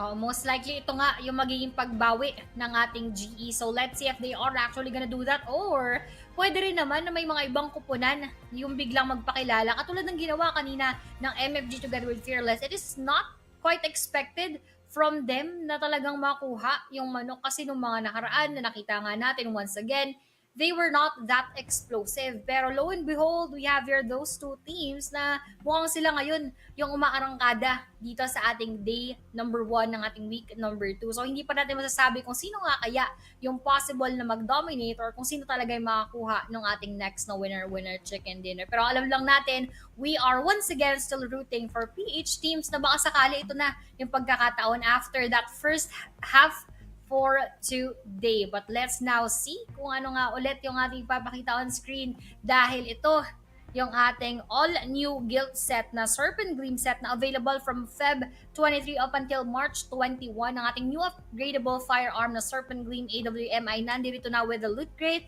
elevation broadcast, and on-hit effect. Kaya naman jump into PUBG Mobile and show your glamorous moments together with your Serpent Gleam na set. And sabi nga natin, Aya, na si Quintoyo ay nakuha na nga to. Sa lahat ng mga casters, siya lagi ang nakakuha ng mga skins. I'm not just sure na ang dami niyang budget pambili ng mga skins ng PUBGM. By the way, would like to shout out nga pala yung aking katrabaho na nag-send ng pares na kinakain niya ngayon. Ayun, nakakagutom, no? Sarap. And also shout out din kay Riem, kay Caster Reem ng Cambodia na nakakausap ko, no, in the comments, no, in some of the posts here in the PUBG Mobile Philippine Esports, and sana ay tuloy-tuloy pa rin ang grind, no. One of the famous casters yan and streamers in Cambodia, no, and Cambodia right now has been getting winner chicken dinners. Aya, we have Osja, and then meron pa yung team ng Fearless Esports, di ba? Or actually, not really Osja, but MFG yung kanina, which is in Myanmar. Pero yung nanalo nga ng winner chicken dinner was yung team ng Fearless Esports was from Cambodia. And yung Cambodian teams actually nung last week ay talagang nag-struggle, Aya, to be honest. Kasi sa tingin kong team lang ng Cambodia na talagang maganda ang nilaro is actually yung The Quarter. Diba? Yes, I would agree with that one. Pero ito nga, kumbaga ito rin yung kanilang pagkakataon. This is their chance to actually climb up towards the leaderboard dahil kung medyo na-tilt na sila ng mga nakaraang araw doon sa ating week number 1, ito, panibago kuko eh. Para nga naman talagang fresh na fresh and they could actually have that good start. So good start meaning pwede rin nilang ipagpatuloy yan. So that is gonna be beneficial for them in the long run. So now that they started really strong, I hope that they do that consistently as well, and if ever, pwede rin talaga silang mag-end ng ating mga laban for this week strongly, and I'm hoping the same thing and actually even better for our team Philippines. Kasi tatlong laban na, Kuku, na halos pwede nating makuha yung chicken dinner because of a lot of eliminations, because of a lot of things. Kaso lagi tayong minamalas. It's either sa pwestuhan or katulad nga ng mga sinasabi sa comment section kanina, parang medyo naging mabilis din coming from our PBE yung kanilang movement by the end of that circle. Kaso kasi stage 9 na rin yun, so wala rin talaga silang no choice. But still, kudos to them for bagging a lot of kills. Sa kills tayo pumupondo ngayon, Aya. Not really in the winner-winner chicken dinner ranking here. I mean, marami tayong elimination. So yes, nakakuha tayo maraming puntos, but we need those chicken dinners. Again, one chicken dinner is equivalent to 10 points and also equivalent to 100 USD. So yun yung pwede nilang tignan ngayon, no? In this PMCL League week number 2. And for week number 2, no, we have the first day today. By the way, guys, so kung nanonood kayo dyan ngayon, unang araw pa lang to for week number 2. Nagbabalik tayo from that weekend na kung saan ay talagang maganda yung pinakita ng mga PH team. Actually, karamihan sa kanila, actually 6 out of 7 sa PH team ng last week ay nandun sa may left side part ng overall rankings. And then there's only one PH team na nasa may right side part, which was yung Dread Esports. And speaking of Dread Esports, they are actually struggling in the bigger maps, which is in Erangel and Miramar. Kanina sa Sanhok, they were actually good, pero this time around, let's see kung makakabawi na nga sila from that match number 2.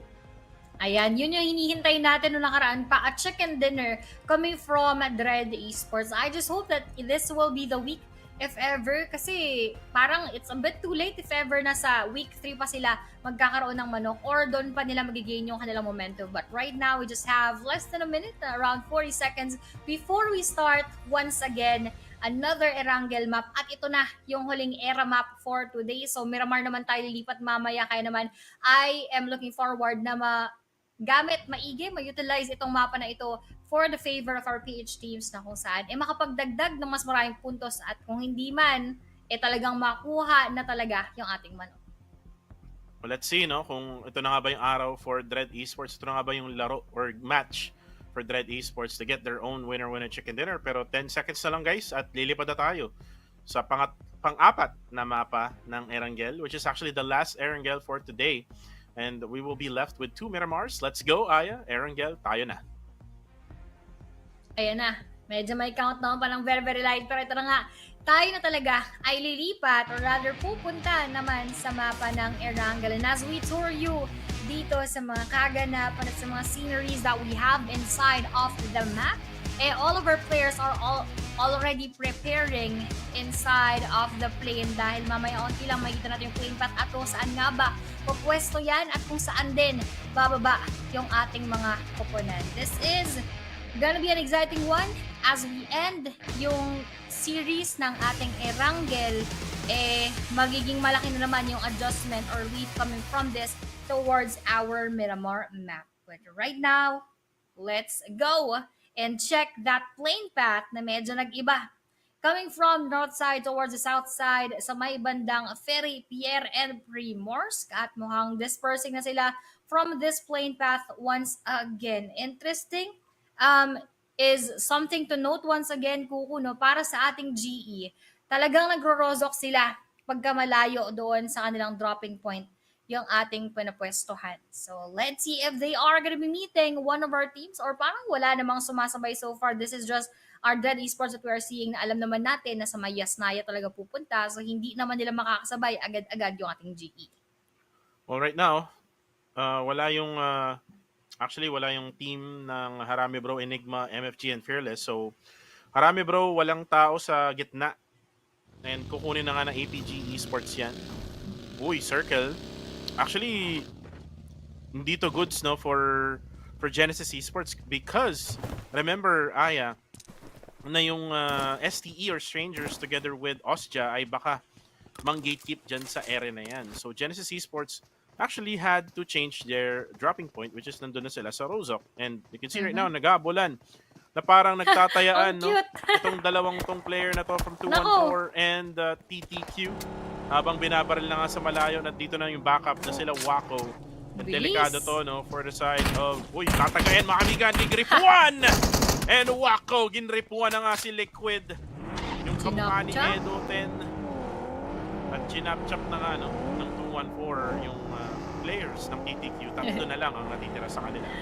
Nakakatawa lang yun kasi nakita natin that was 2 pro no, na hinahabol kanina doon ng ating TTQ, and that was a funny sight kasi talagang tumatakbo lang sila. Kumbaga parang kala mo mga bata lang na naglalaro sa lansangan. Kaso may mga backup, may mga tropa na aabangan tuloy sa kanto yung player ng TTQ, which is Liquid nga, being eliminated from that engagement. Pero ngayon lilipat naman tayo sa ating see you soon, Tiger Kill Enemy, na kung saan malapit naman sa ating AI Esports. So we are expecting this teams to battle out in a bit. Parang hihintayin lang muna nila sino nga kaya ang mag-first move. Uy, ayun na. Sino nga ba ang first move? Nakarinig tayo ng MK Mutant 47. A gun that needs more buff, Aya, in my opinion. Dito sa laban na to, or sa larong to. Hindi kasi siya gaanong nagagamit. Even though that we added that automatic mod na kung saan ay magiging automatic weapon na itong MK Mutant 47 saka yung M16.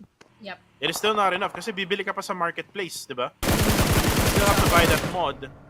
And yes, you will get the automatic MK Mutant 47, but it's still very slow. Yung rate of fire niya mabagal pa rin.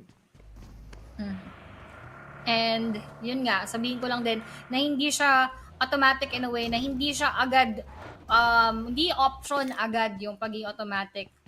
Confusing kasi same yung terms. But anyway, yun nga, kailangan mo siyang ibili pa or bilhin pa sa marketplace, which will actually give you a lesser time na makapag-focus sa ibang mga bagay. So, hindi rin talaga ito yung first option or choice whenever you have a battle in front of you. Pero yung ating see you soon, parang iniwan na yung kanilang laban doon, and they are just gonna proceed with other locations, or specifically si Kaya lang ata to na medyo malayo doon sa pinapwestuhan ng kanyang mga teammates. And right now, they're just smoking up a bit para makatawid.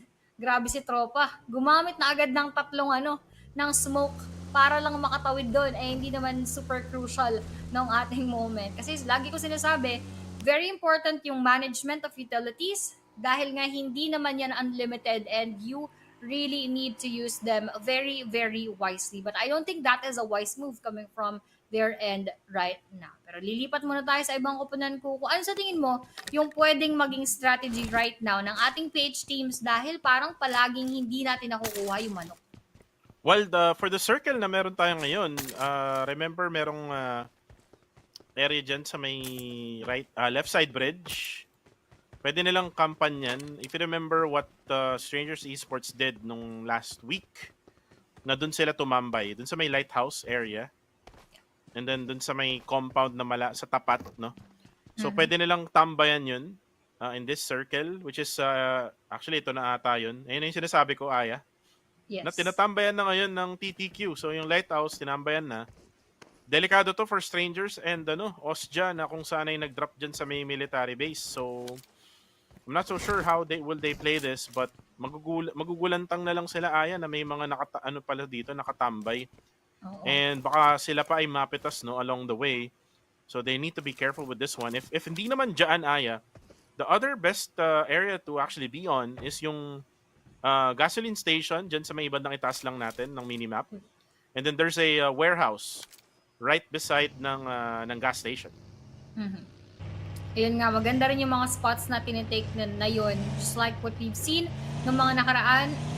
Maganda talaga siyang pwestohan, and hindi ganun ka-usual na mayroong nagko-contest ng spot na yun unless doon mag-end up yung ating circle. Wait, teka lang, si Myth Joseph lumilipad yung kanyang vehicle. Naalala ko lang yung pwestuhan natin doon sa last match natin last week in Miramar na kung saan si Myth Joseph wala nang paki dun sa mga tropa niya eh. Mag-isa siyang lumaban hanggang sa dulo para sa ating Myth clan. Although he wasn't able to snatch that chicken dinner, napatagal niya lalo yung laban dahil nga yung tatlo nahulog tapos si Joseph na lang yung naliwan. wala lang. Natuwa lang ako dun kasi talagang focus na focus siya. Talagang wala siyang, tawag dito, wala siyang iniintindi dun sa kanyang mga kasamahan. Pero ito naman yung kailangan intindihin ng ibang mga teams kasi baka gustong-gustong bumawi ng ating GE. Well, GE only got 6 points in their first game tonight. So alam nating babawi ito. APG naman ay most likely ay fully looted sila kasi they actually took itong dropping point ng Harami Bro. Yes. And this is actually what Singaporean teams actually do, Aya. They take whichever dropping point ng iba kasi they don't really have that permanent dropping point. Which is right now, nandito na yung Flash Vision Esports na ngayon ay minamatahan na ng the quarter habang si the top ay magro-rotate dun sa may warehouse. This is a really tricky area, Quarry, Aya. Yes. If you've ever been in this place, there are some views there na akalain mong covered ka pero hindi pala. Mahirap dito, ang daming parang ang daming folds, ang daming mga ridges na medyo mababa, yung iba naman medyo, it really is indeed very, very tricky at kailangan kabisado mo yung buong mapa para alam mo yung exact position na pwede kang maging safe and if not, lalo na kung yun yung advantage ng kalaban mo or yung kaharap mo, and that is gonna be your downfall. Pero speaking of downfall, mukhang maffall pababa si TQ Kids as he goes down and probably will rotate, hindi pa rin nila china-challenge yung ating Flash Vision. And at the same time, yung Flash Vision, parang hindi rin iniinda, parang hindi pinapansin yung TQ, parang wala silang, hindi nila gustong kalabanin pa yung ating TQ because as we all know, Flash Vision Esports is one of those teams na madalas ngang nawawala. In the blink of an eye, paalam sa ating FV. Pero tingnan natin kung babawi nga sila this time. Pero this circle, very, very strange and very, very difficult for our teams right now. Pahirap na naman yung bilog kuko. Talagang malaking lang. Let's see kung sino nga ba ang mas papaboran ng bilog na to. We're still on stage number 2. Closing in 30 seconds. Pero ito na yung Dread Esports. Papush na nga dito sa Camellia Homes, mga kaibigan. Nandito na yung plan. And Jashi right now goes for the push. Eliminates the one with the S12K. So napakagaling na, no? Naka-UMP lang. Itong si Jashi with that Frozen Delight, no? na skin. Myth, actually. Shroud goes down. Pinangga pa nga, no? Ni Jibna. So Jibna, together with Holy Lanju right now, hinahabol itong Myth. Will try to escape away from Red Esports and Red Esports. Ito yung sinasabi natin, Aya. They need winner chicken dinners. But they need, para sa akin talagang they need to focus on the circle first bago makipagpatayan. Oo, yun talaga yung isa sa pinaka-importante. Kung hindi man yung pinaka-importante. Kasi madadamage ka lang din sa blue zone or pwede ka ring maipit. So that is not gonna be helpful for you. Pero teka lang mo, ang hindi rin naging helpful para sa XQS yung kanilang pwestuhan as Pickles will be eliminated. They only have 2 players left para sa kanila dito. APG also still very much complete pero 2 kills nga yung napunta doon para kay Master Rix. Lahat sila ngayon pwestuhan muna kuku. They are prioritizing that right now. But let's see kung paano nila i-address yung mga kalaban nila dito. Just like our Myth Clan, dadalawa na lang sila dito pero full squad pa rin ng AI Esports. Yung possible nilang makalaban pero hindi sila nagpaparam. They are not making any noise right now. Hindi humihinga si Myth Joseph dahil alam nilang pwede silang mapalaban pero doon XQS Lufa Boy napapalaban din dahil na-secure na naman ng ating APG mo. Ang mabilis na naman ng magiging buhay ng XQS here in our match number 4 kuku dahil isa na lang ang naiiwan. And Exquisite Esports right now on the verge of being eliminated, Aya. One of the things that Lupa Boy needs to avoid is yung ma-eliminate siya or mapitas siya along the way. Siguro na napitas siya. Hindi natin nakita off-cam siya eh. Siguro napitas siya along the way na nagro-rotate siya. Yun yung madalas nangyayari kasi kay Lufa. So he needs to be careful, no?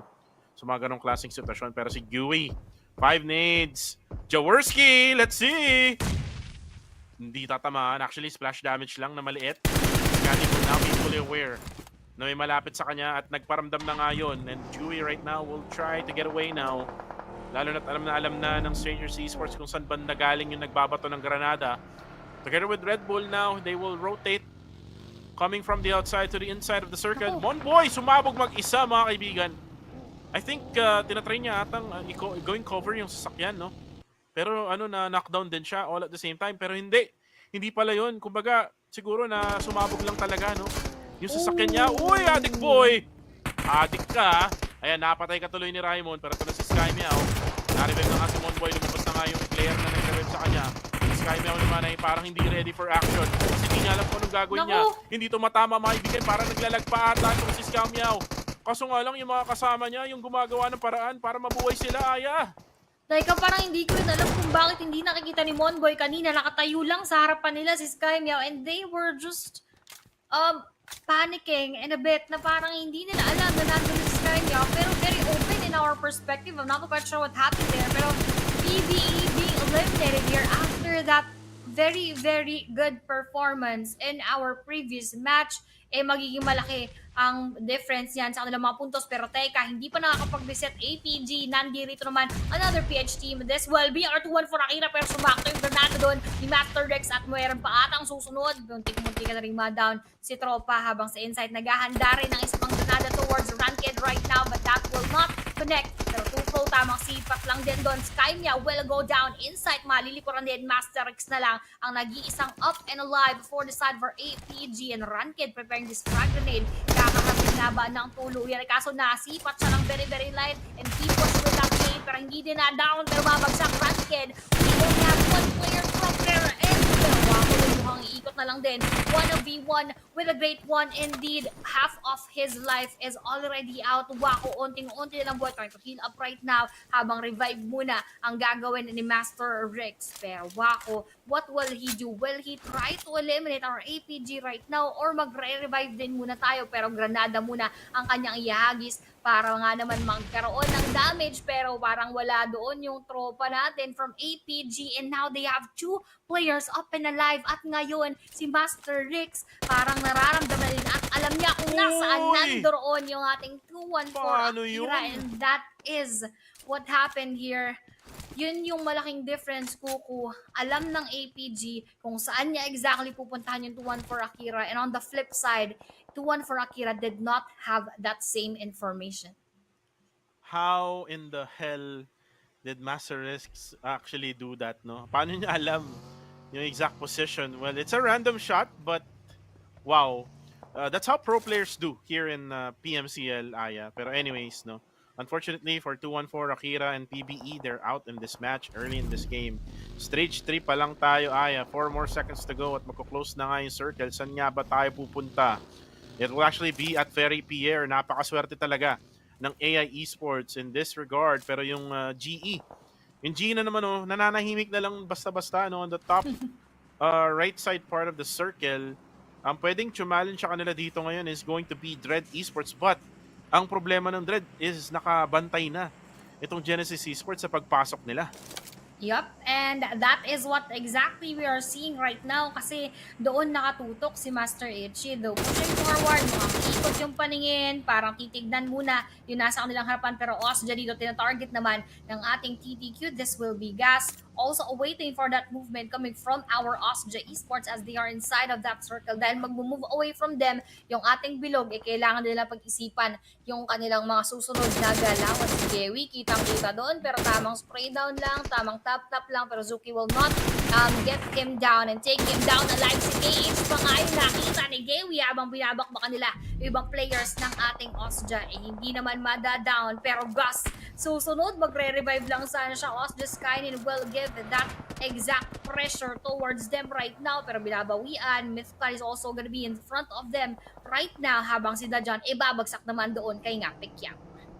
God 7 right now, thinking of pushing. See you soon, Tiger Kill Enemy. Ang labanan sa Mactan, mga kaibigan. Nandito na tayo sa beach o sa Dolomite Beach ng Erangel sa Ferry Pier. Uy, Gus actually gets eliminated. Lulutiv goes down. That's a cloud from afar from Yangon Galacticos, pero may bomba pa. One more player left. Boy, siya na lang natitira. Lulutiv nire-revive ngayon. Kaso, God 7 with that God nade. Getting See you soon, Tiger Kill Enemy eliminated off the map. Eto na yung sinasabi natin, Kuko. Dahil nga kakaiba yung ating circle and medyo partly it is also water, dapat i-secure na nila yung edges of the land that they can take, just like here sa may bandang Ferry Pier. Binabantayan na yan ng ating God 7. Meron din doon sa kabilang kupunan. And babalik tayo sa sinasabi natin kanina na magkakasalubong GE and our Dread Esports. Mernat Boy will go down, pero Jib na babagsak din. Master Itchy will actually be behind Moy right now, kaso hinahandaan na ng Granada pang grand entrance, pang grand welcome. Pero sino ang babagsak? Muntik-muntika na rin dyan na doon. Heavy damage right now will be Master Itchy as 2 players of Dread will actually crawl right now. GE Smiley, ikot muna tayo dito, pero Jashi babagsak na rin. Holy Lanju, last player up and alive. What will he do? Will he actually be able to reset at kaya niya pa kayang makapag-revive habang si Yumzai or si Zai sumusugod na ngayon sa kanilang kinalalagyan? Mukhang hindi na ata makakatakas pa dahil gigil na sa mga oras na ito. But Jashi escaping this engagement, he will actually survive, pero parang Master Ichi susundan at hindi na nga papatakasin pa. Kailangan mo straight left and right yan, tropa ko, para makakuhay ka. And good thing for Dread Jashi, he survived that engagement, pero si Moy natuluyan. Kailangan magtago. Oli Lando, kailangan mo na rin miska po. Kailangan na nga rin yung talagang may po. Jibna will be dead now as Genesis Esports is just making sure na may distance talaga, hindi nila nilalapitan. Ito lang, lalapitan lang nila pag isa na lang. And now, Smile goes down. Sabi sa'yo Aya, hindi marunong. Sa CQC pa rin ang GE. Talagang babalagbagin talaga kayo ng mga Pinoy pag malapitan. Pero men, si Holy Lanju will be eliminated. Yun na nga, wala na GE. Pinatay na ng Blue Zone. Talagang naging kakampi ng Genesis Esports yung Blue Zone na yan. Habang itong Genesis Esports ngayon, I think, marerevive pa ata itong si Itchy, no? There you go, marerevive pa nga siya. So still, with a 3-man strong here for Genesis Esports, the only problem that they have right now, Aya, is yung pagpasok ng circle. Halos ang dami ng nasa loob ng bilog. Ang magiging kalaban nila later on will be Flash Vision Esports in that position in the northern side of the circle. Pero tinitignan ko lang yung ating PH teams, parang naiiwan na lang XQS Nathan natin, saka STE 762, and that is 1 player for each team. Halos nandun pa sila sa same location, and most likely ang gagawin lang nila ay hintay na lang nilang maglaban. Karamihan ng ating mga koponan. At napakadami pa nito, Kuku.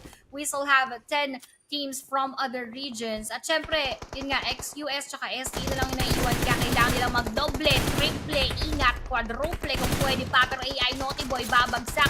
Mas insecure pa nga doon habang sinisipat lang din ni Master Vape from the side yung ating Osja. Palitan lang sila dahil Astro X nga doon, na-down na rin pala.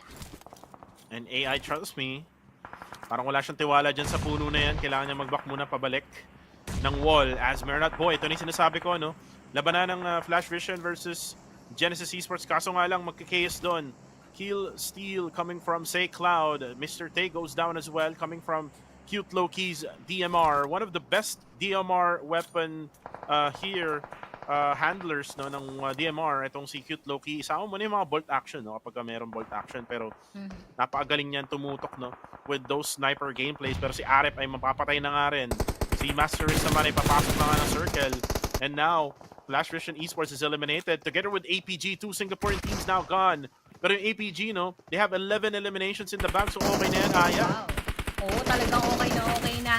Makapag-ipon na sila, makakapagdagdag ng malaki-laki for their name. But right now, Astro X is being pushed by our AI. Trust me, Master Bait, nasisilapat din natin doon sa may bandang Gedi habang si Osja Astro X, nabubulol na naman ako dito dahil Red Bull natin ay mukhang nababalikan din ng mga Molotov cocktail. Right now, Isaac, heavy damage, pero yung nga natuluyan na ng down at sumunod pa sa yapak niya.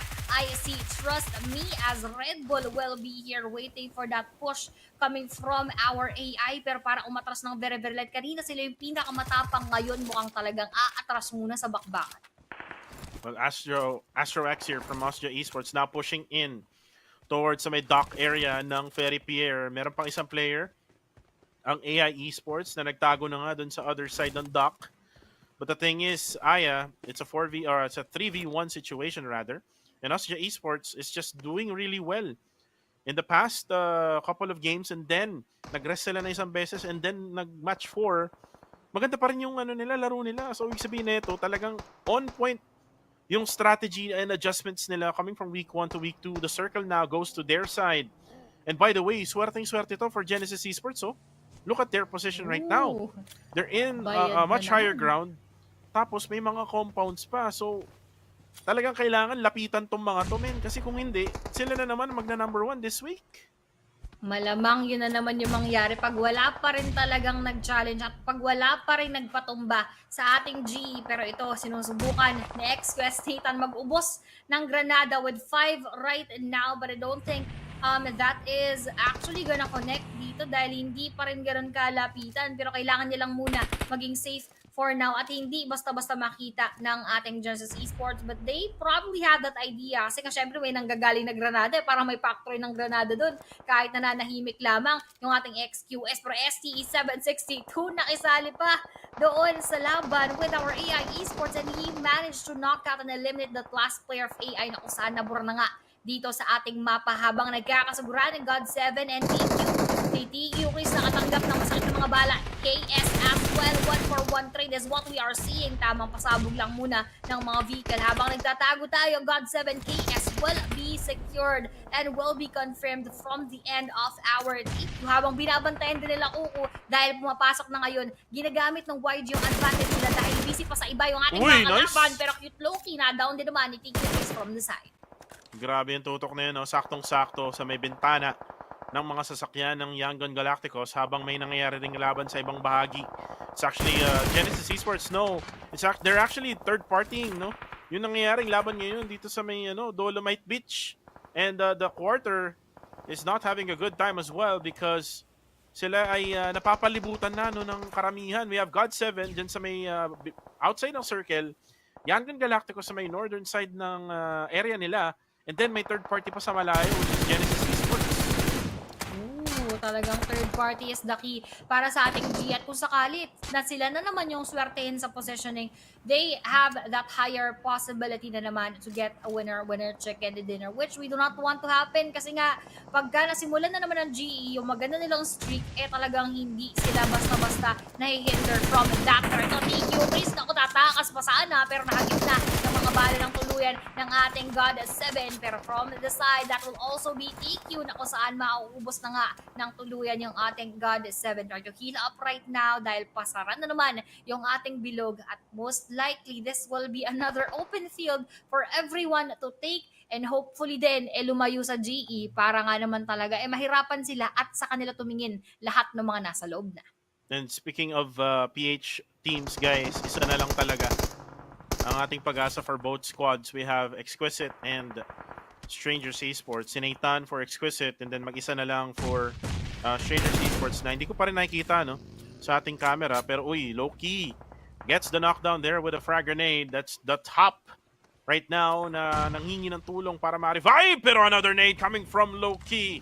Chris naman ang mana-knockdown which was the person na mag-revive sana doon kay the top. So dalawang sanggol ngayon no, ang nakadapa at nanghingi ng tulong and the other duo split of TQ cannot really give them any help kasi nasa may kabilang side sila no.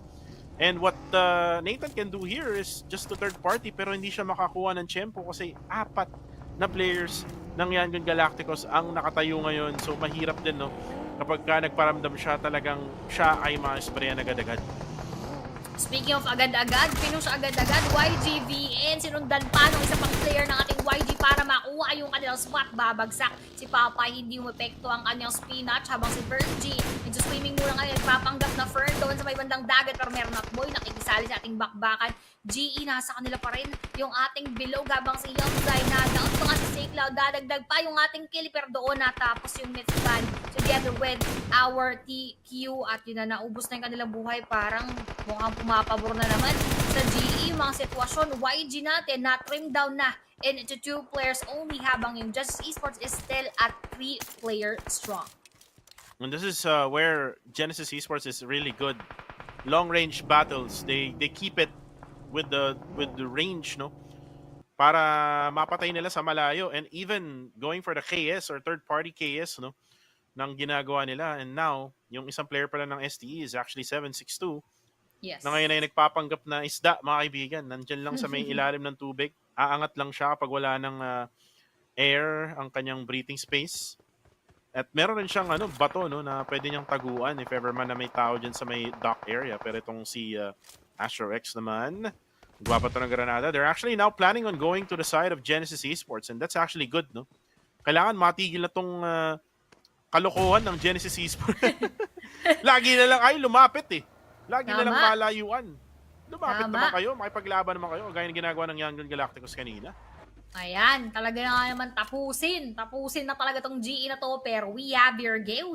Naramdaman ni Zai na parang merong nakadapa na Osja doon. Pero he probably wasn't very sure kasi hindi pa rin siya umalis basta-basta. Pero ngayon, may pagkakataon si Gewi na makapag-push forward. But of course, our Just Esports will try to hold on this spot for a very long time. Pero yung Zai will go down. Talaga naging yummy siya dito. Galing kay Gewi. At talaga si Nikiro na hindi na pinatakas pa. Hindi na binigyan ng pagkakataon para sa isang buhay. Habang si Mernak Boy nagulantang din dahil nakita niya yung pag-murder doon sa kanyang tropa. Habang si Mernak Boy mukhang nagugulat na rin sa pinapakita ng ating YG. Cute Loki will go down. Pero Master Ichi babawian doon yung ating Young Gun Galacticus as Astro X will want to push forward kasi alam nila na isa na lang nga yung naiiwan para sa side ng ating Just Esports na kung saan nagtatago na nga lang dito sa may likod ng ating Shock, and that is a very very proneable spot, so I hope that they actually nailed him down. Mernak Boy would want to be secure dahil nandyan na rin yung magandang spot as YG will try to get inside of that circle. Tamang iikot lang tayo dito. SCE 762 hindi pa rin nagpaparamdam hanggat nasa iyo yung bilog, wag kang gagalaw. Pwede niyang ma-backstab Kuku yung ating YG, pero I just hope that he will be successful in doing so at hindi siya basta-basta masisipa. Totoo yan. And now the nades are coming. 4 frag grenades left. Boom! What a throw there coming from 762. Another one coming from him, and that's gonna be it for one. Meron pang isa. Aya. That's gonna be... Ooh, WTC eats the nade. Kinain, mga kaibigan. Binigay ni 762. Hiniyain niya para sa Young Gun Galacticos.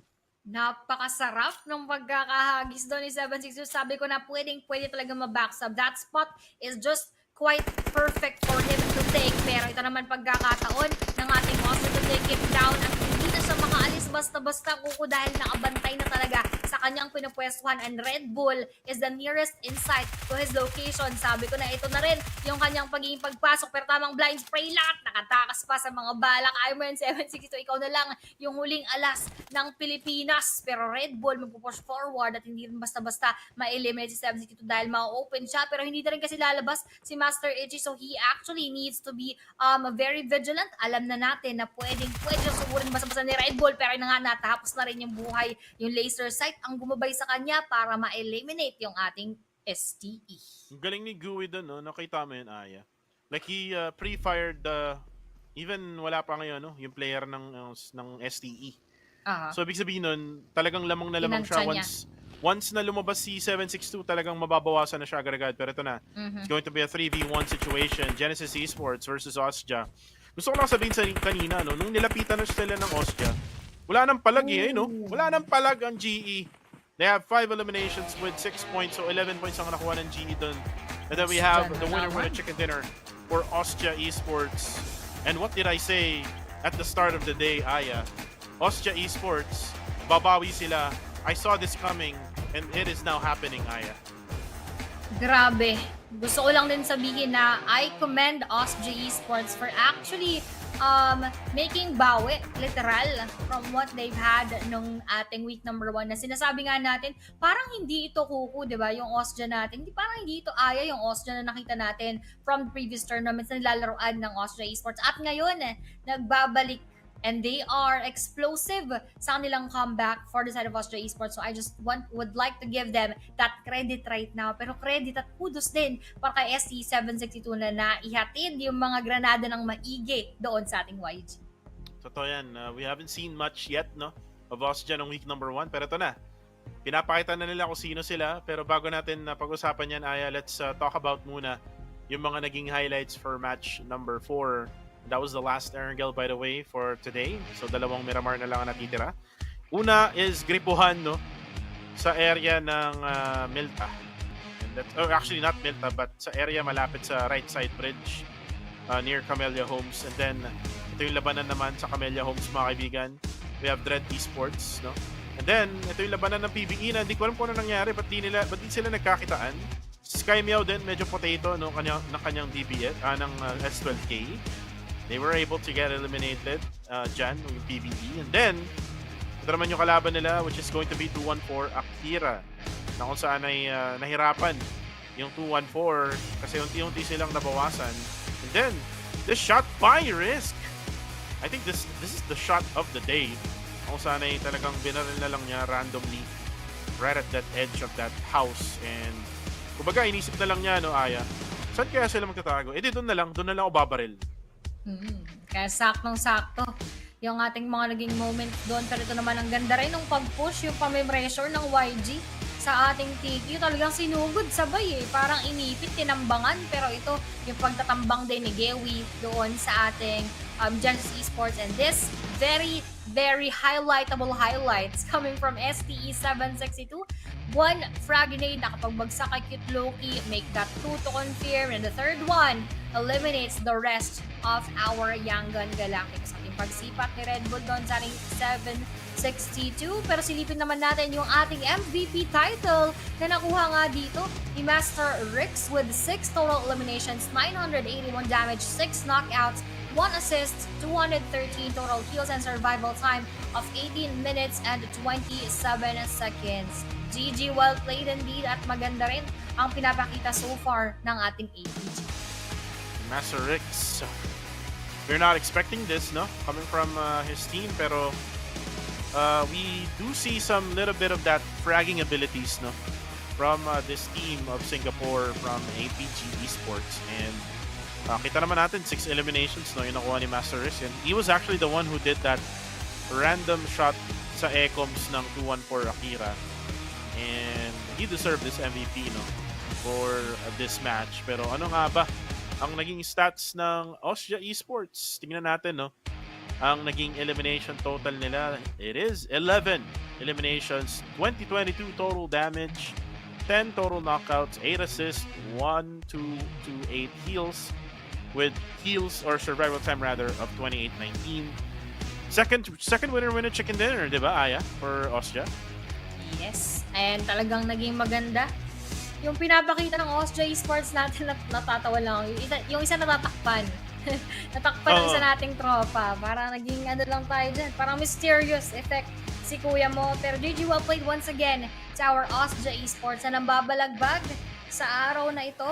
And let's just see if they are gonna get another one. Will they? Or medyo aalatin ba sila? Dalawa lang naman yan kuko eh. It's either magiging maganda pa rin yung laruan o talagang mababawian naman ng ibang mga kupunan at mababaliktad yung ating lamesa. But overall stats naman, so far 59 total eliminations, 58 knockouts, heals of 6,800 plus, revives rather of 13, throwables 237, drive distance of 356, longest elimination distance of 3.59 meters, headshots of 9, survival time of 28 minutes and 19 seconds, airdrop looted, surprisingly 0 para dito sa ating laban. So, mukhang kakaiba yan dahil wala masyadong nagkaroon ng edge when it comes to those good loot inside of that airdrop. Habang Osja with 21 total points, sumunod sa kanila YG with 13, GE with 11, tied up with APG.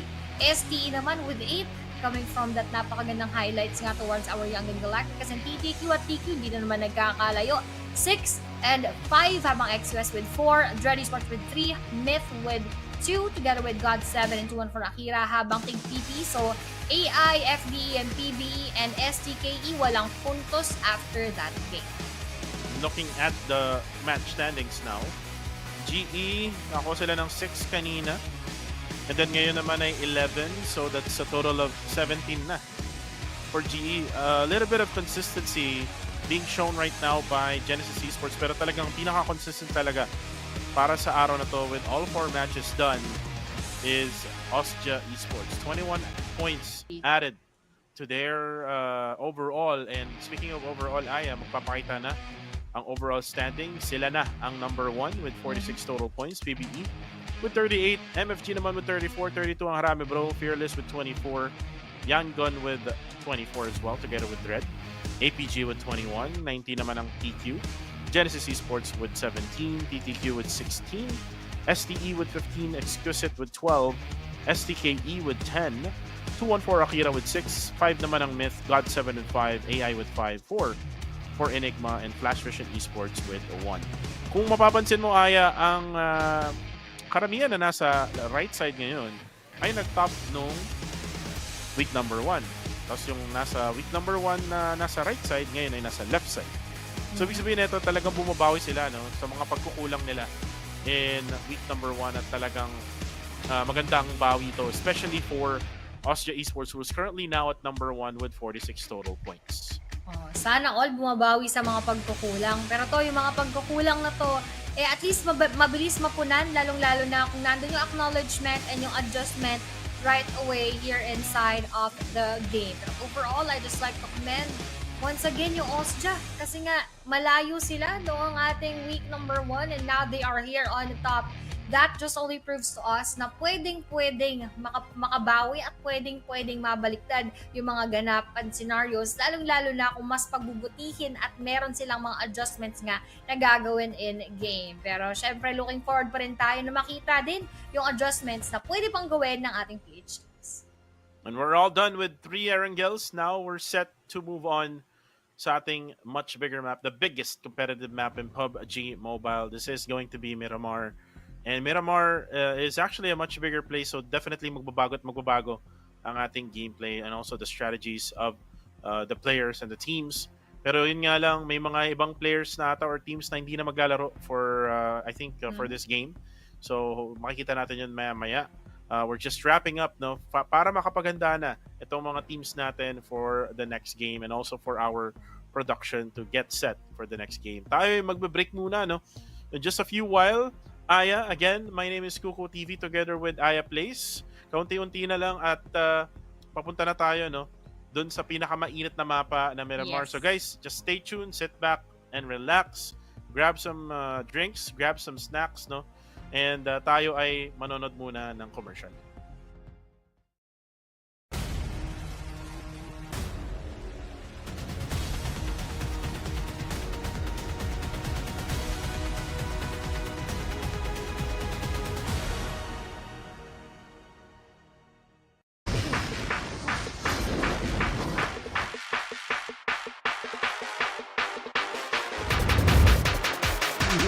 Let's go boom.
At dumako naman tayo sa mga nagbabagang balita. Safe zone paliit na ng paliit. Kaya kung ako sa inyo, maghanap na kayo ng mga kasama ninyo para mag-chicken dinner. Muli, mga kaibigan, uuwi na po ako. Do, Tupis! Fake news ka, te!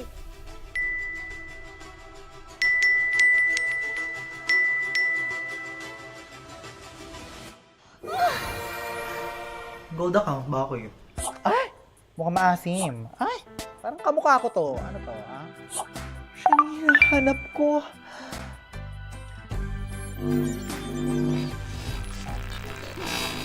So, shall we?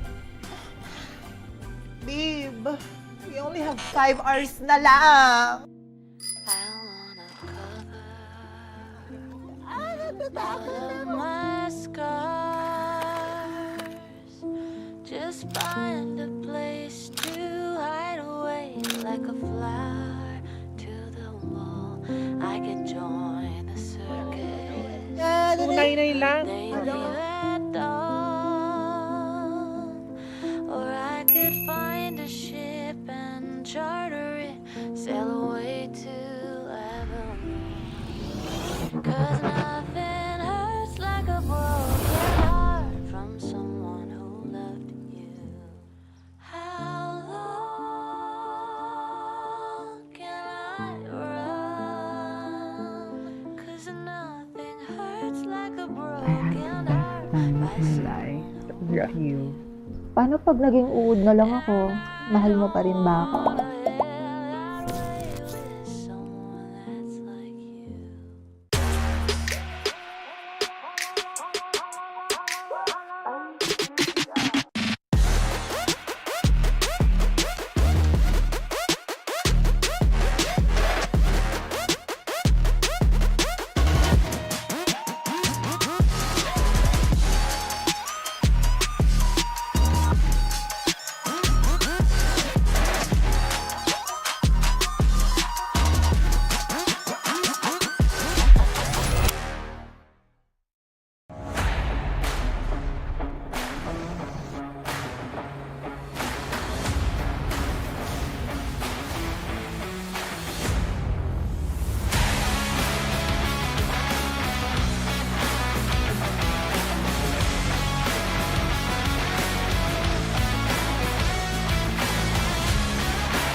At dumako naman tayo sa mga nagbabagang balita.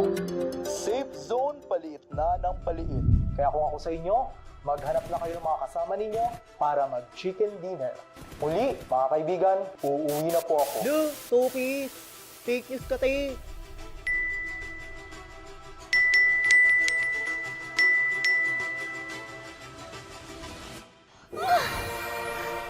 Gold account ba ako yun?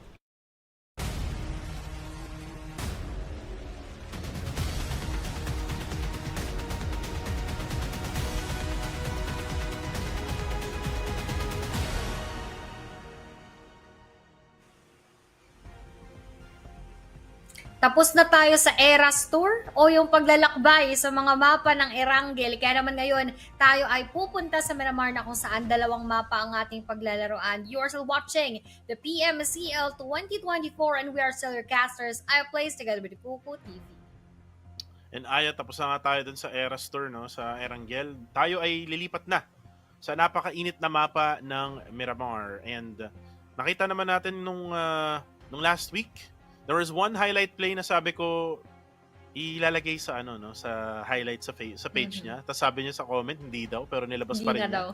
So I think this is the time for 214 Akira to bounce back. Yes. Ranked showed that nung kinalaban niya yung Genesis Esports with that 3v1 situation, no? And let's see kung ganun na nga rin ba yung magiging snowball effect, no, for the side of 214 Akira. They haven't really played well in Erangel and at the same time in Sanhok. So, tignan natin kung magkakaroon nga ba sila ng malaking bawi, no?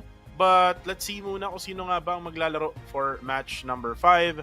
Sino nga bang team ang mawawala? And let's find out here as A, B, C, D, E. So, walang Group D. So, walang Playbook Esports, The Quarter, See You Soon, Tiger, Kill Enemy, and God of Death 7. So, sila lang naman, PBE lang naman ang mawawala. So still, we have 6 PH teams, Aya. Uy, ibig sabihin kanina nga kasi, 4 lang yung ating inaasahan ng mga PH teams na magwawagayway ng ating bandera. Ngayon, balik tayo sa 6 na kung saan, syempre, the more many, the more happy. Marami tayong pagkakataon para dito sa ating bakbakan. So once again, entering Miramar, I am hoping the best para dito sa ating mga PH teams. And I am just really excited kasi ano nga kaya yung ibabalik ngayon ng ating mga kupunan coming from the week number 1. Nakita natin, marami tayong PH teams na nakakuha naman ako dyan. We had our Harami bro, nakita rin natin dyan yung ating PBE, yung ating SE, if I'm not mistaken, yung kanilang first, doon din nila nakuha. So, mukhang ito na, Kuko, yung pagkakataon ng ating mga Pinoy teams na talagang mag-rise to the top here in our PMC. Well, tingnan natin kung sila na ba mag-rise to the top. As of the moment, it is only PBE who's actually right there nearby Osja Esports na ngayon ay talagang maganda ang pinapakita. While Osja Esports is going to play in Miramar, based on from what I observed, from the recent game na nilaro ng Osja Esports sa Miramar, they are kind of struggling. So dito actually babawi yung mga PH teams. Pero i-shoutout muna natin yung ating bagong set, no? Actually, not really new, but we've been promoting this ever since last week. Ito yung Dragon or yung Dragon Emperor and Dragon Empress set. So awaken your Dragon power. All new Dragon team lucky spin available from Feb 9 to March 9. New upgradable firearm Dracrane MK14 has arrived. Loot crate, elimination broadcast, and on-hit effect await you. Don't miss out.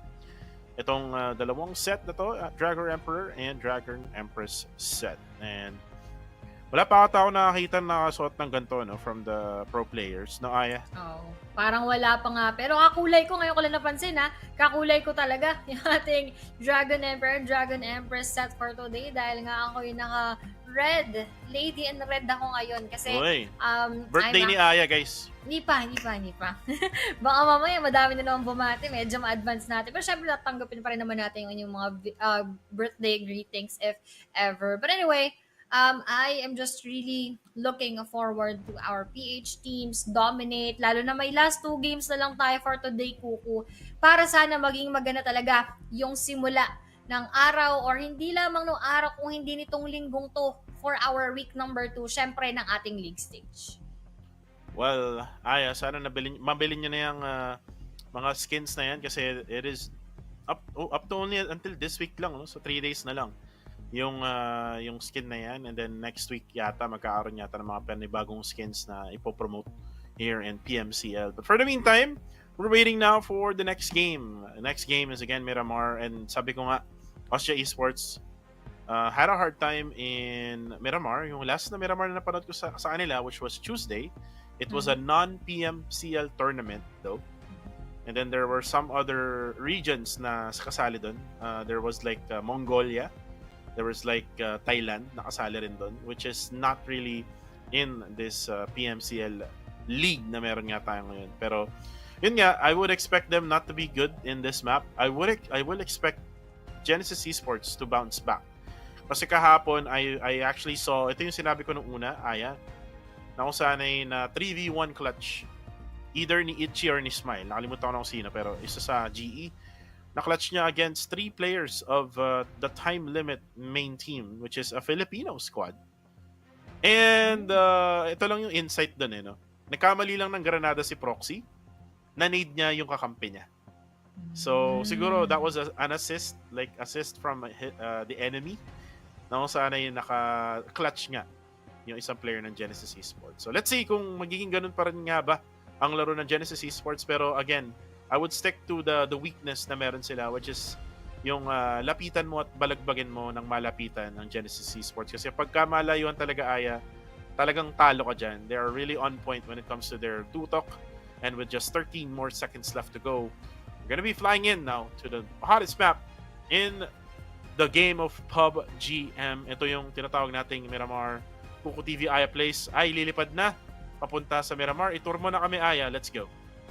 Let's go indeed! Dahil ito na nga, papasok na tayo sa napakainit na land of Miramar, wherein this is already our 5th match for today. So napaka-exciting because we all know for a fact na nagiging maganda talaga ang performance ng Team of Philippines inside of the Miramar matches. So I hope that this is nothing different from that. Na ito nga yung isa pa for the banks ng puntos para sa ating mga kupunan. Pero as we are starting, we have here the plane path coming from around prison towards dito sa may east side mismo ng ating mapa, na kung saan halos hindi reachable yung areas of our El Pozo, Torre Ahumada, and Campo Militar na madalas din na merong mga pumupwesto dyan sa mga pwestuhan na yan. So, ang malaking tanong dito, Kuku, baka mamaya mapagbiro na naman yung tadhana tapos biglang lumayo from this plane path given na very extreme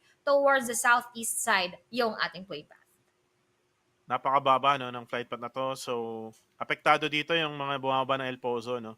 I think there was like 2 teams na usually bumababa dyan. One is Yangon Galacticos na kung titignan mo, no, nag-drop sila dyan sa may far western side, maybe trying to get vehicles papasok ng El Pozo. Pero for the meantime, tayo ay magbabalik dito with the Flash Vision Esports on the left-hand side. Ooh, Sabi Circle. Circle is actually far way north, papuntang Cruz del Valle and Torre Ahumada. So, this would mean that yung mga nag-drop sa may ilalim, like Flash Vision Esports would have long ways out to rotate all the way from the south side to the northern side. The best thing that they can do right now, since lumabas na yung circle, is to find vehicles right away and to rotate all the way to the northern side as soon as they can.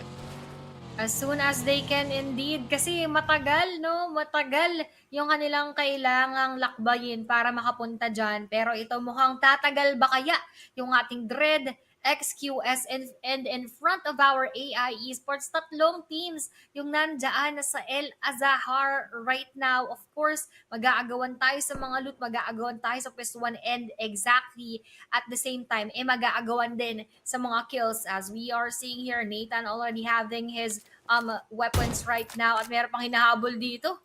Gigil na gigil si Lufa, parang ay Naughty Boy, isang bala ka na lang, pre.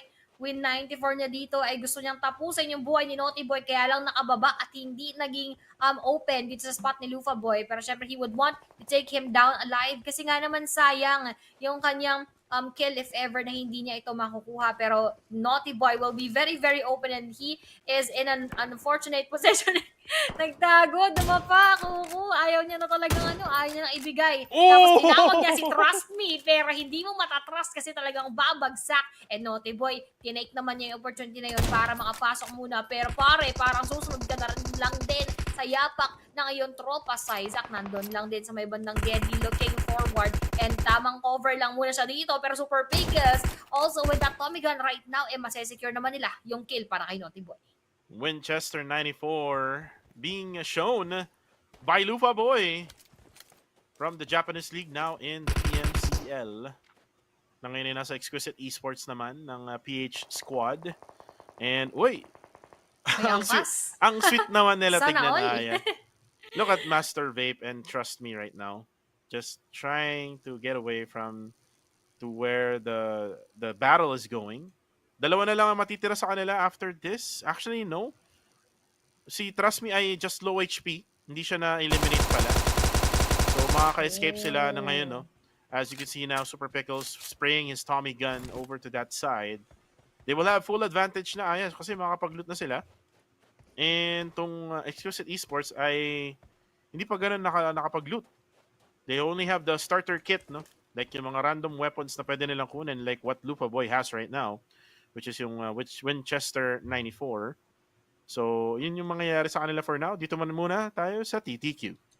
Ayan, silipin muna natin yung naman yung kaganapan nila dito as they're still very much complete and they already secured the vehicle, so that is a good thing for them na if ever na kailangan nilang umalis or gusto na nilang rotate, pwede nilang gawin yan. Pero speaking of rotation, interesado talaga akong malaman kung ano yung rotation na gagawin nga ng ating Flash Vision. Pero teka lang, within that range and the damage ng maigi si Harami Bro range coming from those bullets na ibinabato probably ng ating Myth Clan as well. He needs to heal up at kailangan muna nilang umalis dahil Gino na rin yung ating Myth right now as they are also rotating towards their destination. Stage 1 closing in 3 more minutes. Ibig sabihin yung mga manggagaling from far south kailangan nilang kumilos sa mga oras na ito. Easy K Myth Clan. Medyo tahimik pa tayo, no? Ang nagiging pattern na nakikita ko for Myth Clan, Aya, is they need a lot of games in order for them na uminit. And I think ito na yung game na to, no? Siguro na pwede silang makakuha na maraming puntos. Miramar maps. Kasi nga dun sa Erangel talagang dominated siya ng Myanmar squads and PH squads. I mean, sometimes the quarter is really good in those maps, and at the same time ngayong linggong to, which is day number 1 pa lang, ay umaariba na itong Ostia Esports. Pero dito muna tayo sa Yangon Galacticos, and yun nga yung ginawa nila. Ayan, nag-drop sila dun sa may western side, sa may random area, sa may west, and then kumuha na sasakyan, then pumunta dun sa usual spot nila, which is in El Pozo. In Miramar, kailangan talaga marami kang dropping point, Aya. Especially that medyo random din yung flight path, and if dun nga sa extreme sides pumunta yung flight path, then kung malayo sa'yo yung flight path, then dapat meron kang secondary dropping point. Oo, kasi lagi nating nakikita na kakaiba nga yung mga bilog, very peculiar, very unusual, and very unpredictable yung nandirito ng mga circles when it comes to our Miramar map. So they all need to be very prepared with that kind of scenarios. Hindi pwedeng dun ka lang magdedesisyon kung saan nakagalaw na yung ating bilog. Kasi most likely, yung ibang mga teams meron na rin magte-take if ever na hindi mo naaral yung iba ring secondary dropping points ng mga kalaban mo. Pero teka lang, ito speaking of laban, mukhang may nabubuong laban between Enigma and our Harami Bro na kung saan si QB nasipat ng maigi, na abot ng range ng kanyang mga bala, and he will go down trying to heal up right now while pushing forward yung ating mga Enigma, at mukhang gusto na rin sabayan ng maigi yung ating mga bros. Harami Bro, ito na nga ang push ng Enigma. Spooky Baby now together with QB, nagluluto na nga ng Granada. Range actually goes down. That's gonna be Spooky na ngayon pa lang yata naglalaro. In week number 2, Claire right now goes for the support from the backside. Habang si QB naman ay tinatamaan, kailangan niya mag-push or mag-bail out for now in his position. Habang si Claire ay tuloy-tuloy lang ang pag-spray papunta doon kay Spooky, disabling yung kanyang transportation, kaya wala na siyang pwedeng gawin kundi mag-stay na lang doon for now. Claire has to reposition. Ooh, as the third party comes from behind, Aya. This is 2-1 for Akira. H2R explodes Claire. Nako po, ito na naman, PH versus PH versus PH. Tatlong kupunan yung nandirito sa sabog ng tuluyan. Will be clear habang si Wako nasisipat ni MM pero parang hindi siya na-damage.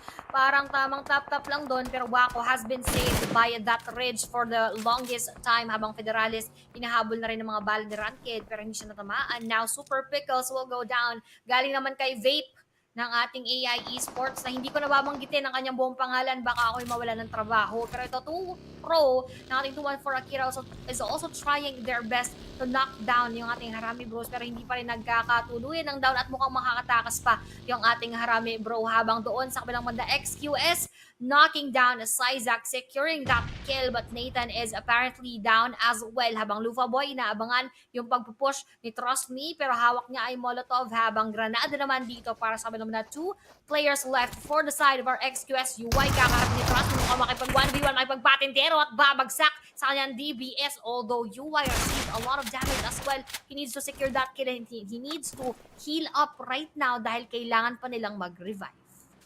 And hindi na nga nila matutulungan, no? Yung isang player na yun ng AI Esports kasi napakalayo ni Master Vape. Nasa may bandang itaas pa siya no, ng hillside ng Tierra Bronca. And you see Master Vape now escaping the area. And this is a bad thing for AI Esports. They haven't really gone with really good scores. While Circle is now over at water treatment to, no? Kung di ako nagkakamali. Bandang water treatment. Yes. Yung circle natin ngayon. And karamihan sa mga teams ay pumupwesto na nga dyan sa gitna. And one of those teams is Strangers Esports who are in really good position right now. Indeed. Pero yung mga nasa labas ay hindi pa rin good position kami from them.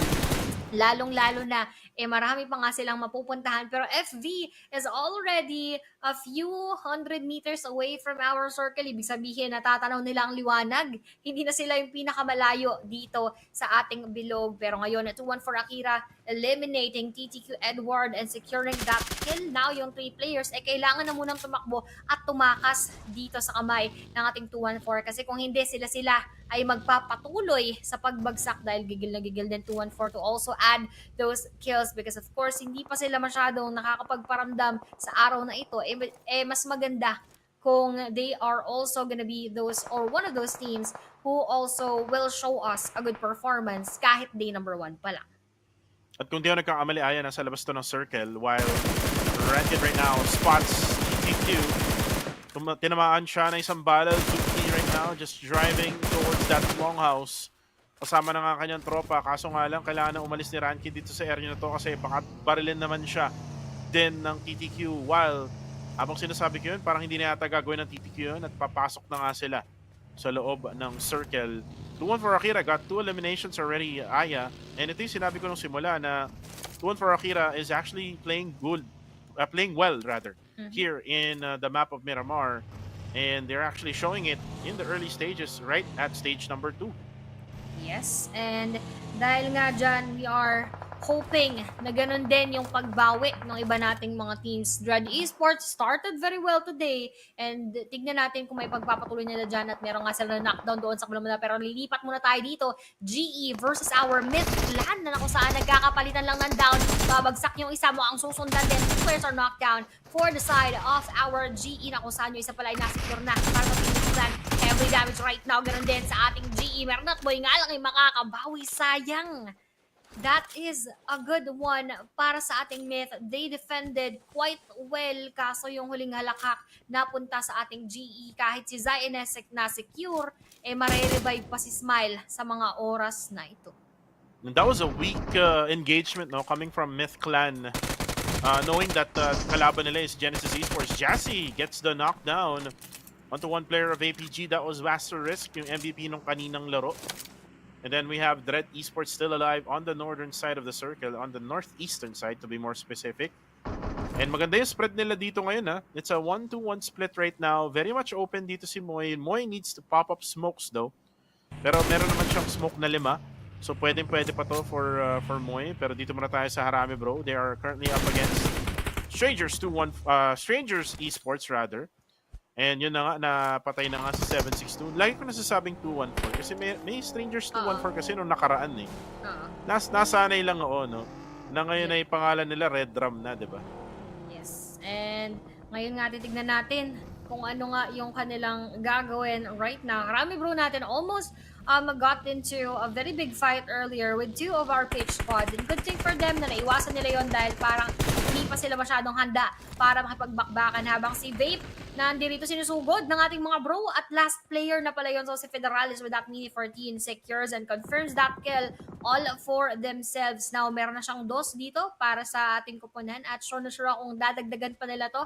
I'm hoping this is gonna be a good one for our Harami bros dahil parang medyo nagkakaroon din sila ng a bit of a struggle from their end dito sa ibang laban natin kanina. Pero to, struggling naman din TTQ Zuki dahil mukhang kalahati na lang kanyang buhay. Although one player as well coming from 2-1 for Akira knockdown, pero mukhang mare-revive pa naman sa mga oso to habang FV at Fearless meron ding engagement as we are speaking right now. KH mukhang gusto niyang back-upan, follow-upan yung ginawa dun kanina ng kanyang tropa towards our 2-1 for Akira, pero sabi Zuki, teka, tatakas muna ako dito. Well, si True Pro ay mananockdown na naman. Parang kaka-revive lang niyan kanina. And then mananockdown na naman siya. 2 Pro needs to be careful. 2 Pro has to find a cover as H2R goes down. So kumbaga, ni-revive si 2 Pro, napahamak pa yung nang-revive sa kanya.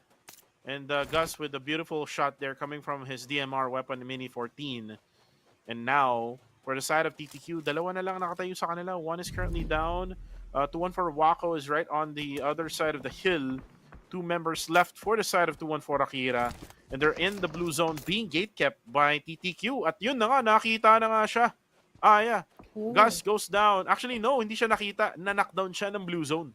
Ayun yung masakit dyan talaga, makakadagdag pa yung blue zone sa mga casualties na nagkakaroon yung ating mga teams, and si TTQ KH na lang ata yung up and alive from their end, wherein 2-1 for Akira is still outside of that blue zone. May biyaya, may hulog ng langit na nandun sa room, yung first aid kit na nasa kanyang harapan, which is gonna be beneficial for them lalo na mamaya pagka wala na talagang ibang malulutan. Pero ito, GE is being challenged by several teams as well, pero tumakas, sabi nila parang hindi pa namin oras, kailangan muna nating iwan yan. Pero doon Osja, MFG ay nagbabakbakan din ngayon habang Enigma is still throwing those frag nades towards nice. our Fearless, securing Baby Harry, at yung isa mukhang up pa rin. Ranzer is here, pero mukhang nadadamage na rin, splash damage coming from their end, pero matibay ang bungo ni pare at hindi pa rin tutuluyan. Ranzer kakaharapin si Coca-Cola ngayon at dalawang bala ka lang, sabi ni Coca-Cola, paalam muna sa'yo kaibigan. And napansin mo yung Genesis Esports, sabi nila, bahala kayo dyan. Hindi kami lalaban kasi Yes. wala na kaming laban. 2 members na lang kami, tapos malapitan pa. Naku po, delikado kami dyan. Habang si Arep ay kailangan niya ng maraming pera dahil siya ay very low on HP. Wala na rin siyang pang-heal masyado with 3 first aids left. Nasa blue zone pa. And Caps right now looking from the inside to the outside. Eliminated na nga ang Flash Vision Esports with only 1 elimination. Dito naman muna tayo, Aya. Sa Exquisite Esports versus MFG, si XZ na lang ang natitira para sa kanila. Can he survive this with 3 members still up for the side? Actually, meron pa palang isa. Nandito sa may other side ng hill, unknown.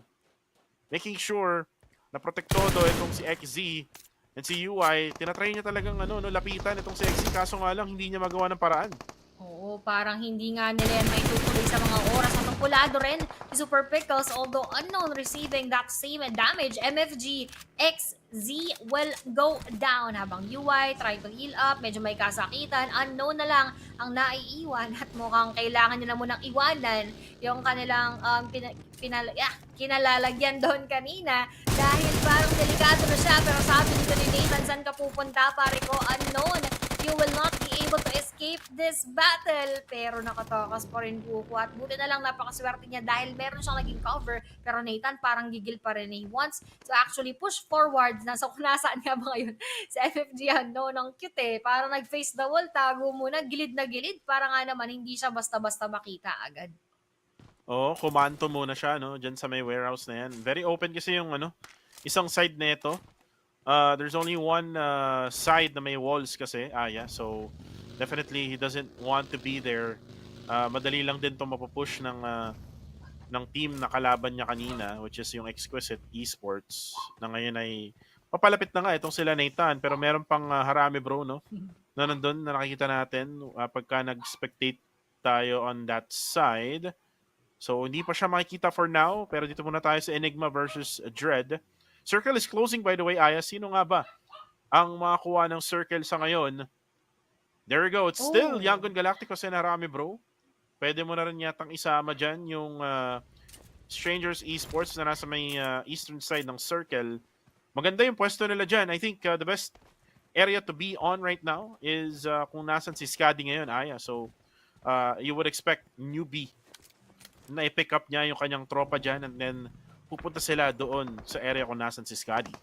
Oo, ngayon, tingnan natin kung sino ang mag-arf-arf galing dito sa ating mga kalaban dahil kung sino ang kailangan nilang takulan para matakot at kailangan nilang ma-deter away from this engagement. As YG, cute Loki, nakakatanggap doon sa pagsilip ng ating Enigma dahil onting kembot na lang nandyan na rin sa kanilang harapan makipag face-to-face din. Pero doon si XQS Super Pickles yung nakapag face-to-face sa last guy ng MFG na isahan pa sila, nataguan pa sila, and he was even able to take down Super Pickles and to take him out of this equation ng ating game number 5 wherein caps natin and Enigma is still very much complete and they are still having this good positioning inside of that circle na naway pumabor din sa kanila mamaya paggalaw ulit ng ating bilog habang YG, Cute Loki being knocked down right now. Ang ating Dread mukhang gumagawa naman din at bumubuo ng kanilang pangarap dito sa may bandang Geddy trying to throw that frag grenade towards their location habang si QB nasisipat din pala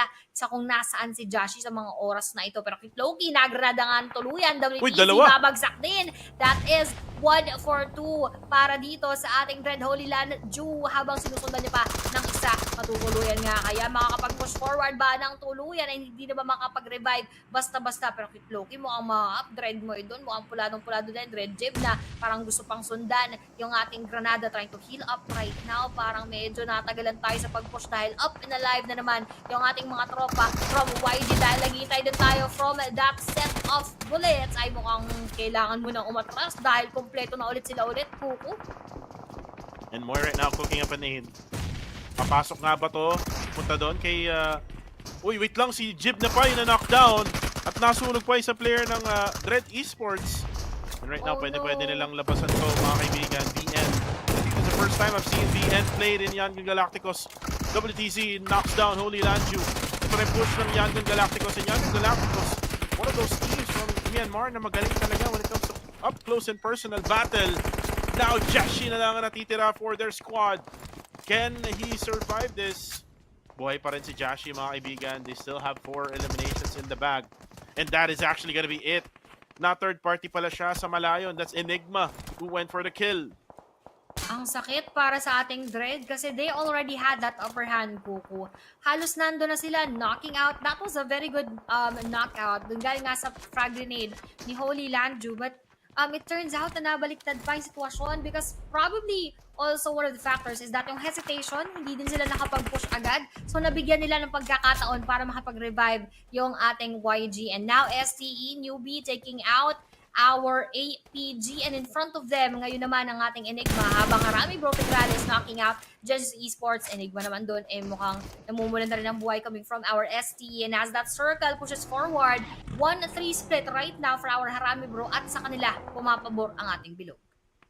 And right now the circle is with Harami Bro. Ganda nung spread nila dito. MM.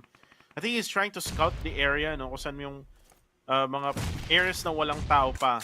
Habang sila Range and Federalis nandun lang sa may ilalim ng circle, gina-gatekeep itong 2-1-4 Akira. And you can see on the left-hand side yung nangyayari ngayon. One man down for the side of Genesis Esports. While ay natamaan ng bala coming from Federalis and Genesis Esports even in long range, nahihirapan na rin dito sa Miramar. Parang ibang GE na to, hindi ko na ata parang hindi na natin kailangan masyadong pansinin yung ating Genesis Esports as they are indeed struggling. Pero to, makipagharapan, Harami Bro, MM versus 214 Akira Rankid na kung saan hinagisa ng Molotov, parang pinainom yung tropa. Pero hindi tumagay, mukhang in-skip habang si Bro Range yun, hahagisan din, babawian ng granado but with no go and that will not connect. Parang si Harami Bro, MM naman yung makakatanggap din ang sakit galing dito sa gigil ni Rankid at talagang na-secure na naman doon yung ating kill coming from that DBS habang si MM wala na rin nagawa nung siya pa isinugod. But right now, Harami bro, only left with 2 players. This is just Range and Federales right now. Tignan natin kung paano naman nila i-handle the situation with our GE. Tapos 2-1 for Akira pa on the side. Federales right now. Kita-kita na nga si Smile. And then Mernat nasa open. And Federales, easy pickings to para sa kanya. Nice play coming from Federales. He just needs to confirm that kill na hindi niya magawa-gawa dahil merong ridge doon na pwedeng taguan itong si Mernat. Pero mukhang hindi na yan marirevive ni Smile. As Smile right now goes towards to the circle. Pero may nakabang din Aya. May kulay yellow dyan sa minimap. No? It's actually TTQ. Nagugulat sa mundo ng Genesis Esports. Talagang magugulat at mayayanig yung kanilang mundo. G-Smile, Nakita. nakita siya ni KH. 1v1 situation right now. Harami bro Rage, babagsak pa. 1v1, naghihintay lang si G-Smile. Sino kaya ang mandal dito? Will it be Smile or KH? Unti-unti na kung nawawala sa momentum yung ating Genesis Esports. And that is what we have all been waiting for. Dahil nung nakaraan, wala talagang nakakapigil sa ating GE. At ngayon, unti-unti na silang natitrip. Unti-unti nang nadadapa at mukhang hindi rin basta-basta makakabangon pa. And right now, overhead view muna tayo. Yangon Galacticos, Enigma, and Exquisite Esports. Pumapwesto na itong si Nathan. For Exquisite Esports, they're still with 3-man strong here with 7 eliminations. Same goes with Enigma. The only thing here for Enigma is nasa low ground sila. Ito yung position kanina ng Dread Esports, Aya. And kung di nakayanan na i-push nila itong Dread Esports or itong Yangon Galacticos, mas mahirapan sila Aya kasi merong Exquisite na nakaabang na pwedeng third party sa Enigma if ever man na i-try nilang i-push yung Yangon Galacticos sa itaas. Yes, and right now, sino naman kaya ang mapupush ng maigi because of the circle na halos wala talagang laman bukod sa isang player na nahagip coming from YG. Ganon din sa ating XQS, papasok na ngayon. Harami bro, Federales, pero sabi niya, teka lang, dahil 2-1 for Akira nga, kailangan muna rin niyang ma-eliminate or kung hindi man, kailangan niyang paunahin pagpasok dito sa ating bilog. Habang TTQ also on his own right now, wala nang ibang aasahan kung hindi ang kanyang sarili lamang. STE Minor na kung nahulog pa nga doon sa may bandang Gedli na kung saan medyo mataas na yung kanyang pinanggalingan. Habang YG Cute Loki spotting din dito sa ating Enigma, pero si QB na-eliminate ng tuluyan, and that will be it for him right now coming from Say Cloud. Talaga magsisay hi ka muna sa mga Clouds pag ikaw ay pinabagsak. WTC now cooking up a nade. Spooky, tinamaan nga ng bala. Ooh, with a nade coming from WTC. Ay siya ay mananockdown na nga. At meron pang follow-up nade coming from WTC of Yangon Galacticos will confirm that kill. And now, all of a sudden, yung tatlo ng Enigma Esports, or ng Enigma lang, ay nag-isa na lang sila ngayon. And you can see that Exquisite Esports, hindi sila gaanong sumali sa labanan between them and Enigma Esports. Pero dito na tayo sa KH, or kay KH, no, ng TTQ. Kalaban niya ngayon ng STE at sobrang hirap ng ginagawa niya, Aya. Low ground, tapos gumagalaw pa yung blue zone. So wala na siyang no choice kundi wala na siyang pang-heal. And then there you go, Minor goes for the kill. TTQ out at 6th place. Ang sarap makita ko na 4 na PH teams out of 5 yung nandirito. So that means this is almost a sure spot para sa chicken dinner ng ating Team Philippines unless talagang matibay yung ating Yangon Galacticos. So all of the PH teams need to do is to stay alive as much as possible, lalo na sa XQS na 3 pa rin sila sa mga Osto. Pero 2-1 for Akira, last player left. This will be Wako hiding inside of that shack na hindi pa rin ata nila nalalaman to talaga magkakaroon sila ng malaking shack pagka nagkakitaan. Pero STE also in that same spot, 2 players left naman ngayon. Kailangan nilang magsakit kuko yung YG, kailangan nilang makita at doon sila mag-focus para hindi sila ay maglaban. Napaganda rin yung circle na to for Strangers Esports Aya kasi nasa high ground sila. They have actually a lot of view here from this angle, especially itong angle ni Skadi. And pwede niya gamitin itong angle na to until na lumit yung circle onto stage number 9, which is, if you look at the mini map, Aya, the stage number 8 circle is the final circle. So they must be inside the zone para makasurvive, no? Until the very end of this game. Federales naman nagtitake time lang siya. 16 more seconds to go before ma-close his circle. Nathan goes down. That's gonna be because of cute Loki. Skadi naman ay mada-knockdown itong si UI. And that's what I'm talking about, Aya. Yung posisyon ni Skadi, ang ganda. Indeed, maganda nga talaga. Pero sa Cloud, kakarapin naman si Lufa Boy. Ano kaya nga niyang Uy! gagawin? Kaso wala nang nagawa. And that will be it for our exquisite na pa-exit with 8 eliminations pero minor na si Pam din. That would be Federalis joining the engagement. FPE has been wiped coming from our Harami bro in YG. Say Cloud na down niya pa kaso hindi na siya makapagtago pa doon sa ibang mga bala. This will be a 1v1 v3 situation at muntik-muntik ka na. Mukhang hindi talaga rin naging maganda for our PH teams because at the end of the day, kompleto pa rin yung YG and they weren't much challenge. Kaya yung mga PH teams pa rin yung naglaban, nagkaubusan, and at the end of the day, it will go to our young gun Galacticos. GG, well played to Kit Loki, VN, Safe Cloud, and WTZ. Bawi na lang ulit tayo. May last game pa naman, pero lagi ang masaklap lang dito, Coco. Laging almost, laging muntik, laging halos nandun na, tapos biglang sa iba na pupunta yung manok. Totoo yan. And Yanji Galacticos had that compound on the higher ground. That's why they were the winners now here for match number 5. Walang makapush kasi no dun sa compound na meron sila. Dread Esports tried, pero yun nga, no, ang daming backside help no coming from other squads. And yung other squad pa na yun, Aya, was a PH team, which was Enigma nung time na yun. And Enigma, hindi rin nila ma-push yung area kung nasa man yung Yangon Galacticos. So talagang nag-snowball effect na yung nangyari, no? And Yangon Galacticos got that winner-winner chicken dinner in the bag. So for the meantime, let's start with the highlights and with that beautiful headshot coming from Lufa Boy gamit ang kanyang Winchester 94. And then isama mo na itong DBS gameplay ni UI, AI Esports. Ito yung nagpahirap sa kanila, no? There were like 1 player remaining at stage number 2. So napakaaga, no? Para sa kanilang 3 players na mawala. And then itong Myth Clan naman versus Genesis Esports. Very, very weak yung naging engagement nila dito, no? They should have just waited for Genesis Esports to push the buildings instead of like pushing them towards the wall, di ba, Aya? Yes, and that should have been a better choice para ito.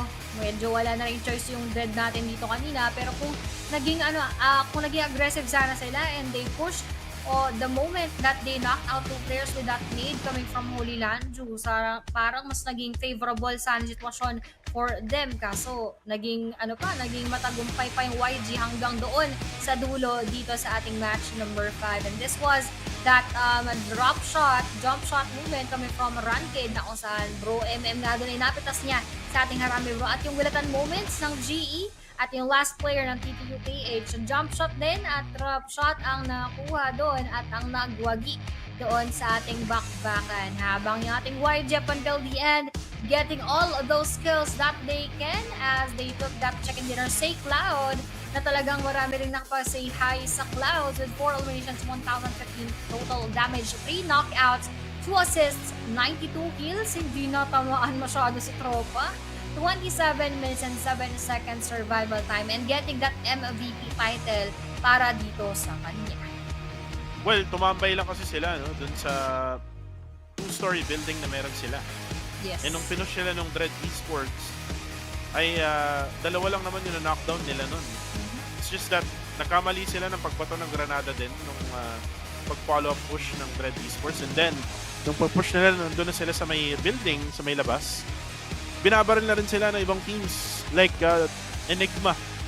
Kaya hindi nila na-push talaga tong Yangon Galacticos, kaya medyo konti lang talaga yung bawas or heals na ginawa nila. Pero yun nga, let's take a look at the team na nanalo nga ng winner-winner chicken dinner. Ano yung stat nila? 8 elimination, 80-95 total damage, 6 knockouts, 7 assists, 643 heals with survival time of 27:07. We are done with match number 5. We're gonna be going to match number 6 in a few. Pero titingnan din natin yung magiging overall stats ng game na to kasi very interesting kanina.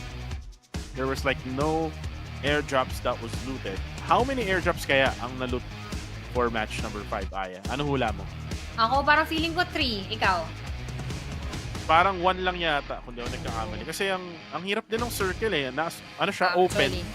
Open siya, tapos may higher ground dun sa may north side ng circle. So, Saka nagano rin, naghabulan sila sa circle. Remember yung Oo, circle walang din is like masyado ng loot.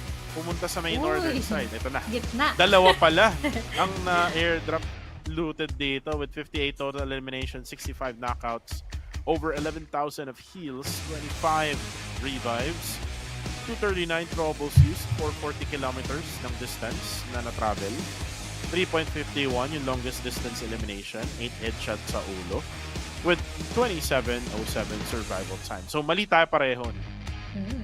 Gitna. Pwede na rin. Average. Average ng 1 tsaka 3. So, 2 tayo dito. Pero at least, for our teams, dahil nga dalawa lang yung loot na airdrop, parang wala masyadong nagkaroon ng advantage. Pero let's see, ano nga kaya yung naging standings doon sa ating match number 5 na kung saan kaliwat kanan yung mga naging laban up until the very end. We have here our YG with 18 total points, habang nandito naman yung ating 214 Akira with 13.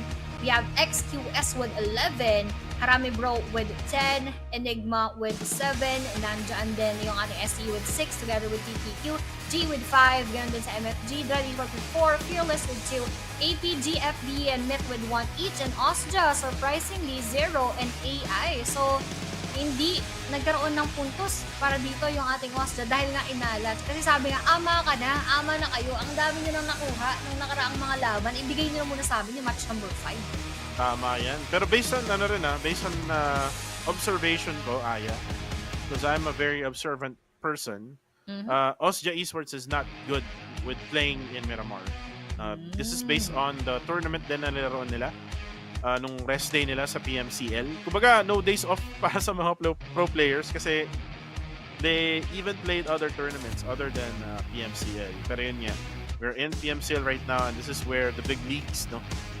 For all of the pro players in our region. And going back to the point, Osja getting 0 was expected in my opinion.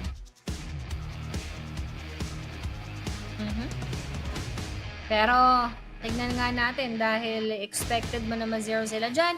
Pero syempre, despite that, ano kaya mangyayari? Will they stay on top? Yes, they will. With that 4-point lead para doon sa ring Osja, 46 points. Habang YG and Harami Bro tied up with 42.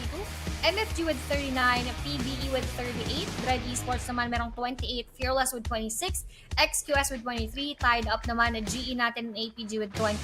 GE tahimik lang ha, pero unti-unti na rin umaakyat dito sa ating leaderboards, habang TTQ with 22, SCE with 21, 214 Akira and TQ with 19 each, Enigma with 11, STKE with 10, Myth with 6, God7 with 5 together with AI, and FVE meron palang 2 dito after 3 matches so far.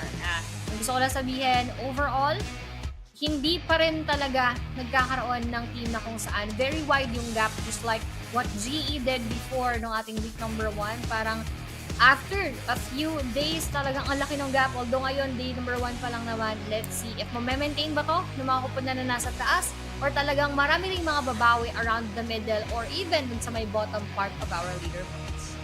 You're right, Aya. Pero kung titingnan natin, no, all of the teams, the most consistent when it comes to elimination is Harami Bro. Partida wala pang manok. So, nag-aabang na lang yung manok sa kanila. Kumbaga, they're just waiting for Harami Bro to get that winner chicken dinner. PBE, di naglaro para sa game na to, but I think babalik yata sila, no? Hindi ako nagkakamali for match number 6. But we're gonna be back here, guys, sa ating caster's desk. Again, my name is Kuku TV together with Aya, and we are your Tagalog casters, no?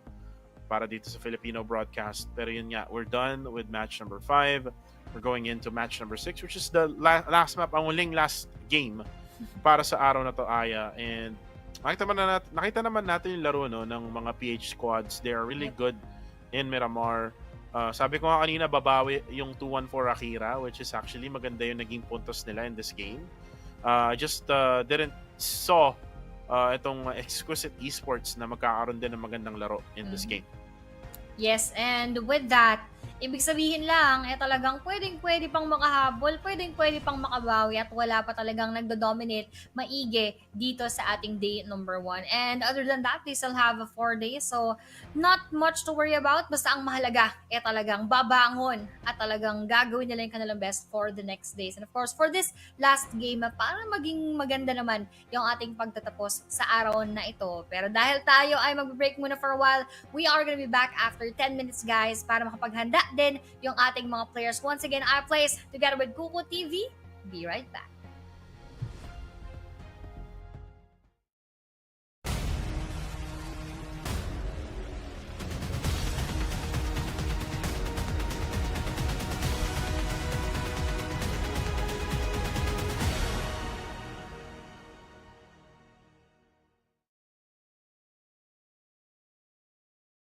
A broken heart by someone. You. Paano pag naging uod na lang ako? Mahal mo pa rin ba ako?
Let's go boom.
At dumako naman tayo sa mga nagbabagang balita. Safe zone paliit na ng paliit. Kaya kung ako sa inyo, maghanap na kayo ng mga kasama ninyo para mag-chicken dinner. Muli, mga kaibigan, uuwi na po ako. Duh, Sophie! Fake news ka, te!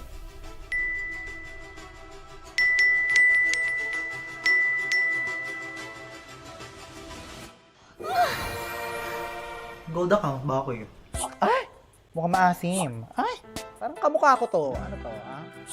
Siya na hinahanap ko.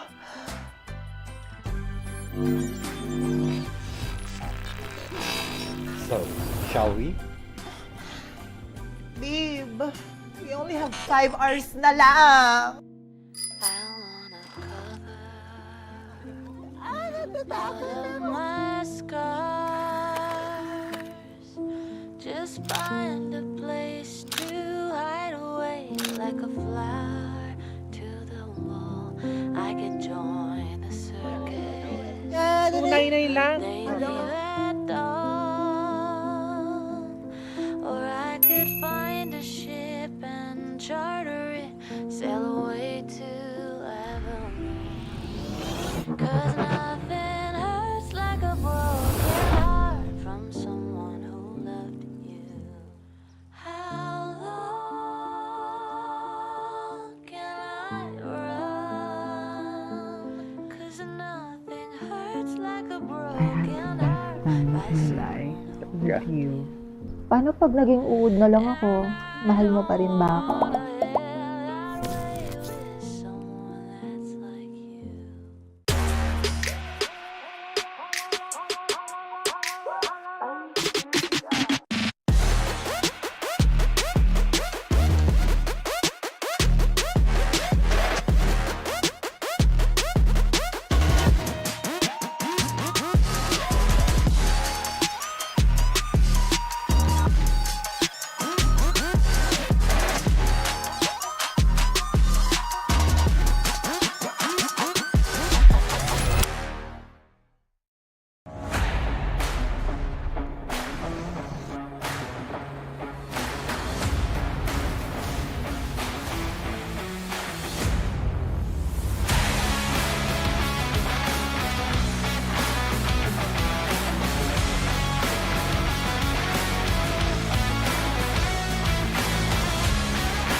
Nandito na naman tayo sa PUBG Mobile Challengers League Southeast Asia 2024. Ako nga pala uli, Kuku TV, kasama ang aking tandem na si Aya. Kami, ang hashtag Kuya Tandem, para sa huling last game para sa araw na to. This is week number 2, day number 1 ng PMCL 2024. And nakita naman natin no, na Erangel Galacticos sa nakuha ng winner-winner chicken dinner for match number 5. Wala pa rin kahit isang Pinoy na nakakuha ng winner-winner chicken dinner. But ang maganda dito, Aya, is nakakapunto sila when it comes to elimination. Yun yung good side ng nangyayari ngayong araw na to. Pero I think, sabi ng mga PH squad, save the best for last. Sa atin na tong last match, 6 match na to para sa araw na to. Sa tingin mo, Aya, do you think PH will get the winner-winner chicken dinner in match number 6? Oo naman, syempre. Yan yung kayo na pa natin hinihintay na manok from our PH teams na kung saan dahil nga last day na to, feeling ko talagang papunta na to dito sa ating PH teams. Kaya naman, tignan muna natin. Speaking of, sino nga kaya ang mga teams na maglalaro dito sa ating last match? So we have here, of course, our groups A, B, D, and E na kung saan nawala nga yung ating group C wherein yung team na yan, or rather yung group na yan is composed of our Erangel Galacticos, our XQS, our TTQ, and our APG. So, buti na lang din for the side of our YG, nakakuha na sila ng manok kasi nga rest nga pala sila dito sa ating huling match for today. But going back to our PH teams, XQS lang yung hindi na maglalaro ulit para sa ating last game. So, we still have 6 teams inside of the battlefield, which means pwede pa rin talaga tayo makakuha ng manok, and we are all looking forward to that kasi nga napakailap, Kuku. Talagang sabi nga ni Miss Kate, katulad ng sabi ko kanina, almost is never enough yung talagang storyline natin para sa lahat ng ating page teams since our match number 1. So medyo may kasakitan kasi despite us having a lot of kills, a lot of eliminations coming from the teams, iba pa rin yung makakuha ng manok dahil nabanggit mo nga rin, 100 USD ang katumbas ng isa niyan.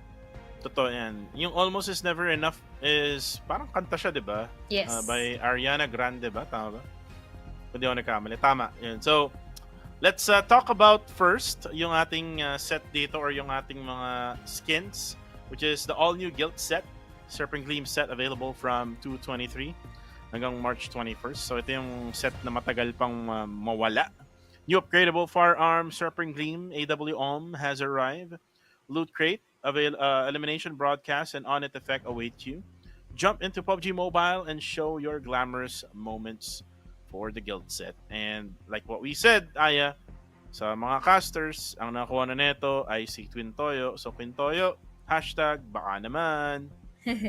Baka naman nga talaga. Baka sakaling parang gusto mo lang kaming ilibre, mga ganyan, lalo na malapit na ako mag-birthday, mga ganon. Charot.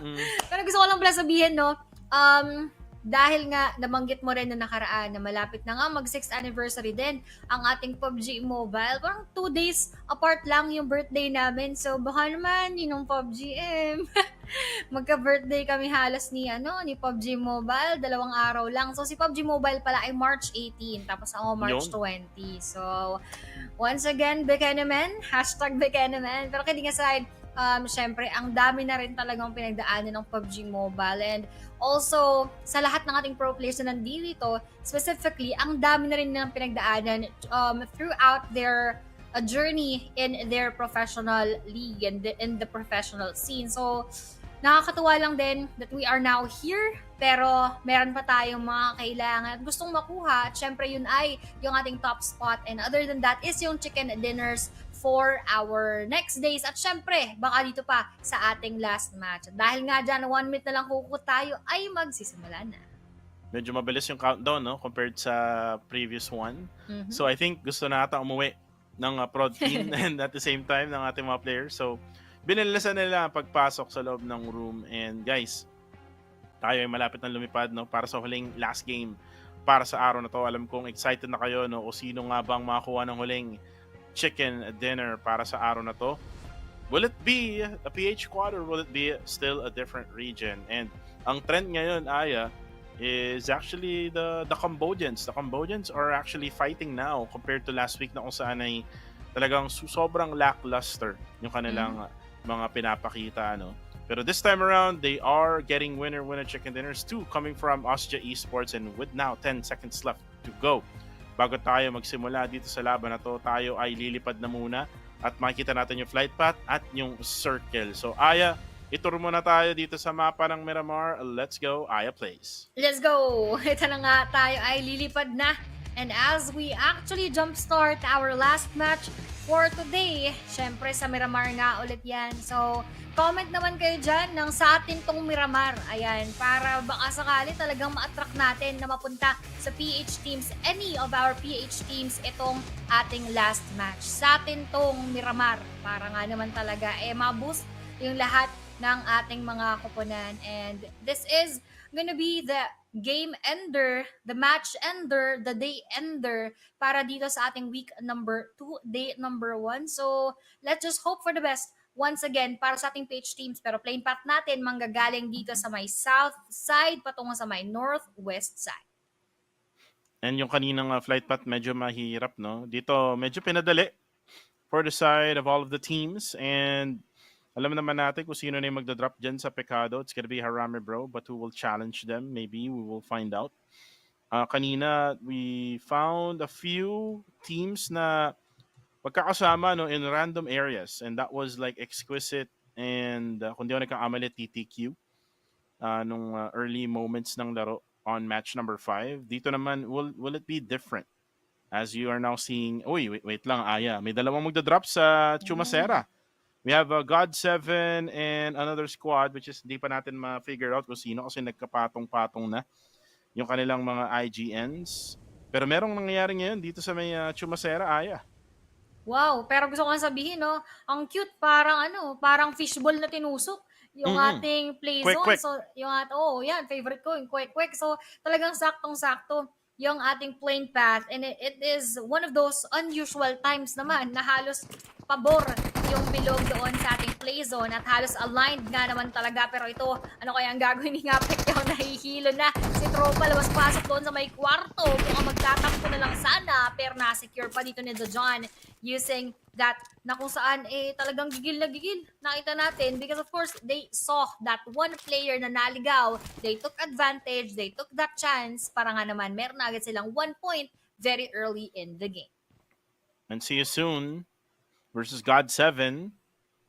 Wala pang mga gamit yung iba. O, tinan mo, wala pang helmet at vest. Itong si Kaya, meron lang siyang UMP with 1 smoke, 1 first aid, and 1 energy drink or 1 painkiller. Habang yung dalawang players ng God7 na nandoon sa mga bahay-bahay malapit sa kanya here at the factory area of Chumacera. The best thing that Kaya can do right now, Aya, is to get away from that area kasi mag-isa lang siya dyan. Hindi siya agad-agad mababakapan ng kanyang mga kasama. Kasi you can see the minimap. Nasa may kabilang side pa, no? Ng Chumacera yung dalawa niyang kasama. Which is si The John at saka si Boyshan. Pero si Boyshan ay kumikilos na, no? Lumalapit na patungon dun sa side ni KS. Si KS naman may hawak ng MK12. One of the newest guns here in this game na talagang ginagamit din naman. Especially here in Miramar, Aya. Kasi nga, Miramar is a battle of long range. And when you talk about long range, Genesis Esports comes to my mind. Pero nung last game, nung match number 5, hindi sila gaanong makakilos ng maayos no? Oo. At ang nakakatuwa doon, kasi nga, nung nakaraan pa natin challenge, of course, yung mga teams na talunin yung Genesis Esports because of course, at that moment, they were unstoppable. Pero ngayon, parang hindi na natin nakikita, or hindi na natin nakikita yung ganong exact same Genesis Esports that we've seen last week na talagang wala parang talagang on fire and talagang nagbabaga, talagang nagliliyab. But now, parang medyo mas naging tahimik and mas marami tayong nararamdamang errors coming from them. Pero ito, ano kayang error na nangyari kay XZXY as he was taken down by Kaya from that spot na usan. Secure lang siguro niya si Lulu Team pero hindi niya na nagawa pa at mare-revive pa ng tropa dito ni Lulu Team. Pero sa mga naamura naman dun na down galing din sa Boyshan. That means our See You Soon is actually dominating God7 right now. And Boyshan with that AKM, my favorite weapon in the game. KS naman ay magtatago na lang dito sa may command center. Bahay, no? Na kanyang kinalalagyan. Hindi alam ng See You Soon Tiger Kill Enemy kung saan yung exact position ng last member ng ng God7. So if ever man na may maligaw dito sa bahay na to, well, definitely mapapasa kanya yung kill na yan. Pero if ever man na hindi siya makita, mahirap din for God7 kasi ang mangyayari is magtatago lang siya, no? In small shacks sa loob ng circle. He doesn't really need to get into the middle of the zone right away. Kasi pwede niya gawin yan by stage number 4 or stage number 3. Depende kung anong magiging game plan nila. But it's gonna be just placement na lang ang paglalabanan ng God7. Yes. Gano'n naman madalas, no, yung nakikita natin pagka talagang solo na lang, inilalaban na lang hanggang kailan mailalaban. Pero yung iba, a good thing for them, sinaswerte pa naman sila na makatagal-tagal. Minsan nakakaabot pa nga ng mga top 5. Kaso yun ay, kung talagang magiging tahimik sila all throughout the game, tamang tap-tap lang, tamang makiki-third party lang, nang hindi rin sila basta-basta visible. But now, our MFG is quite doing well in the terms na kanina, they had performed very, very well. They took that chicken dinner. Tapos, nung mga sumunod, parang medyo naging quiet lang din, no, yung ating MFG. Totoo yan. So when they got that winner chicken dinner sa Sanhok, nahirapan na sila mag-adjust agad sa bigger maps. So again, you have to really be flexible, no, when it comes to the map selections here that we have, especially na hindi lang tayo maglalaro sa iisang mapa. We're playing on Erangel, we're playing on Miramar, and we're also playing on one Sanhok map, which is the first map of each day, no, na meron tayo. 2-1-4 Akira naman, nasa may usual spot nila dito sa Minas. And we've seen 2-1-4 Akira in match number 5 na kung saan ay nakakuha sila ng magandang puntos. Will this be the one, no, na kung saan makakuha sila ng winner chicken dinner? We'll find out later on. AI Esports naman, isa sa mga team na tahimik din, Aya, to say the least, kasi hindi sila gaanong nararamdaman sa ating mga previous matches, and wala pa sila nakukuhang manok din. And ito yung paborito mong player, Aya, eh. Nako, ayoko na dyan. Medyo delikado ako dyan, eh. Kaya huwag na natin pansinin pag kaso kasi favorite kasi yung spectator, laging pinapakita. Parang, pansin mo ba yun? Oo, nung mga nakarang mga araw pa, since our week number 1, di ba sabi mga favorite ng spectator. Tapos, syempre, nasanay na ako. Tapos, nung tumatagal, parang nabubulol na ako. Nasabi ko tuloy yung hindi ko dapat masabi. Pero, anyway, dapat vape na lang yung pangalan niya. Bakit kasi yung mga pag-ganun pa? Pero, syempre, tignan natin kung ano yung magiging kaganapan nila later on. As of course, our STE, yung pinaka-favorite kong naging highlights nun kanina, yung kay 762, yung dandun pa tayo sa Erangel, where na backstab nga yung ating YG. Pero other than that, parang hindi ko rin ramdam pa yung STE natin. Well, STE has been focusing on the circle kasi, Aya. They're not really like engaging. Those are one of the feedbacks na sinabi ko nung simula na kung saan ay they got this many eliminations nung last week. To be more specific, meron silang 106 elimination, and that's like the 4th best eliminations, no, from last week. Kailangan nilang dagdagan yun para mag number 1 sila in one of these weeks kasi isipin mo, may prize pool dyan sa league stage, no, na kung sana ay nandirito tayo ngayon, and si Mr. Tea tumigil na ang mundo, parang may ginagawa pa ata itong trabaho. Para sabi niya, okay lang, wala pa namang laban, ito muna ako, sabi niya. Mag-work from home muna ako. Pero yung circle, Aya, now going to Monte Nuevo. And kung mapapansin mo yung TQ, the quarter, they're now positioned in one of those hills, no? And if you remember PMSL, Geek Fam, ang madalas na nandyan sa mga bundok na yan, delikado, no? Yung team ng Flash Vision Esports, wag na wag silang aalis sa pwesto nila, baka mabaril sila, Aya. Oo. Talagang kailangan nilang pag-ingatan at kailangan nilang yakapin yung pwestuhan na yan. Pero doon, ano kaya ang yayakap? AI natin kasabay sa pagpasok yung ating Dread Esports na kanina nga nakita natin, they were almost performing very well, lalo na nung ating game number 1. But then after that, parang hindi na rin masyadong naging okay yung performance. Pero ngayon, nagkasipatan na nga AI versus our Dread. Holy Lanjo, mukhang sinisipat doon. Pero FB Esports, naku si Mr. Tay, busy pa yun. Kaso may kalaban na sila, kuku.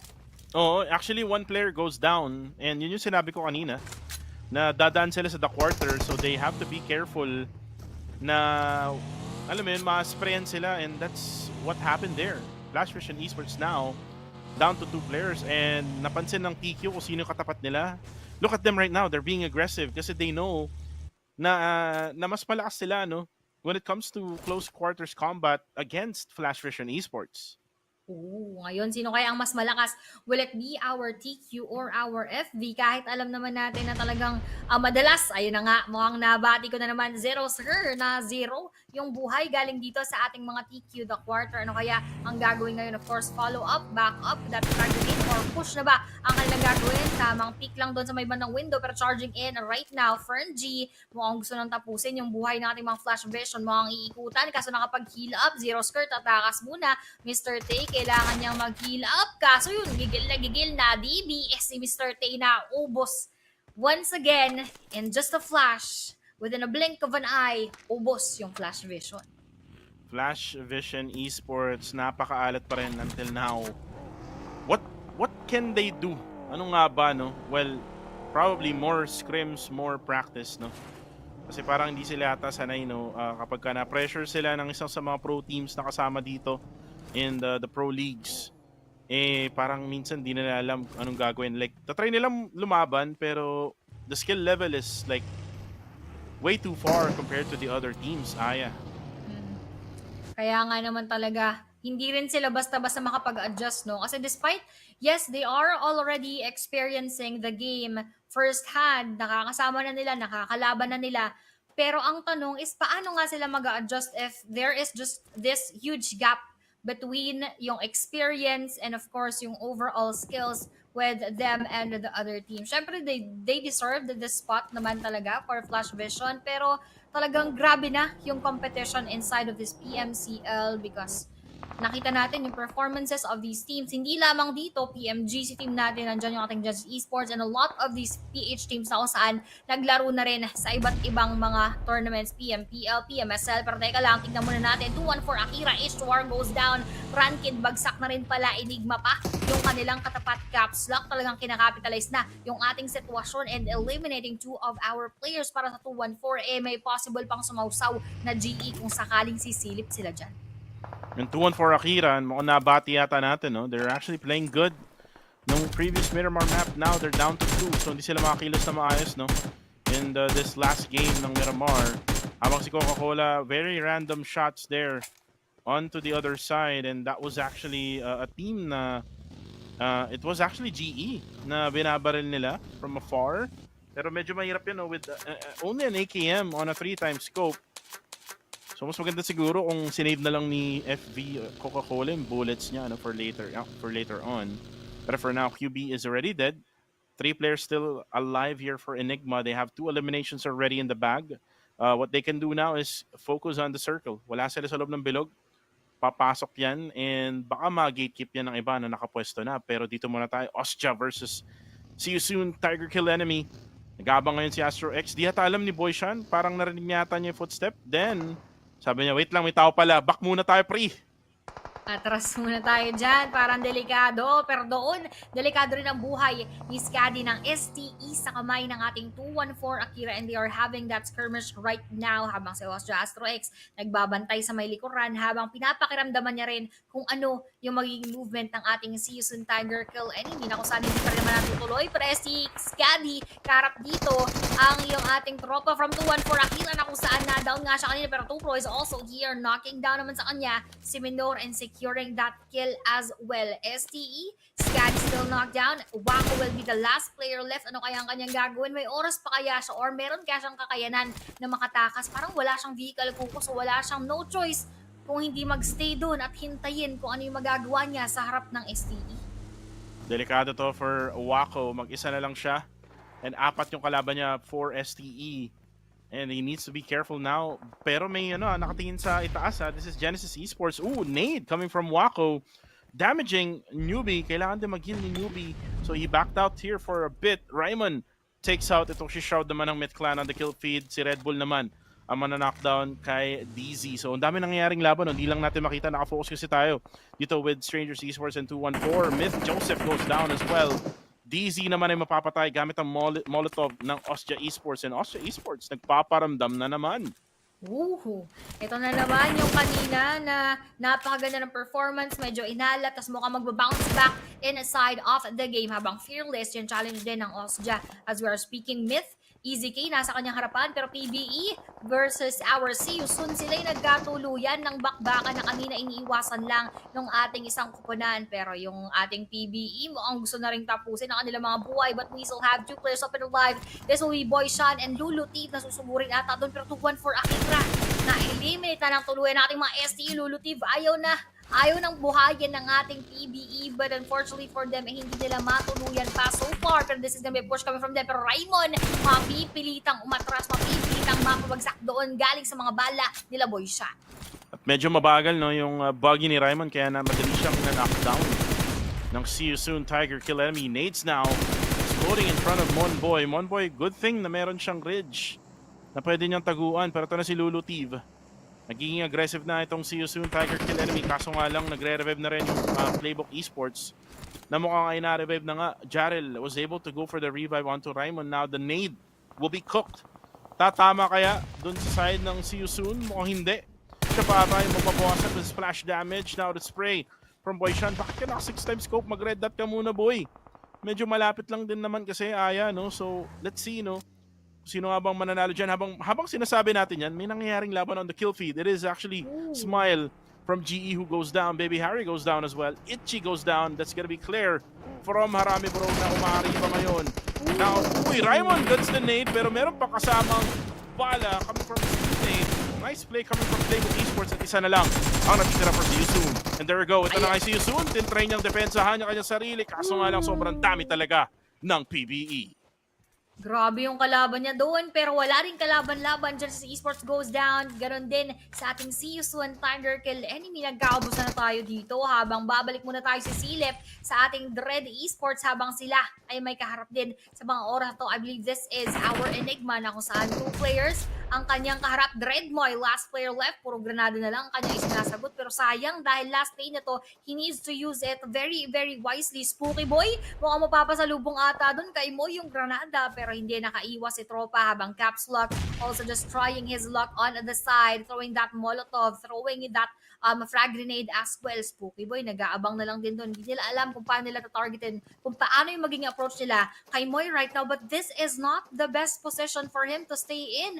Kuku, dahil wala siyang ibang exit kung sakasakali at pag sinugod siya dyan, mukhang wala siyang no choice kung hindi talagang isugod, rather sugurin at talagang wala na siyang maging depensa, and just like that is what exactly happened. Not a good positioning, but of course wala na talaga siyang no choice dahil mag-isa na lang din. Pero Playbook Esports also went down. Ano nangyari? Kakatapos lang ng magandang wipeout nila para sa ating See You Soon. Tapos sila din napasi You Soon na ang bilis na ng mga laro ko. Medyo nagugulat ako dahil 8 teams na lang tayo dito. That was an off-cam elimination. Di natin nakita yung nangyari doon. Pero looks like nagro-rotate itong Playbook Esports. And then Osja was there in that south side of that zone. And then nag-shift na naman yung circle. Now going to the side of MFG. Grabe, ang ganda ng box formation nila dito. No? Rectangle formation ngayon. Ang MFG. Yung circle ay very open on the south side. But on the northern side, ang daming pwedeng pwestohan. Even dun sa may side nila Federales, pwedeng pwestuhan yung side nila Range. Pwede. So it's either yung pwesto nila Range or pwesto nila Federales pwedeng pwestuhan ng Harami Bro. Pero dito muna tayo kay Claire. Kanina si Claire, no, naka-kill, no. Actually, naka-eliminate lang or kinonfirm lang niya siguro yung knockdown ng kanyang teammate kaya wala pa siyang elimination sa kanyang pangalan. It's actually MM and Federales who got 1 kill already in the bag. Pero for now, focus muna ang Harami Bro sa pag-gatekeep dito sa likod nila, which is Enigma.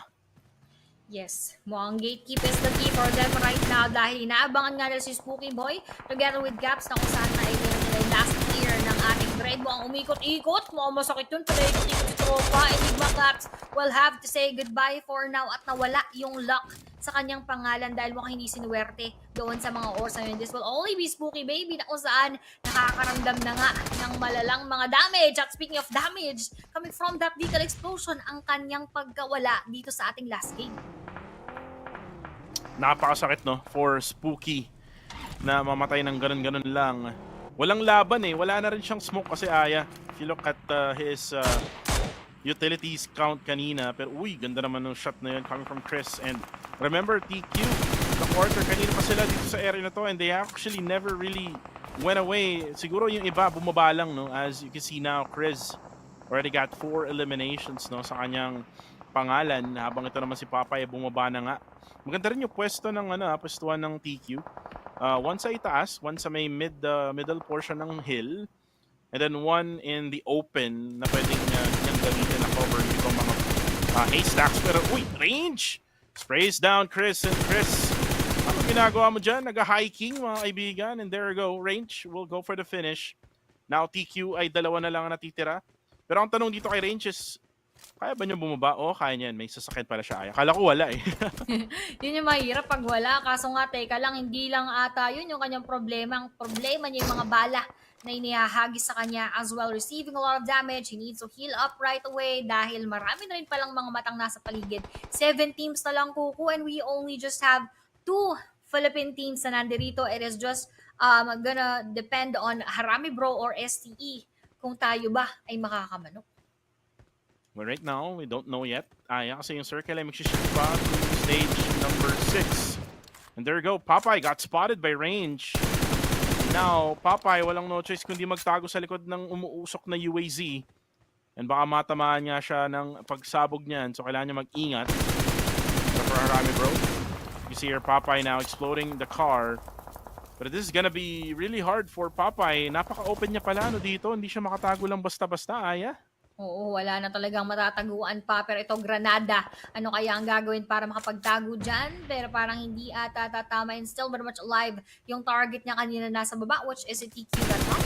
But that circle will move away from them, which means kailangan pa nilang salubungin yung ating Duckwater na malamang sa malamang ihihintayin din yung kanilang pagpasok. Of course, they have that upper hand being inside of that circle. Kaso dadawin lang din sila dito. Pero doon naman, STE 762 will go down coming from our MFG na si Yatka. MFG, tamang sausaw lang. Kung titingnan mo yung yung remaining teams, yung pinakamaraming players ay 3 na lang. We have Osjab, Bro, and MFG. And most of them are actually in the compounds dyan sa loob ng circle. No one else na nasa labas, no? Or nasa ilalim ng bilog. Pero yung Osja ay kumikilos na. Looks like they're actually going closer. Dito sa may MFG, looks like they're trying to maybe push. Pero kailangan din nilang mag-ingat kasi may mga teams pa na katabi lang nila. We have Fearless and AI na pwedeng third party at fourth party, no? If ever man na magbabalakin nila na mag-engage ngayon. Pero looking at the situation here, talagang sobrang ingat ng ginagawa ngayon ng mga teams. They're not really pushing at all. They're just getting into the circle. As Dewey right now just gets to like right nearby the middle para pagka na-close na yung circle, then malaking chance na nasa kanila pa rin yung bilog. Oo, mukhang sa kanila nga rin ata pupunta pa yung ating circle. Pero now, our Fearless just has 2 players left. Uy, grumanada si Tropa, parang medyo malapit pa sa kanya yun. At medyo hindi pa ata siya nadadamage. Pero wala rin siyang nadamage doon sa ating kalaban. Pero Skynin mukhang ganoon din ang ihahanda. Granada, parang medyo tumama din sa may mga bakal-bakal. Parang lumipad ng very very light yung kanyang need. And that did not damage anyone from the receiving end, which is our Fearless. Na mukhang hindi pa rin Fearless dahil nagtatago muna sila ngayon. Osja natin with 6 kills already, doing their best once again. Pero maganda sa ating Harami Bro is that they are already here sa ating circle. No. Uy, sinugod si TQ dahil alam na nila na merong nandoon. Pero hindi nila alam na kapag set up na yung TQ, merong isang lumayo para talagang if ever they are gonna push, meron tayong magiging 4 pero nakisali from behind. That is also fragmented coming from Harami Bro range. Pero Bro range na down din. Federales will go down as well. This will only be just clear in front of our TQ. That is not a good push coming from our Harami Bro, although they did not have any other choice. Pero medyo masaklap yun kasi imbis na sila yung makakuha ng pwesto na defend maigi ng ating Duckwater. Medyo nakulangan ako doon kay Claire. Claire should have been there to protect his teammate. Kaso parang ang ginagawa nyo doon, tumatambay lang siya sa may bato. And there we go, that's gonna be TQ who gets eliminated because of the third party of Osja Esports. And napagandang third party na ginawa nila doon. Medyo mali rin yung ginawang push ng Arami bro. Aya, like tatlo yung nag-push sa iisang player. That's like way too much of a push there coming from Arami bro. Sobrang nanggigil sila, no? But again, for Claire, he can still bounce back here by at least getting top number 2 or maybe stealing that winner chicken dinner away from one of these teams na buhay pa rin, which is yung mga ibang lahi na.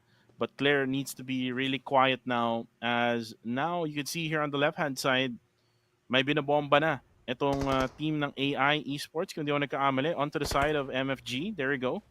You can see that Trust Me is throwing a Molotov as well, pero naramdaman na itong si Claire, and looks like Skynen is smelling blood, Aya. Ooh, talaga nakaramdam na, pero teka, talaga naging boy on fire, bro, Claire natin dito. Mukhang nililitsyon ng ating mga Osja, and that last frag grenade eliminated the rest of our Arami, bro. At dahil nga doon, wala tayong manok sa araw na ito for our day number 1 para sa ating week number 2. Pero titignan muna natin kung ano ang gagawin ng ating AI Syzak here in front of our MFG na puladong-pulado din, at mukhang last guy na ata doon si Yatka, or heavily damaged, unknown right now, trying to heal up. Mukhang palitan lang muna tayo ng down habang Osja still being strong. Mukhang araw ata talaga ng Osja itong ating day number 1, as they are probably gonna end this very, very well and on a good note indeed. Hindi man nila ito ma-chicken, or if ever they get this chicken, talagang mas naging dominating yung kanilang performance. But right now, they're just trying their best to penetrate the defense. Talagang inuubos nila at nilalapitan yung mga ibang pupunan na naglalaban dito sa may bandang mga warehouse. Ito yung team na hindi mo dapat malitin, Aya. Osja is actually an invited team. Yes. Parang ano lang din sila, parang Genesis Esports, parang Playbook Esports, parang Enigma. And they're just showing right now how good they are, Aya. And now, with the possibility of a third winner chicken dinner for today, that's gonna be way too much, no? Just for the first day, ito na yung push na ginagawa nila. Pwede na sila pumasok papaloob, kaso nga lang binabaril sila ngayon ng AI Esports doon sa may kabila. So, masastop sila ngayon ng pag-push. At baka matamaan din sila on the right-hand side kasi nandun yung Osja sa may kanan bahagi nila. Pero dito naman tayo kay Trust Me ng AI Esports na narinig na nga siya ng gunshot dun sa left side. So kailangan niya magtago, no? Just right in the middle of that broken car. Sina naman ay pinapressure niya itong si Trust Me. Nasa loob ng circle lang pala is yung Osja, no? Saka yung MFG. So AI and Fearless will have really no choice but pumasok dyan sa warehouse na yan, or maybe dyan na lang sa Gedli. Oo. Lalong-lalo na pwede talagang ma-maximize ng ating Osja yung kanilang +1, and they could all use this for their leverage para talagang i-dominate na nila yung ating circle and to have full control of the safe zone right now. AI Trust Me together with his gang tamang tago lamang because wala nga silang no choice, as we've said, habang Fearless tina-target na si Trust Me kasi wala na siyang malabasan na mapupwestuhan dyan. As that circle closes in just less than a minute, he will just be forced into getting inside the end doon sa may pwestuhan ng ating Osja right now, or at least dito nga sa may bandang warehouse, sa may pinakabungad lamang na kung saan magkakaipitan sila dyan. Ang daming nandun, kuku. Nasa kabilang side, MFG, our Fearless, at yung isa pang player ng Osja, which is si Red Bull, na naganda na nga ng granada. Sino kaya ang matatrabahan? Pero Ranzer nakatanggap lang ng very, very slight damage. And Red Bull here waiting for Fearless to close in, na alam niyang may tao sa harapan niya. MFG naman ay nasa loob lang ng warehouse. Hold on to that stronghold na meron sila. Ito na si Red Bull, nakaanda na para kay Na goes down. Ranzer nasa may bandang itaas lang. Si Ranzer ay mapapatingin na nga dito habang busy siya dun sa MFG na nasa loob. Pero ganda na ginawa niya dito, ah. Hindi mo na siya magpupush. Nasa loob din siya ng circle, eh, oh. Ayun, no? Kaso nga lang, nakita na nga siya ng Osja Esports. Bumaba na siya. Wala siyang no choice kundi bumaba na lang talaga. And Red Bull gets the kill there. Fearless is now eliminated. Ngayon naman ay tatlo na lang ang teams na natitira, Aya. It's a 4v3v3 situation. Osja, MFG, and AI.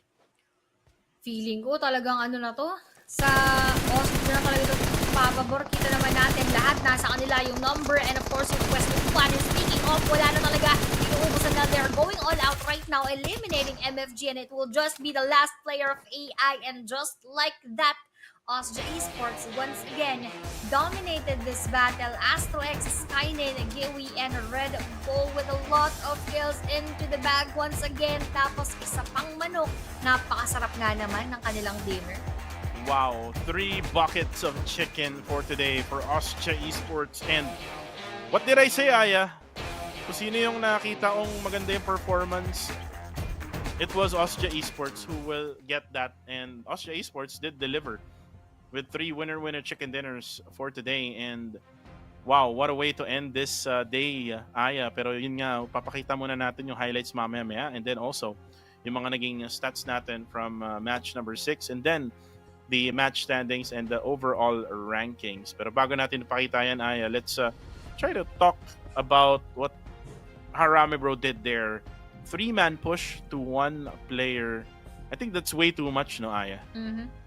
Exactly. And talagang ginawa nila, talaga nag-all out sila into getting that spot. Kaso ang nangyari nga, napaghandaan sila, Kuko, dahil alam din naman ng ating TQ na nandoon nga sila sa may bandang taas. Pero ito, yung hindi mapaghandaang galawan ni God7 nga Pikyo versus our See You Soon. And of course, that very flash pagkakawala ng ating flash vision sa kamay ng ating Duckwater na kung saan mukhang yun na nga yung naging katapusan nila coming from that set of bullets ng ating TQ. And silipin naman natin yung ating 2-1 for Akira versus STE na naging maganda yung kanilang pagdepensa until such time na talagang wala na silang no choice and that unfortunate elimination coming from our Dread. At yung pinaikot-ikot na si Caps, medyo masakit-sakit yun, galing naman dito kay Federales.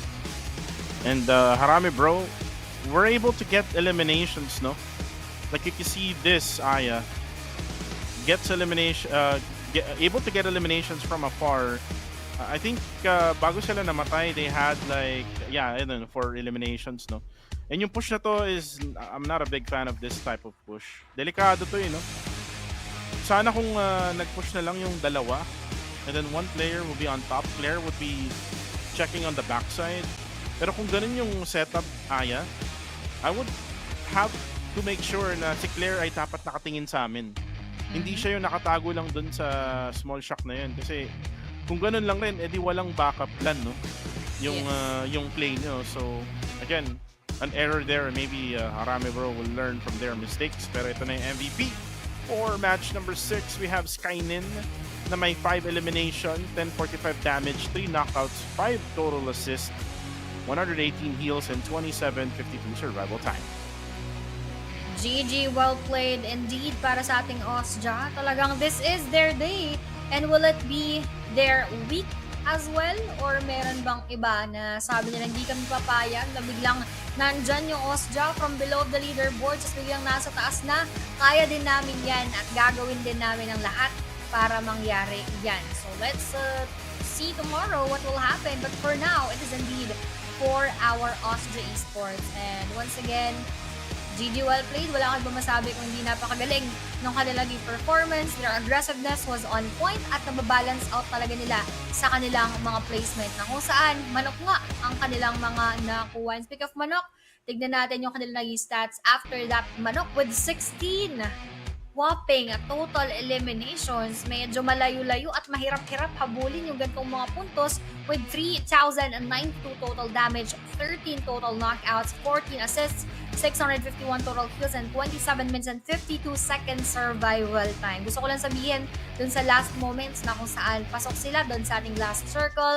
They did their best na para ipitin at i-gatekeep, hindi pala i-gatekeep kasi nasa loob ng bilog, para talagang ipitin yung mga nandoon inside of that circle. And they did very well into controlling that situation.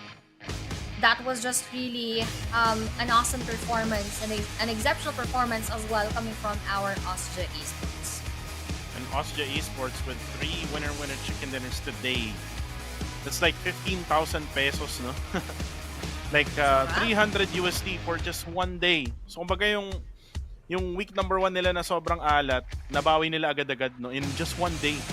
And now the overall stats now, Aya, 60 elims, 57 knockouts, 9104 heals, 12 revives, 215 throwables used, 322 drive distance, 388 longest distance elimination, 9 total headshots with 2752 survival time. 1 airdrop looted lang ang ginawa nila for this game.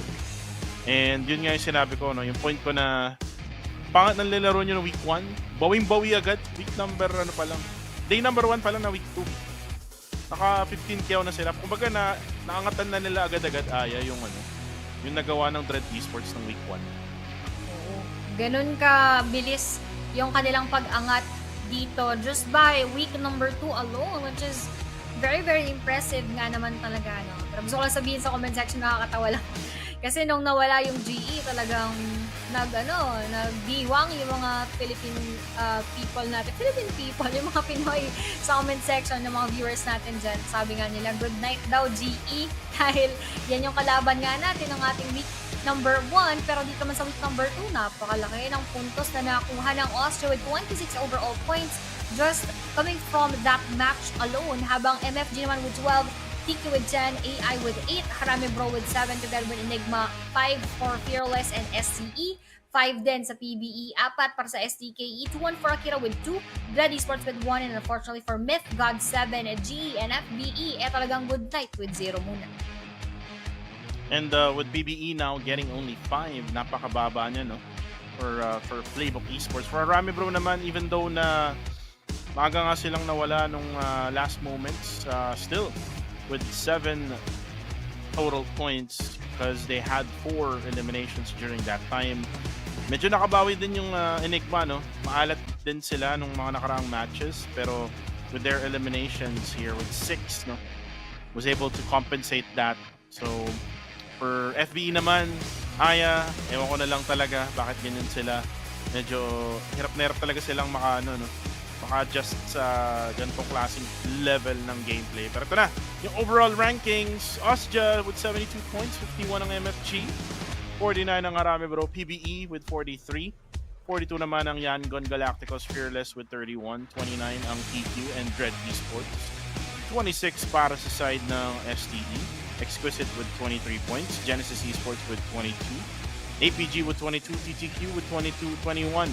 Ang 2-1 Akira, Enigma with 18, STKE with 14, AI with 13, Myth with 6, God 7 with 5, Flash Vision Esports with 2. One thing that I can say right now, Aya, is yung ginawang adjustment sa lineup ng Enigma parang hindi naging effective. Yes, and yun nga, so need nilang pag-isipan maigi. What can they do once again? Will they try it for one more day or will they stick to what has already been sort of proven? Pero actually marami pa naman din talagang spaces and rooms for improvement para sa ating Enigma. They could still try out other lineups if they want to, pero depende kung saan sila mas naging komportable at kung saan nila mas tingin na mas nakakakuha sila ng mga puntos. But today is not so much one of those days, so let's see what adjustments they will have to make. Ano nga ba maging adjustments ng mga teams going on day number 2? Nakita naman nila na yung GE ay hindi sila God mode all the time. Once na ma-figure out mo yung laro nila, definitely talagang pwede mo silang ilagay lang dyan sa top 11 spot, which is actually napakaganda tignan na nandun sila dun sa other side ng overall rankings. But expect that Genesis Esports will bounce back tomorrow. It's just that you have to stop them by means of going to their usual rotation. Pero syempre, magbabago rin yung rotation nila. Pero again, they will try to still go back to their usual rotation going in day number 2. Ikaw ba, Aya, what can you say about the performance of all of the teams? Ako, so far, nanibago ko. That is the word. Nanibago ako na mayroong mga teams na biglang nandoon na nga sa taas, just like exactly what Austria Esports did. Habang yung mga nasa taas naman, katulad ng GE, hindi nagparamdam. Tapos yun sa Philippine teams natin, parang medyo nagkakaroon tayo ng a bit of that struggle. But for now, titignan muna natin kung ano nga kaya yung maging mga kaganapan bukas. Once again, this is iPlays with Kuko TV. We'd like to thank you guys and see you again tomorrow. Bye-bye.